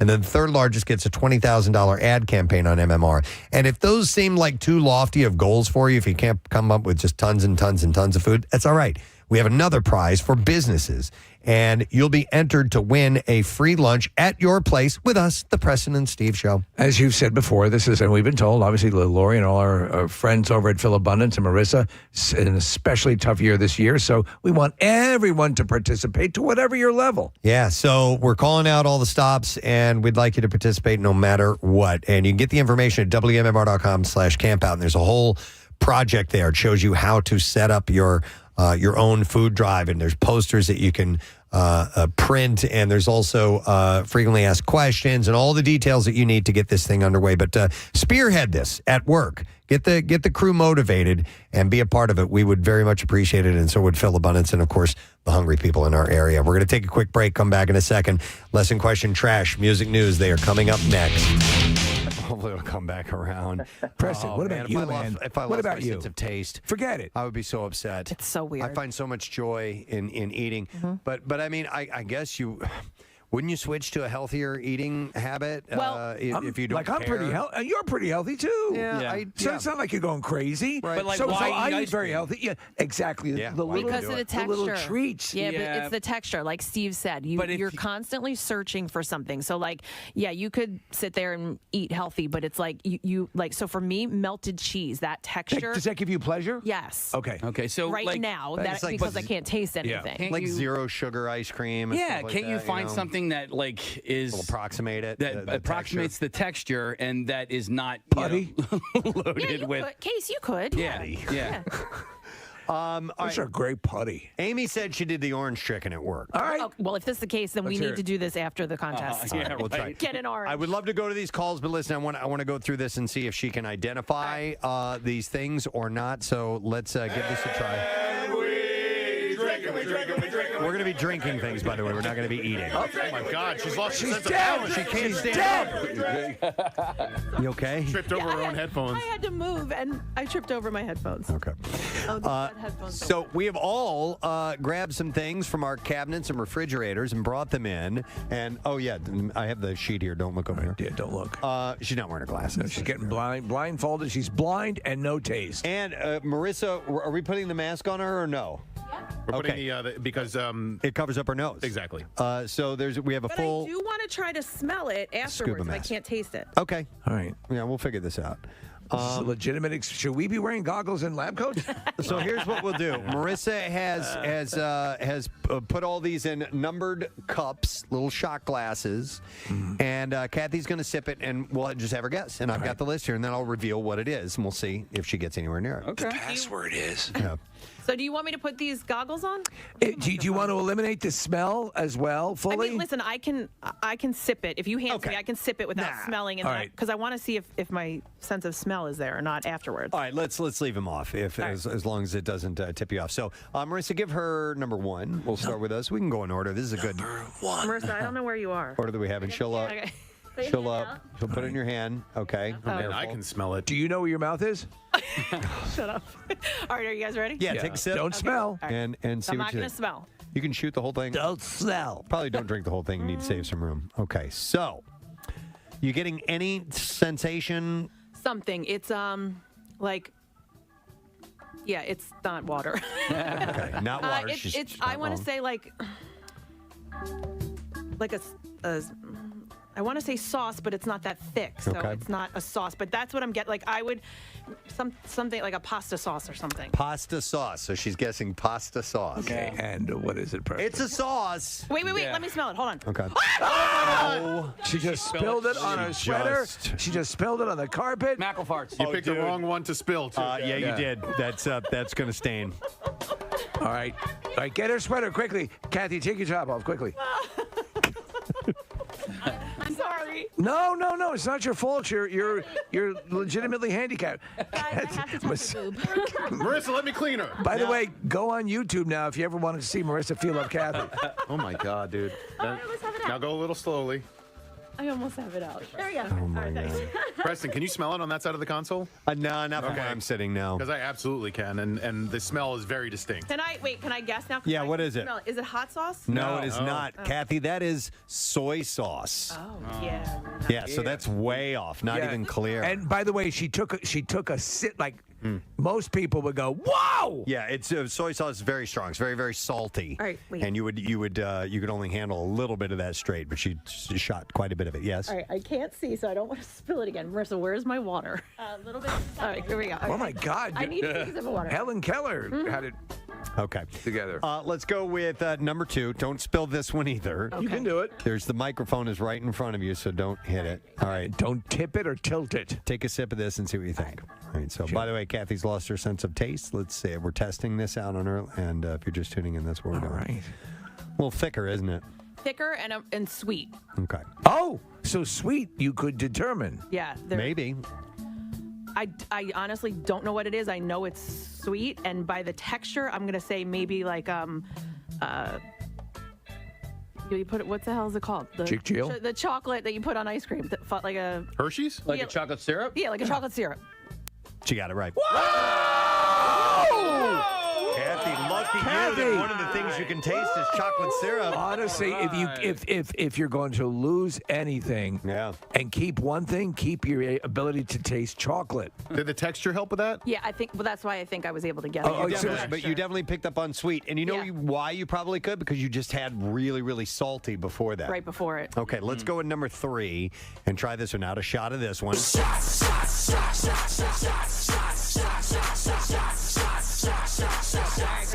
Yep.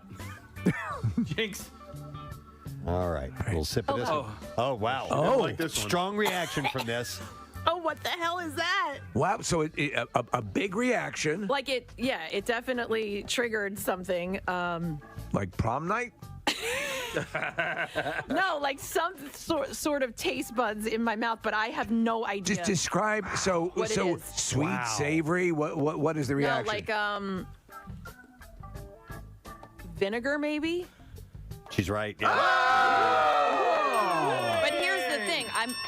It doesn't taste like vinegar? No, it's the guess is the way it made me feel. You probably got a little tangy, sensation like you would on your tongue, like mouth watering a little bit from. Yeah, absolutely. But here's the thing: I'm smelling it, and I can't smell it either. It was white wine vinegar. But I could. Where's that? Is the hot sauce still? The FUD, the chocolate sauce. The FUD.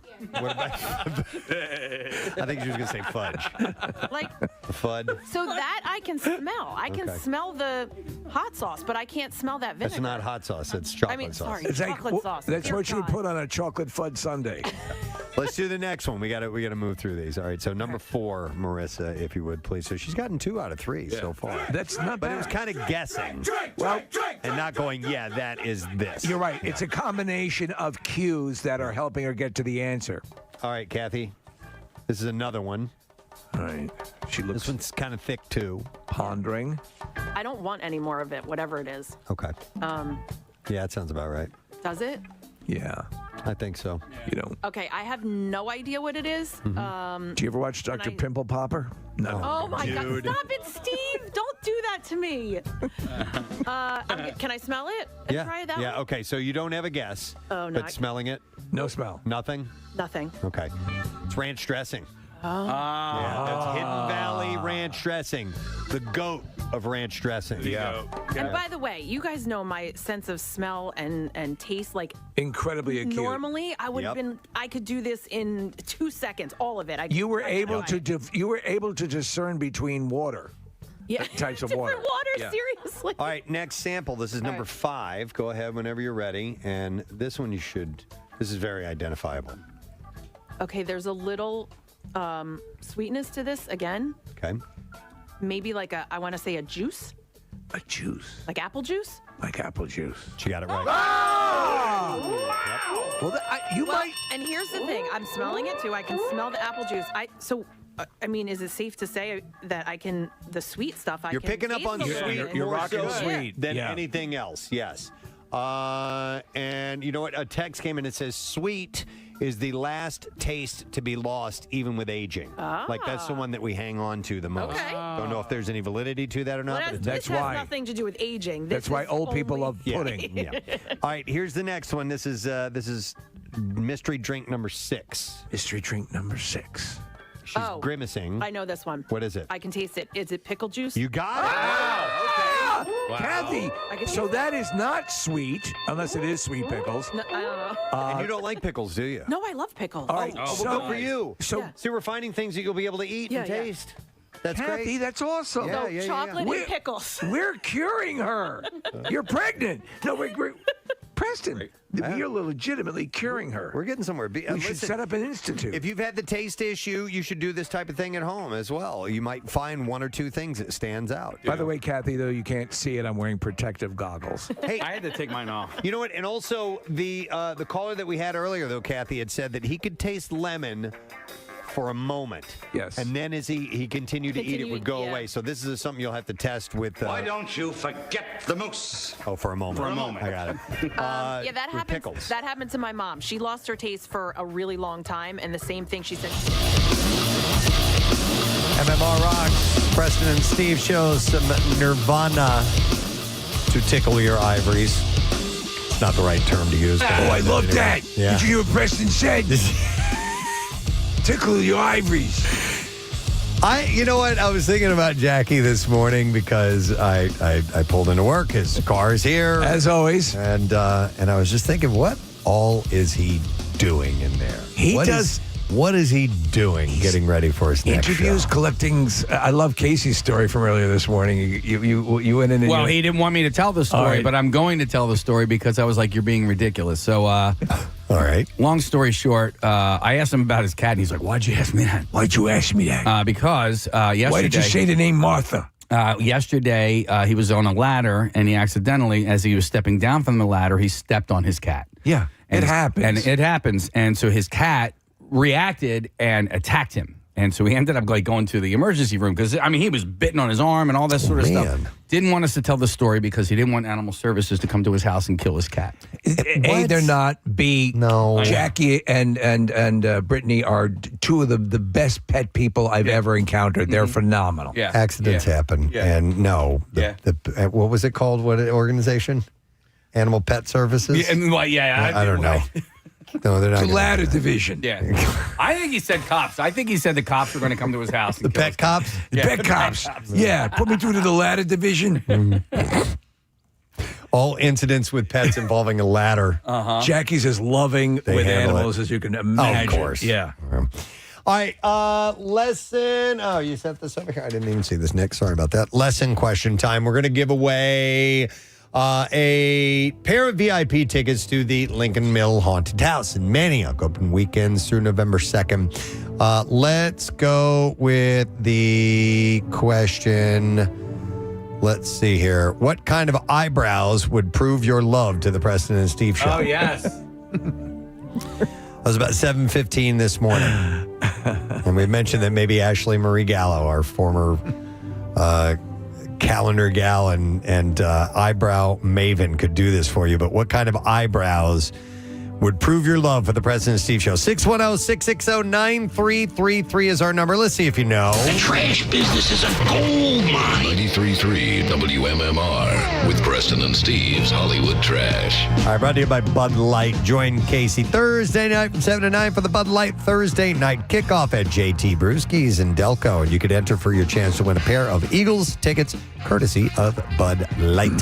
What's going on this morning, Steve? Well, Preston, former Selena Gomez boyfriend Justin Bieber reportedly passively trolling Gomez's wedding day by hitting the DMV.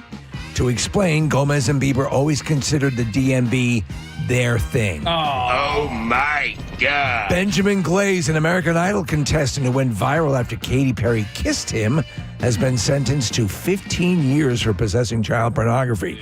Interesting fact, Glaze was eliminated from Idol after singing an original song titled I Love Child Pornography. Hey! They had to get him off the show. And finally, Bill Belichick and Jordan Hudson getting away for a mini vacation in Nantucket over the weekend.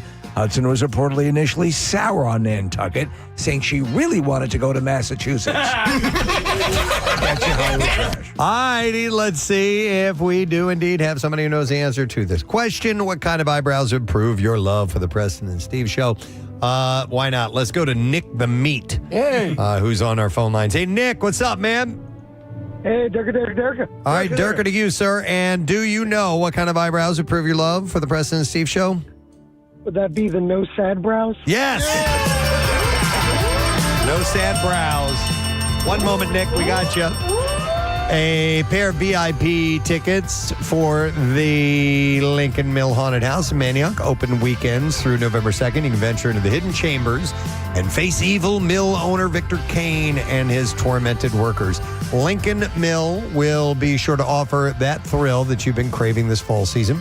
Tickets are on sale now at LincolnMillHaunt.com. Now, Preston and Steve's Music News on 93.3 WMMR. Yeah! All right, we're going to start with this story. The Skeletor must go on into next year. Ghost has added 20 new North American dates to its Skeletor World Tour. for early 2026. The second leg of the tour kicks off January 21st in Orlando, wraps up February 23rd in L.A. Not going to be anywhere near our area, by the way. Tickets go on sale Friday, and it supports their sixth album, Skeletor. Sorry, Philadelphia. Which became their first number one on the Billboard 200 when it came out in April. It was the first hard rock album to top the U.S. chart since 2020. The Skeletor has already sold over 500,000 tickets and included Ghost's first sold-out show at Madison Square Garden in July. So they're on As we fire. say in Germany, for taste and more, it's encore. Taste and more, it's encore. Oh. So, Oreo Speedwagon. Kevin Cronin is no longer with that band, or the band is broken up and Kevin Cronin can't use the name, but they got back together and served as the grand marshals for the Illinois Homecoming Parade, which happened over the weekend. While it was good to see the band back together, their performance was not what Oreo fans had really hoped for. During halftime of the Illinois college football team's homecoming game, the band took to the field with help from over 400 marching band members. While Cronin didn't sing, he did serve as an MC of sorts as the rest of Oreo Speedwagon and the marching band performed the Oreo classics Riding the Storm Out, Roll with the Changes, and 157 Riverside Avenue. So they had a clip of this on the prep, but they didn't have the musical part. Oh, no kidding. It's like, why would you put that on the prep without having... I watched it. I saw the video link that I had worked, so... Yeah, it didn't work for me. Okay, but it sounded really good, and it sounds what you would think it sounds like. It's a marching band doing their songs. Keep on rolling. Roll with the Changes is one of my favorite songs. So a 10-foot tall statue, bronze statue of Tina Turner was unveiled in Brownsville, Tennessee, near her childhood home during the 10th annual Tina Turner Heritage Days. They need to stop doing these things. I know, the hair is it looks too high. Ridiculous. The statue shows Turner with her iconic hairstyle and Mike capturing her stage energy and presence. About 50 donors, including Ford Motor Company, funded the project, which took a year to complete. Fans, family, and community members attended the ceremony, hailing her music and legacy. The statue stands near the West Tennessee Delta Heritage Center, which houses a museum dedicated to Turner inside her former one-room schoolhouse. It looks like you've caught Tina Turner right at the second she got hit in the face with a pie. Yeah, it's not great.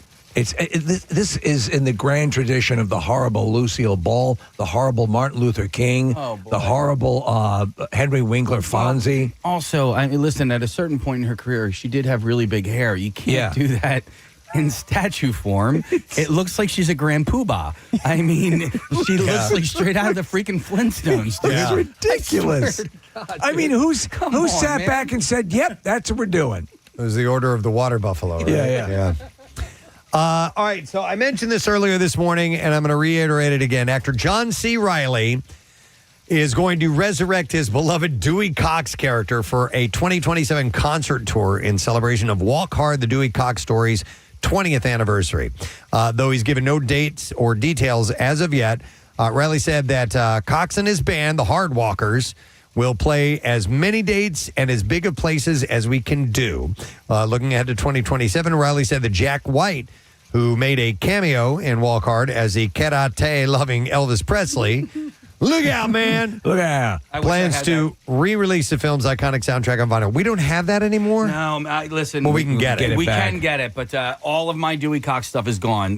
Him singing the Bob Dylan song. Well, then we just need to replenish that. Yeah. I don't know how the hell that happened. We paid to have all that stuff reclaimed. But, yeah.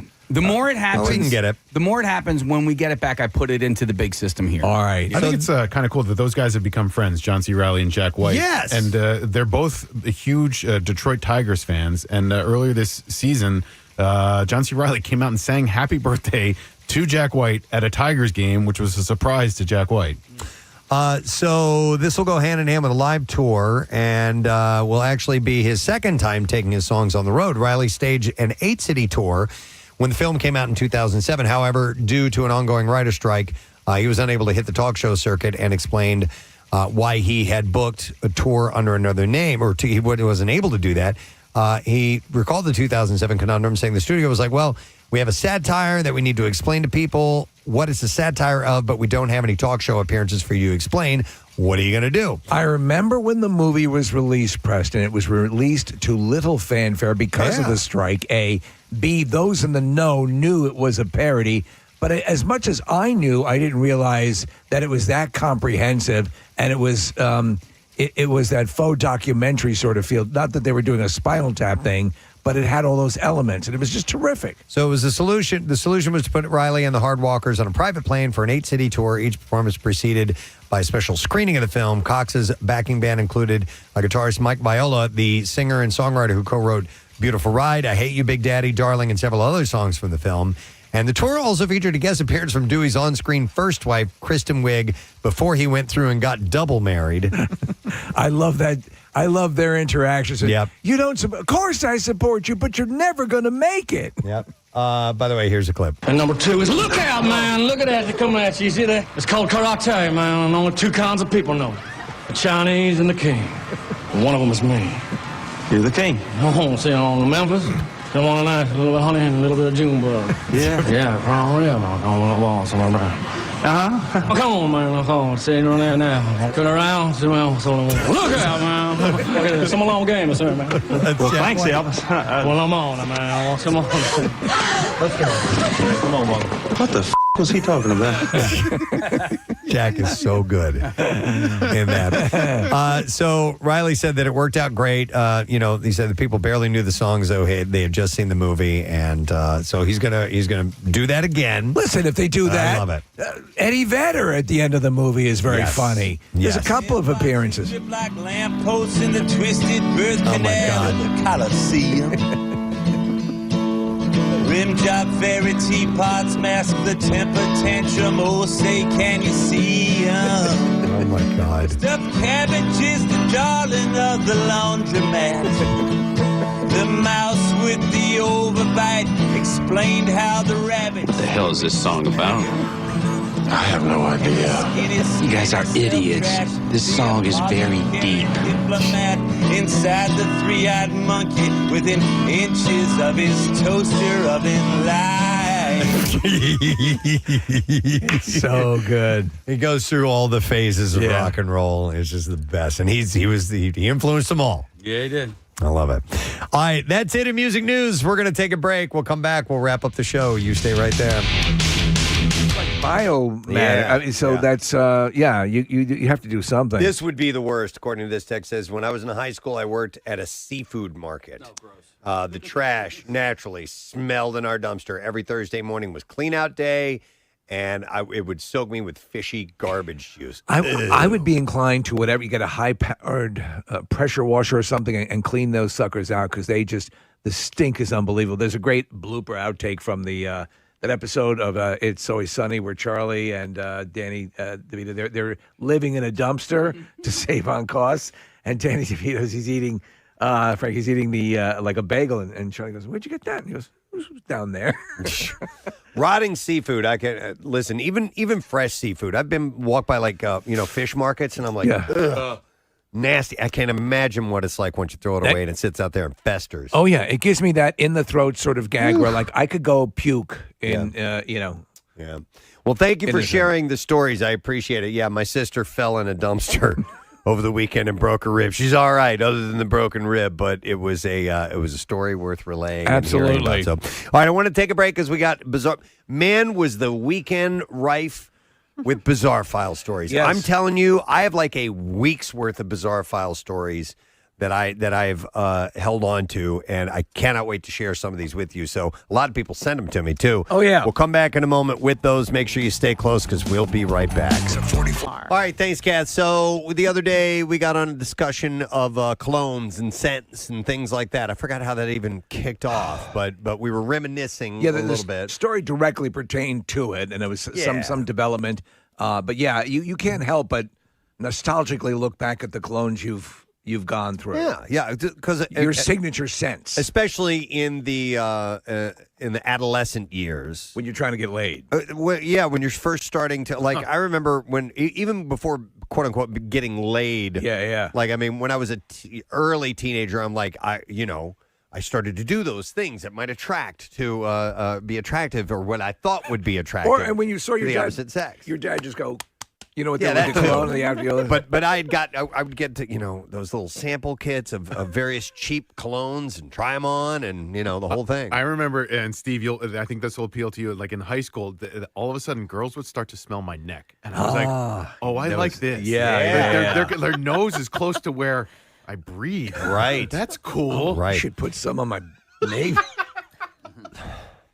Maybe. I couldn't help notice that your taint smells enchanting. So anyhow, we thought that it was might the be best tea bag I ever had. I had stated that I think that I could identify some of those older scents, and Is it because you tried a lot of them, or you just think you Yeah. know? Okay. Yeah. Oh, I did as well. And the ones that were in the dad's bathroom that, like you said, we would, smack the face after shaving and stuff, and the whole room would smell like that. And I just remember all those scents. And as you said, Steve, your olfactory senses are the strongest at triggering memories. Yes. I mean, you can have vivid memories from a very specific scent. Scents are very complex. And it's astonishing how you, you'll catch a whiff of something, whether it be a food or a fragrance or something like that, and you almost, it's almost like you're jarring. transported. It's like, oh, yes. You're transported. Right. It's like that scene in Ratatouille where he takes a bite of the ratatouille and boom, immediately goes back to being a little kid. Yeah. I remember one time I was driving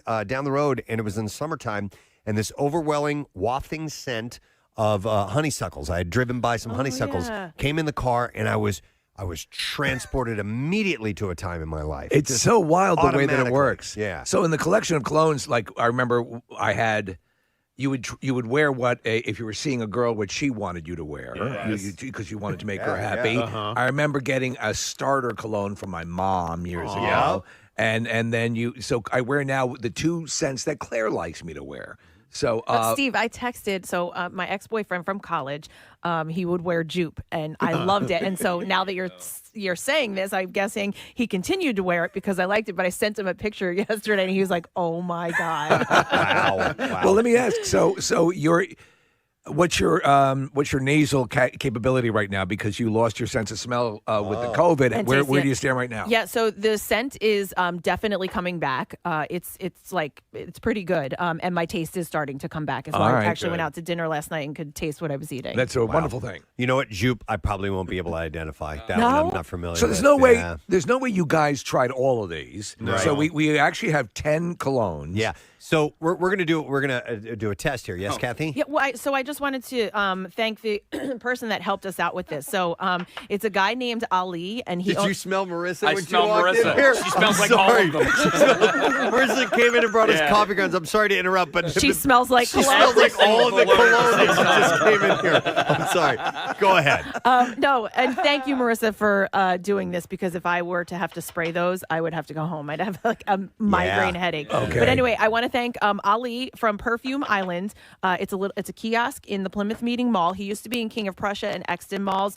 Those locations have closed, but he kept Plymouth Meeting open for 23 years. Whoa. Wow. And he's actually closing his kiosk. He said he's going to be there through Valentine's Day. It's okay. He's moving to Fort Myers, Florida, and he has 3 shops that he's opening there. Oh, wow. Good for him. Yeah, so he said he's going to have some deals and stuff like that. He has all of this stuff that we're using, but he also has like nicer and harder to find perfumes and colognes. So if you're looking for a Valentine's Day gift or something, he's inside the Plymouth Meeting Mall. His name is Ali, and he's one of the nicest men I've ever met. Listen, I see on this list here, and we're going to go through these in a second, but I see one that we had mentioned on the other day, and people are saying they don't make it anymore, which is gray flannel. That was kind of my scent.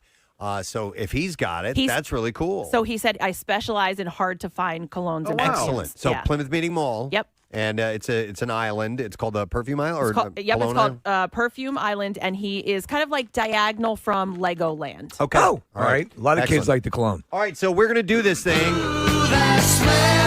We're going to do a sniff off. Sniff off. And Marissa brought in coffee grounds for You know us. what, though? I'm telling you, the shot glass is not going to do enough for cleansing your nasal palate. I have bags of cologne. I have bags of coffee here. I got You mean like stick your nose in the bag? Like a feed bag. I don't know. I'm getting a pretty strong scent off of this. Nick, how are you? Will that get it done for you? Yeah, that's enough. Okay, so Nick, so Casey, you use the bag, All right, and they'll use the little cups. Yep. All right. So anyhow, that's sort of that'll cleanse your nasal palate. Yes, exactly. It's like eating a palate cleanser, having a sorbet or something like that in between. For your snot dishes. factory. All right, so Marissa is bringing in the coffee grounds, and then what we're going to do is we have 2 rounds that we're going to go through of 5 each because Kathy brought in 10 different scents for us to sample, and we have a list of them in front of us, and they are on these cards. They've been sprayed on there like you would get a sample at a mall or something like that. And we're going to sniff each one of them and write down what we think it is and go through the 5, and then we'll reveal what they actually are. So, oh, my God, the whole room. My God. Thank you. That's why it was almost... I already smell Old Spice, man. Do you? Yeah. Okay, anyhow, so we go through one at a time and then write down, and we're not going to say what we think they are, right? No, you Until just the write end. down, and then we'll do it at the end, and we'll see who is the... Now, I'm going to hand Dear you... God, what is this one? Are you doing? Is that number 1? Go through the various numbers. I know what that one is. Everyone, Casey? Yeah, I got you. What was your cologne of choice, Case, when you were a kid? Your main one, your teenager. And I hate it now. I can't. The Polo. And Polo. I wore Polo and like Drakkar Noir. Yeah. I actually still like the smell of Drakkar. And Craig Legans wears Drakkar. Okay. Noir. All right. And you and I are the same age, Case, and for us, I think Drakkar was like the cool one. They marketed it really well. And so I wore that at the end of high school and definitely the beginning of college. But 93.3 WMMR. A couple of Tom Petty songs this morning. It's never a bad thing. And Don't Do Me Like That. It is 10:33 as we are coming to the end of the program for the day. Nice day today. Not a lot of sunshine, but 80 degrees, still mild. Tomorrow, sunny and cooler. High 72. 72 is a nice spot to be, actually. And then we have sunshine on Thursday and Friday as well. Pretty much the same forecast. Saturday warming back up to about 80 degrees. Even with the clouds today, Preston, there really not a lot of chance of rain. Nope. It's going to be nice. So it should be very enjoyable for you, inside or outside. All right. I would like to thank everyone involved in today's program. We had Corey Tappel stop by for the Pause 19th Annual Mutt Strut, which is happening on Saturday. Corey is a lovely person and shed all the light on things like the costume contest, the Mutt Strut itself, all the different, food options and things that will be taking place. Steve Morrison will be your master of ceremonies. Absolutely. Sue Serio and Kristen Herman. Yep. It'll be a good time. A plethora. And Saturday's going to be beautiful. Yeah, it's going to be gorgeous. So make sure you go to phillypause.org. You can go to PrestonandSteve.com and get the information there. And then we had Noel Miller on. Hey! Helium Comedy Club tonight. The early show at 7 is sold out. 9:30 show still has some tickets, but they were going quickly. So if you want to check them out, you can go to heliumcomedy.com and get those right now. Pierre Robert is here. Good news. Good day. Hey, man. How you? Excellent. How be you kids? Doing well. We be solid. Yeah. We be? Yep. Marvelous. We be grooving. Tuesday morning. We be jamming. Yeah. And that's my name. That's my new DJ name. We be jamming. We be jamming. That's Lean On Me. Yes. Yeah. The remake of that. Yes. Except I spell my name Weebe. Weeby. That's very close. also- We be jamming. Yeah. Someone had been named that before on the radio at some point. What's up? It's We Be Jamming. Yeah. You were Kenny Knight. Who Kenny else? Knight. Q106.5. Really? That's how I used to shout on the radio. What are some of the stupidest DJ names that are out there? That could be a whole topic. You could do it So a guy I hours. worked with, a guy named Steve Shannon, when he first started in the business, he ended up doing mornings, but before that he was a jock, and the program director made him be called Machine Gun Shannon, but when he would say his name, he would have to say it like this. Machine Gun Shannon. No. No. Oh, my God. What were you? You had a few, right? Pierre? Nighthawk. But that was everyone who that worked did overnight. the overnight was called the Nighthawk. I never really had anything.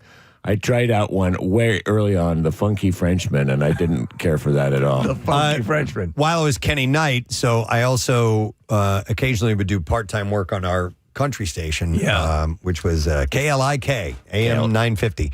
And so they gave me the name Kenny Big Rig Rider. Yes, I remember that. That one's solid. But Did people know that you were both Kenny Knight and Kenny Big Rig Ryder? I don't know. Probably, maybe. I mean, it's sort of like Clark Kent and Superman. Yeah. You know? It was nice to have a different, persona. Entity coming from my body. Right. When my station in San Francisco, KSAN, switched from rock and roll to country and western, and it was shocking. I was only a weekend part-timer overnight, so I had no clout whatsoever, but I still couldn't give them my name because I was so disapproved of what they had done. So I called myself Will Robertson. Will Robertson. From Lost in Space? Yeah. Sort of. Robinson, Yeah. Robertson. So that's as close as I got. No, there's definitely been some bad ones out there. I don't know. Hang on. Off the top of my head. But Was it Will Robertson when you would go to the movies and then they would come and collect money from you before the trailers? What was that?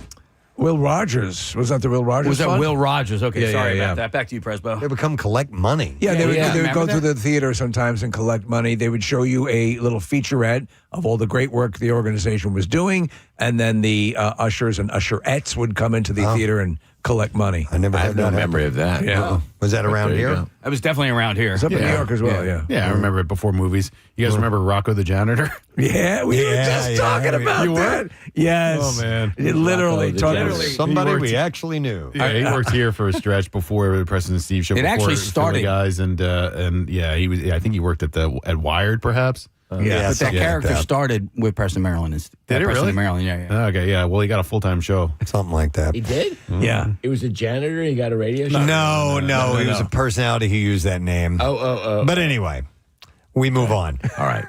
Letter of the day? Yes. I don't want to talk about that anymore. Okay, all Letter right, of the we're day. All right, let's do this. Here we go. Preston and Steve on 93.3 WMMR. Now, the Daily Letter. All right, the Preston and Steve show brought to you today by the letter. A as in artist. Or a-hole. Yes, yeah, you could go that way.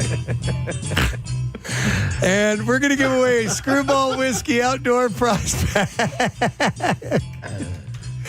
Including a pair of Screwball outdoor rocker chairs, an Igloo Screwball cooler, and 2 bottles each of the Screwball peanut butter, Screwball eggnog, and multi-packs. Screwball Peanut Butter Whiskey is teaming up with the Preston and Steve Camp Out for Hunger to give back 1 jar of peanut butter at a time. So from October 1st to 31st, you can bring a jar of peanut butter to a participating location to help fight hunger. And while you're there, try a Screwball cocktail. Participating locations you can check them out at WMMR.com/campout. By the way, the name that we actually know this person by is not even their name. It's a character from Star Trek: The Next Generation.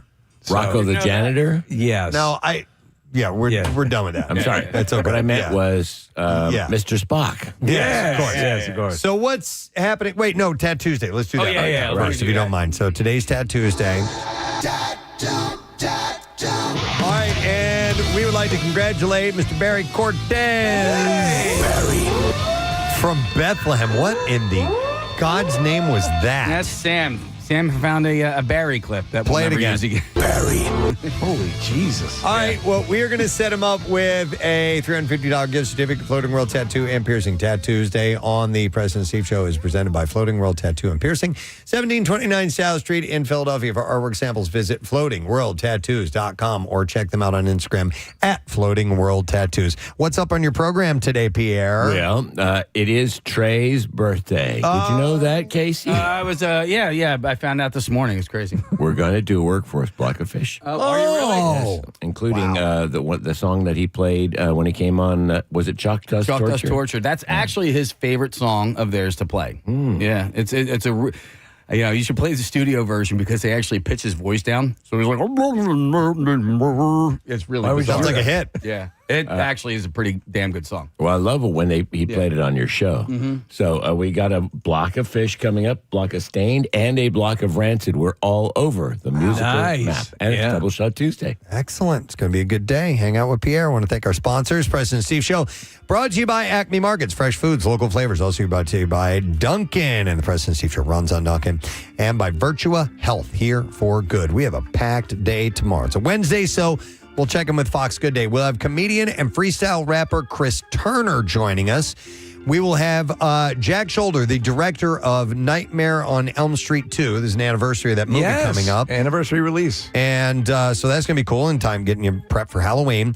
And Dr. Mike stopping by. We're going to get our flu shots tomorrow. Ooh. And we'll dive into a few other things as well. So it's going to be a good day to join us. That is it. We are done. Rage on. Have a great day. We'll see you tomorrow, friend. Bye-bye.